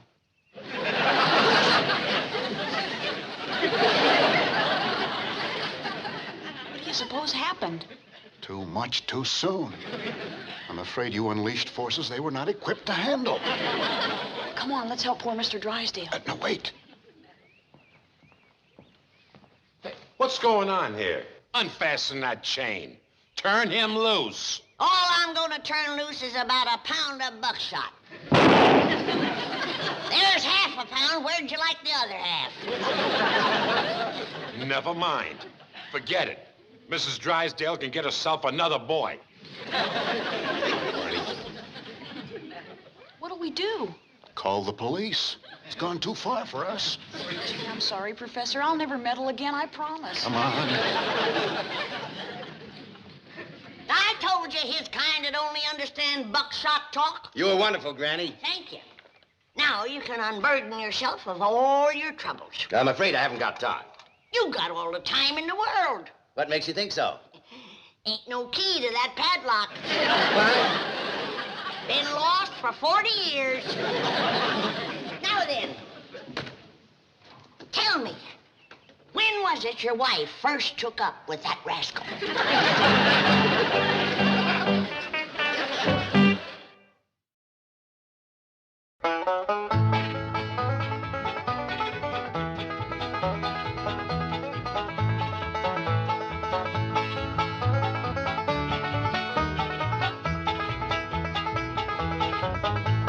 Now it's time to say goodbye to Jed and all his kin. They would like to thank you folks for kindly dropping in. You're all invited back next week to this locality to have a heaping helping of their hospitality. Hillbilly, that is. Set a spell. Take your shoes off. Y'all come back now. Here? This has been a Filmways presentation.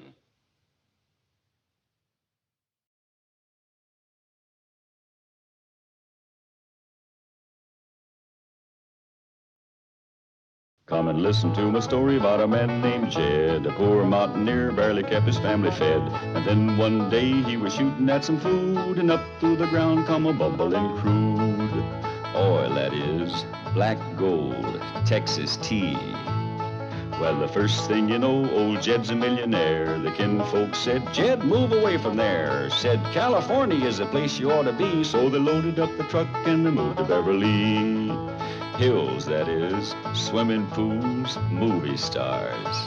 The Beverly Hillbillies.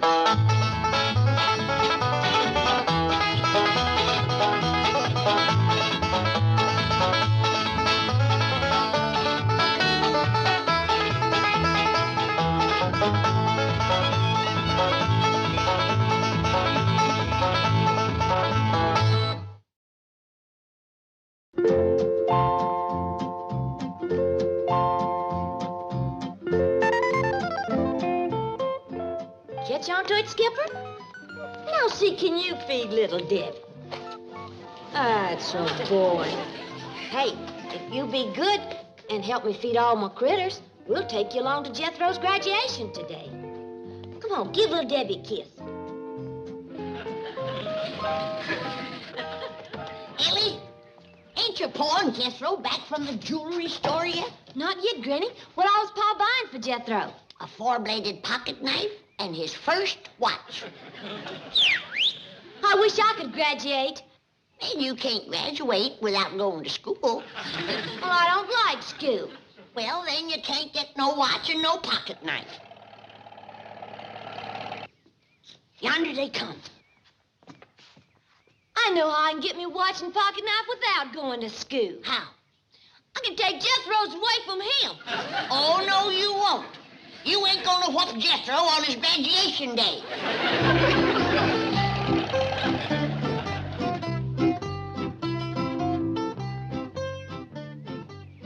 What's Jethro doing?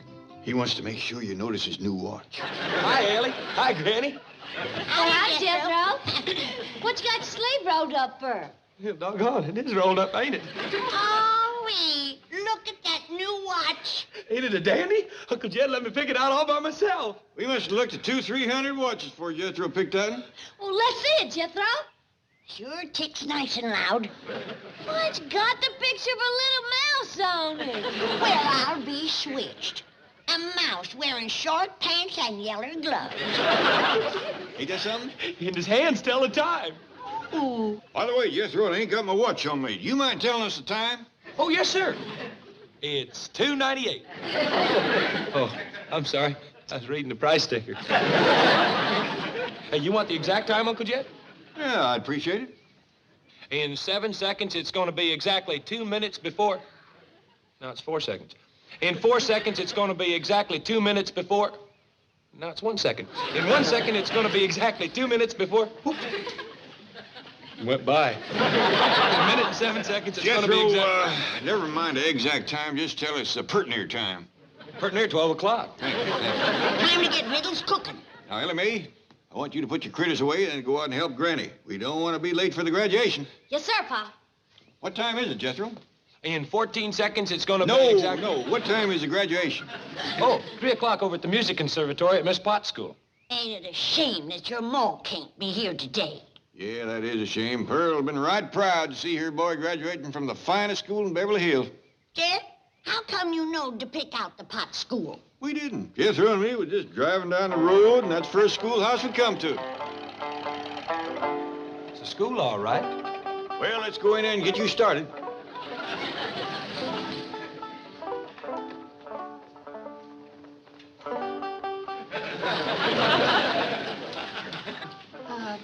May I help you? Well, reckon maybe you can. Yes? What is it you wish? Well, I'd like to get my nephew started into school. Here? Yeah, here's all right if you got room for a desk and his lunch basket.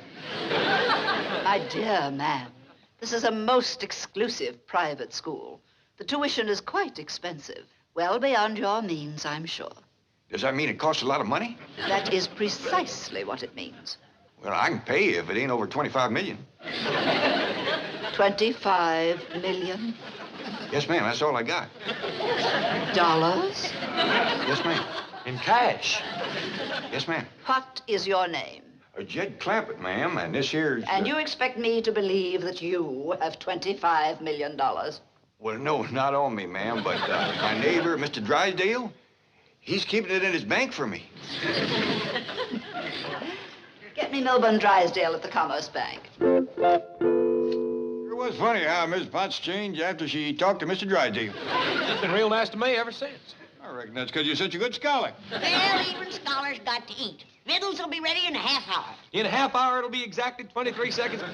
No, it'll be 20 seconds. 19. It'll be time to eat, and you'll be ready. Jethro, sit down a minute.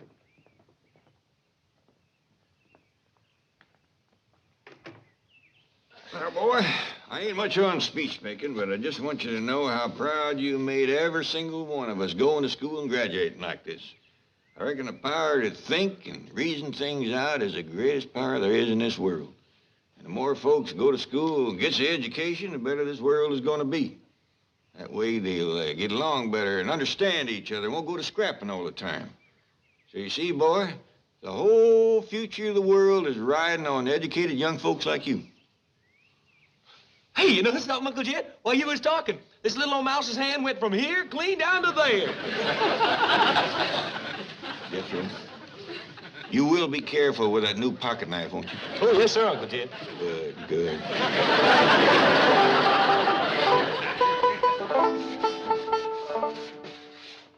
Own it good, boy. We want to look our best when we drive up to Miss Potts' school for your graduation. Yes, sir, Uncle Jed.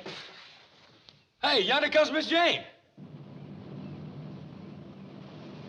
Boy, whether she sees my new watch, it's 3 or 4 times bigger than hers. So don't go to bragging on it right off. Let her notice it for herself. Oh, yes, sir.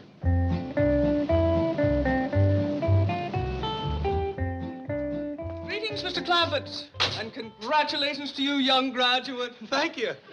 Oh, isn't that a new watch? Oh, this one here. Yeah. Shucks, no, it ain't exactly new. Well, I've had it for pretty near 37 minutes and 42 seconds now. Come on in, Miss Jane. Thank you. Oh, just a moment. I have a present for Jethro. You hear that, boy? Yeah. To you who are about to graduate, Excelsior! Sure is heavy for Excelsior. It is a book, dear boy. And always remember, Books are the ever-burning lamps of accumulated wisdom. Read and illuminate your mind, because the mind, Jethro, the power to think and to reason, is the most important power that man possesses. Education is the answer to most of the ills of this world. And if young people are... Excuse me, Miss Jane, but I kind of think you're dropping your bucket down a dry well.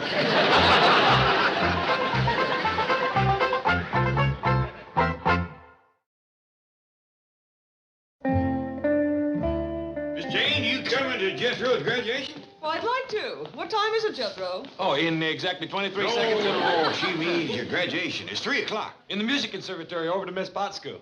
He's almighty proud of Jethro. He's the only one in the family that ever made it clean through school. Mr. Clampett, Jethro is graduating from the 6th grade, isn't he? That's right. Then he has to go through at least 6 more grades. 6 more? Yes. Another 12 years, huh? Well, with my help, I think he can make it in 6. Then, of course, he'll go on to college. College? Gee whiz. All I want to be is a brain surgeon. I think you'd better change that ambition, Jethro. To be a brain surgeon requires 4 years of college, 4 years of medical school, 1 year's internship, and from 2 to 5 years of residency. Oh, no. Uncle Jed, I just think I'll settle for being an atomic scientist. That might take almost as long. Jethro, you got a third choice? Oh, yes, sir. Streetcar conductor. Excuse me, I'll get it. Streetcar conductor? Oh, yes, sir. Ed Clampett speaking. Oh, howdy there, Miss Potts. Say, we's all mighty happy and proud that Jethro is graduating out of your school today. But I reckon you're right sad to see him go, ain't you? You don't say. Hi there, Miss Jane. Hello, Ellie. Will you stay to victuals? Granny's cooked up an extra special treat for Jethro's graduation. Sure she will. What is it, Ellie? Chicken fried chicken hawk and crawdad burgers. Oh, hey, come on, Miss Jane. Well, I don't really have the time. Oh, I can give you that. In 11 seconds, it'll be exactly 17 minutes before... Jethro, Miss Potts is right put out at you. You're late for graduation rehearsal. I am? Yeah, you were supposed to be over to school at 12:30. Oh, shucks, I forgot. Oh, Granny's got victuals ready now. Jethro, which is more important, eating or graduating? Well? You're wrong. Get over to the school.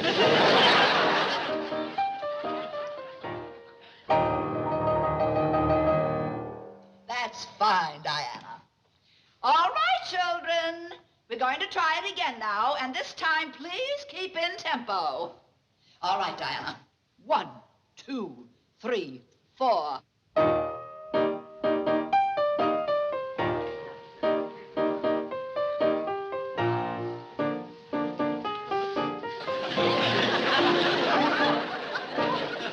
Jethro.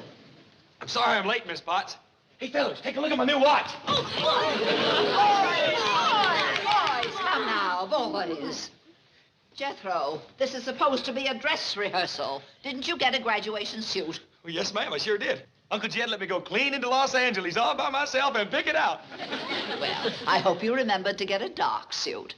Oh, yes, ma'am. It's dark green. Yeah, with big yellow squares all over it. And I got some yellow shoes to go with it. And the fella threw in a necktie for free. It's got the picture of a hula dancer on it. The lights go out and she glows. And there's writing on it that lights up and says, "Kiss me in the dark, baby." Diana, please. Shall I get you some smelling salts? Yes, and Milburn Drysdale. Tell him to come quickly. It's an emergency. Hey, guys, you ought to see this store where I bought my suit. There's a fella there that stands behind this little wire fence that sells everything there is. Cameras, clothes, guitars, watches, ties, shoes, hats, everything. Back in your places. Graduation is only 2 hours away. Oh, 1 hour and 59 minutes and 34 seconds. 33 seconds, 32 seconds, 31 seconds. Jethro. You want to see it? Here. Jethro, please.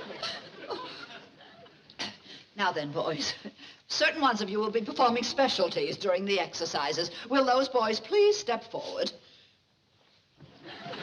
You, Jethro? Oh, yes, ma'am. I thought for my special exercises, I'd do this 50 times.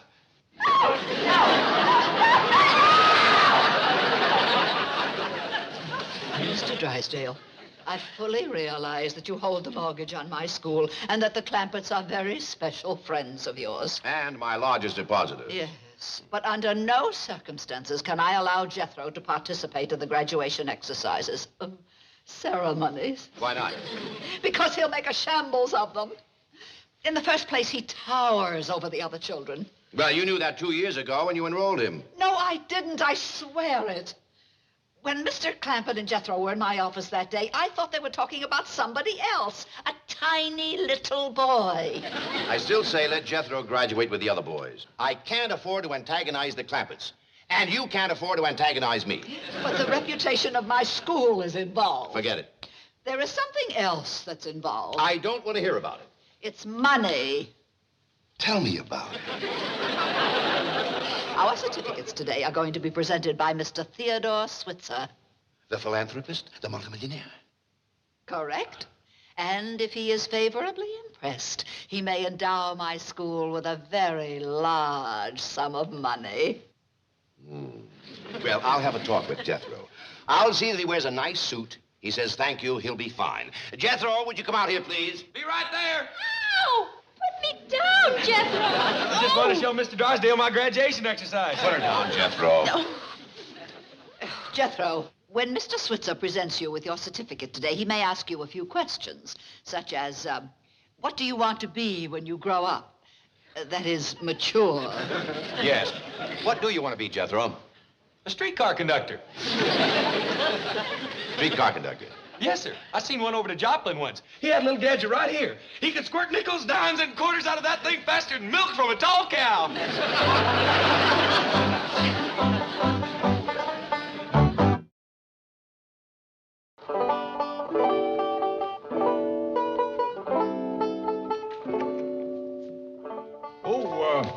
Jethro come back from the rehearsal yet? Well, not yet, Pop.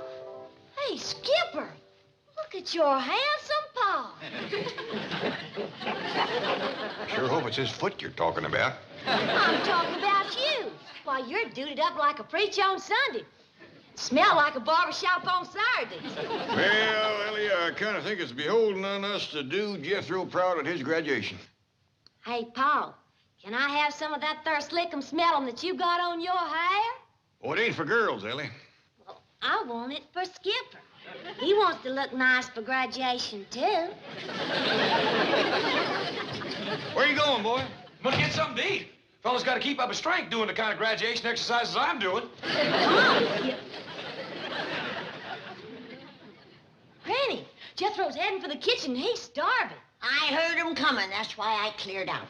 When that boy starts swinging a knife and fork, he ain't safe to be around. I just hope he don't set fire to the kitchen with the sparks. Come on, Skipper. Ow-wee!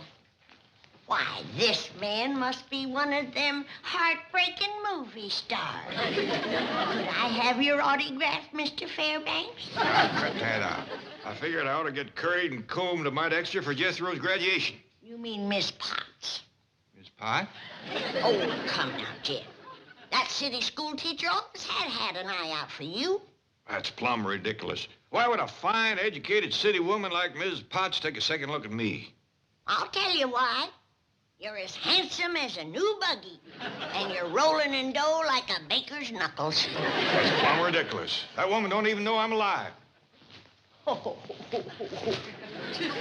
All right, now, let's run over this quickly. Diana, you will get Jethro's watch and set it back 45 minutes. Mrs. Potts, you will do the same with Mr. Clampett's watch. Well, that's a simple matter for Diana. But how am I going to get Mr. Clampett's watch? You're a woman, he's a man. Take it from there. Or would you rather have Mr. Switzer judge your school by Jethro? I'll do it. I need that endowment. Mrs. Potts, isn't this going to be quite a blow to Jethro, missing his graduation? He won't miss it, dear. As soon as Mr. Switzer has gone, we will have a special ceremony just for Jethro. Well, howdy, folks. Come in, come in.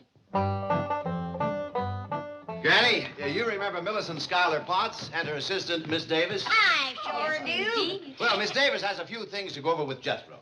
Well, he's out in the kitchen having victuals. May I take her out? Oh, I reckon it's safe. The edge ought to be off his appetite now. Well, where is Mr. Clampett?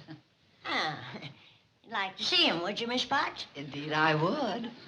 Oh, Jed, that woman that don't know you're alive is here to see you. Howdy there, Miss Potts. Hello, Mr. Clampett. I didn't figure we'd be seeing you too long about 3 o'clock when Jethro graduates. Oh, Mr. Clampett, then you are coming. Yes, ma'am. Oh, I was so worried. You didn't RSVP. I didn't? And that's why I'm here, to extend to you a very special invitation and to make sure that you get there exactly at the right time. Oh, we'll be on time, all right. You promise? Yes, ma'am. Oh, and you won't be late? No, ma'am. Oh, thank you, thank you. Granny, ain't there something cooking out in the kitchen? Not as good as what's cooking in here. Ma'am, you mind squeezing this other hand? Nothing's got my watch in it. Oh, I'm so sorry. Did I hurt you? Well, no, ma'am. Oh, there, make it better. Maybe a little bit. Granny, hadn't you ought to be looking after Jethro? He ain't the one that needs looking after. Here's your watch, Mr. Clampett. My, isn't it beautiful? Yeah, thank you, ma'am. Well, how are things going in here? Oh, fine, just fine. Jethro, you hurry up and get into your graduation suit. Yeah, it must be, 1:45. Oh, it must be later than that. What time you got, Jethro? Oh, I got... Miss Diane, can I have my watch back now? Certainly, Jethro. Thank you. Hey, in 14 seconds, it'll be exactly 15 minutes before 2. Make that 11. Make that 10. That's close enough, Jethro. What time you got, Mr. Drysdale? Same as everybody else, 1:45. Diana, we must get back to school. Mr. Drysdale, may we impose on you? My pleasure. Oh, well, now we'll see all of you at 3 o'clock sharp. Yes, I'll come back and pick you up at 2:45. That's 1 hour from now. Oh, no need to. Jethro will drive us over in the truck. Not on his graduation day. Let me have the honor. See you later, Jethro.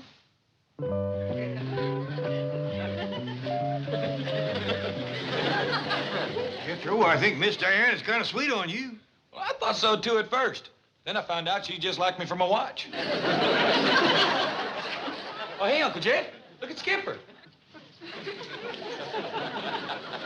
Jethro, you see if you can get yourself looking as neat as he is. Skipper go with us to graduation, too, Paul? Well, let's go outside and ask Mrs. Potts. Maybe she ain't gone yet. Come on, Skip. There's only one way to tell time, and that's with the sun. Granny? Miss Potts go? Yes, and you know something? According to my calculations, it's done past 2:30. Granny, you can't hardly put your calculations up against 3 store-bought watches. Where you going, Granny? To Potts School. Let them with watches be late. I'm going to be on time. Well, can Skipper and me go, too? Climb on.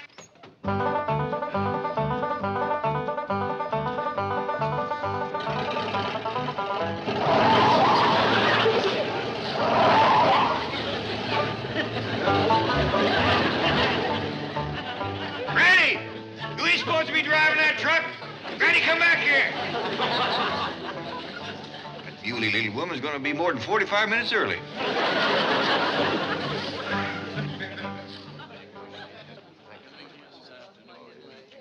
It's just a small school, Mr. Switzer, but Mrs. Potts believes in quality, not quantity. That's very commendable. Well, it's been a pleasure making your acquaintance. I've long been an admirer of your money. Many charities and philanthropies. Well, Gaudiamus igitur. Well, your graduating class has a very impressive scholastic average, Mrs. Potts. Thank you, Mr. Switzer. With the exception of this one student, Jethro Bodine. Jethro, yes. Well, I doubt very much if he'll be here today. He's graduating, isn't he? Oh, yes, he's graduating. Excuse us, fellas. Is this here where you go to watch a graduation? No, ma'am. You have to go around front. There wasn't no place to park out front. Hey, isn't that Skipper? The one that Jethro's always talking about? Well, it sure is. Where's Jethro? We're supposed to march out in about 1 minute. Yeah, it's 3 o'clock now. I knew it, Ellie Mae. Jethro's gonna miss his own graduation. I've got a great idea. Let Skipper march out and get Jethro's certificate. You reckon it's all right, Granny? It's all right with me. Mrs. Potts, I don't mean to pry, but if I'm to endow this school with a large sum of money, I have a right to know about Jethro. Yes. Well, you see, Mr. Switzer, Jethro has a very definite inferiority complex. He doesn't like to appear in front of an audience. Why does he feel inferior? What? Well, he's different from the other boys. Different how? Oh, his appearance, his size, his background, his manners, even the food he eats. Why did you enroll him? Frankly, it was a mistake. But once enrolled, I felt duty-bound to give him the best education I knew how. Actually, Mrs. Potts has accomplished miracles with Jethro. From the looks of his grades, I'd hardly agree. Mr. Switzer, I give you my word, Jethro posed a most unusual academic challenge. Well, it's after 3. I suppose we should proceed without him. Thank you, Mr. Switzer. Diana, begin the march. Will you...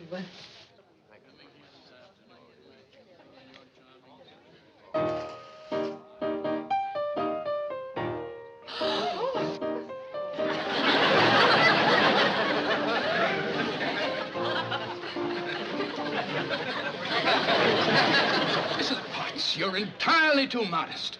Academic challenge indeed. Why, it's a miracle that he can make these kind of grades. I'm doubling my endowment.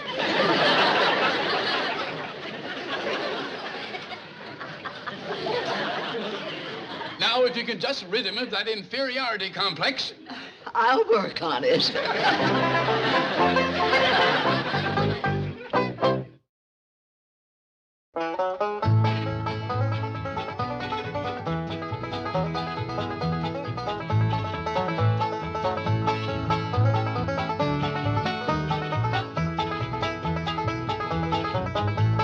Now it's time to say goodbye to Jed and all his kin. They would like to thank you folks for kindly dropping in. You're all invited back next week to this locality to have a heaping helping of their hospitality. Hillbilly, that is. Set a spell. Take your shoes off. Y'all come back now. Here? This has been a Filmways presentation.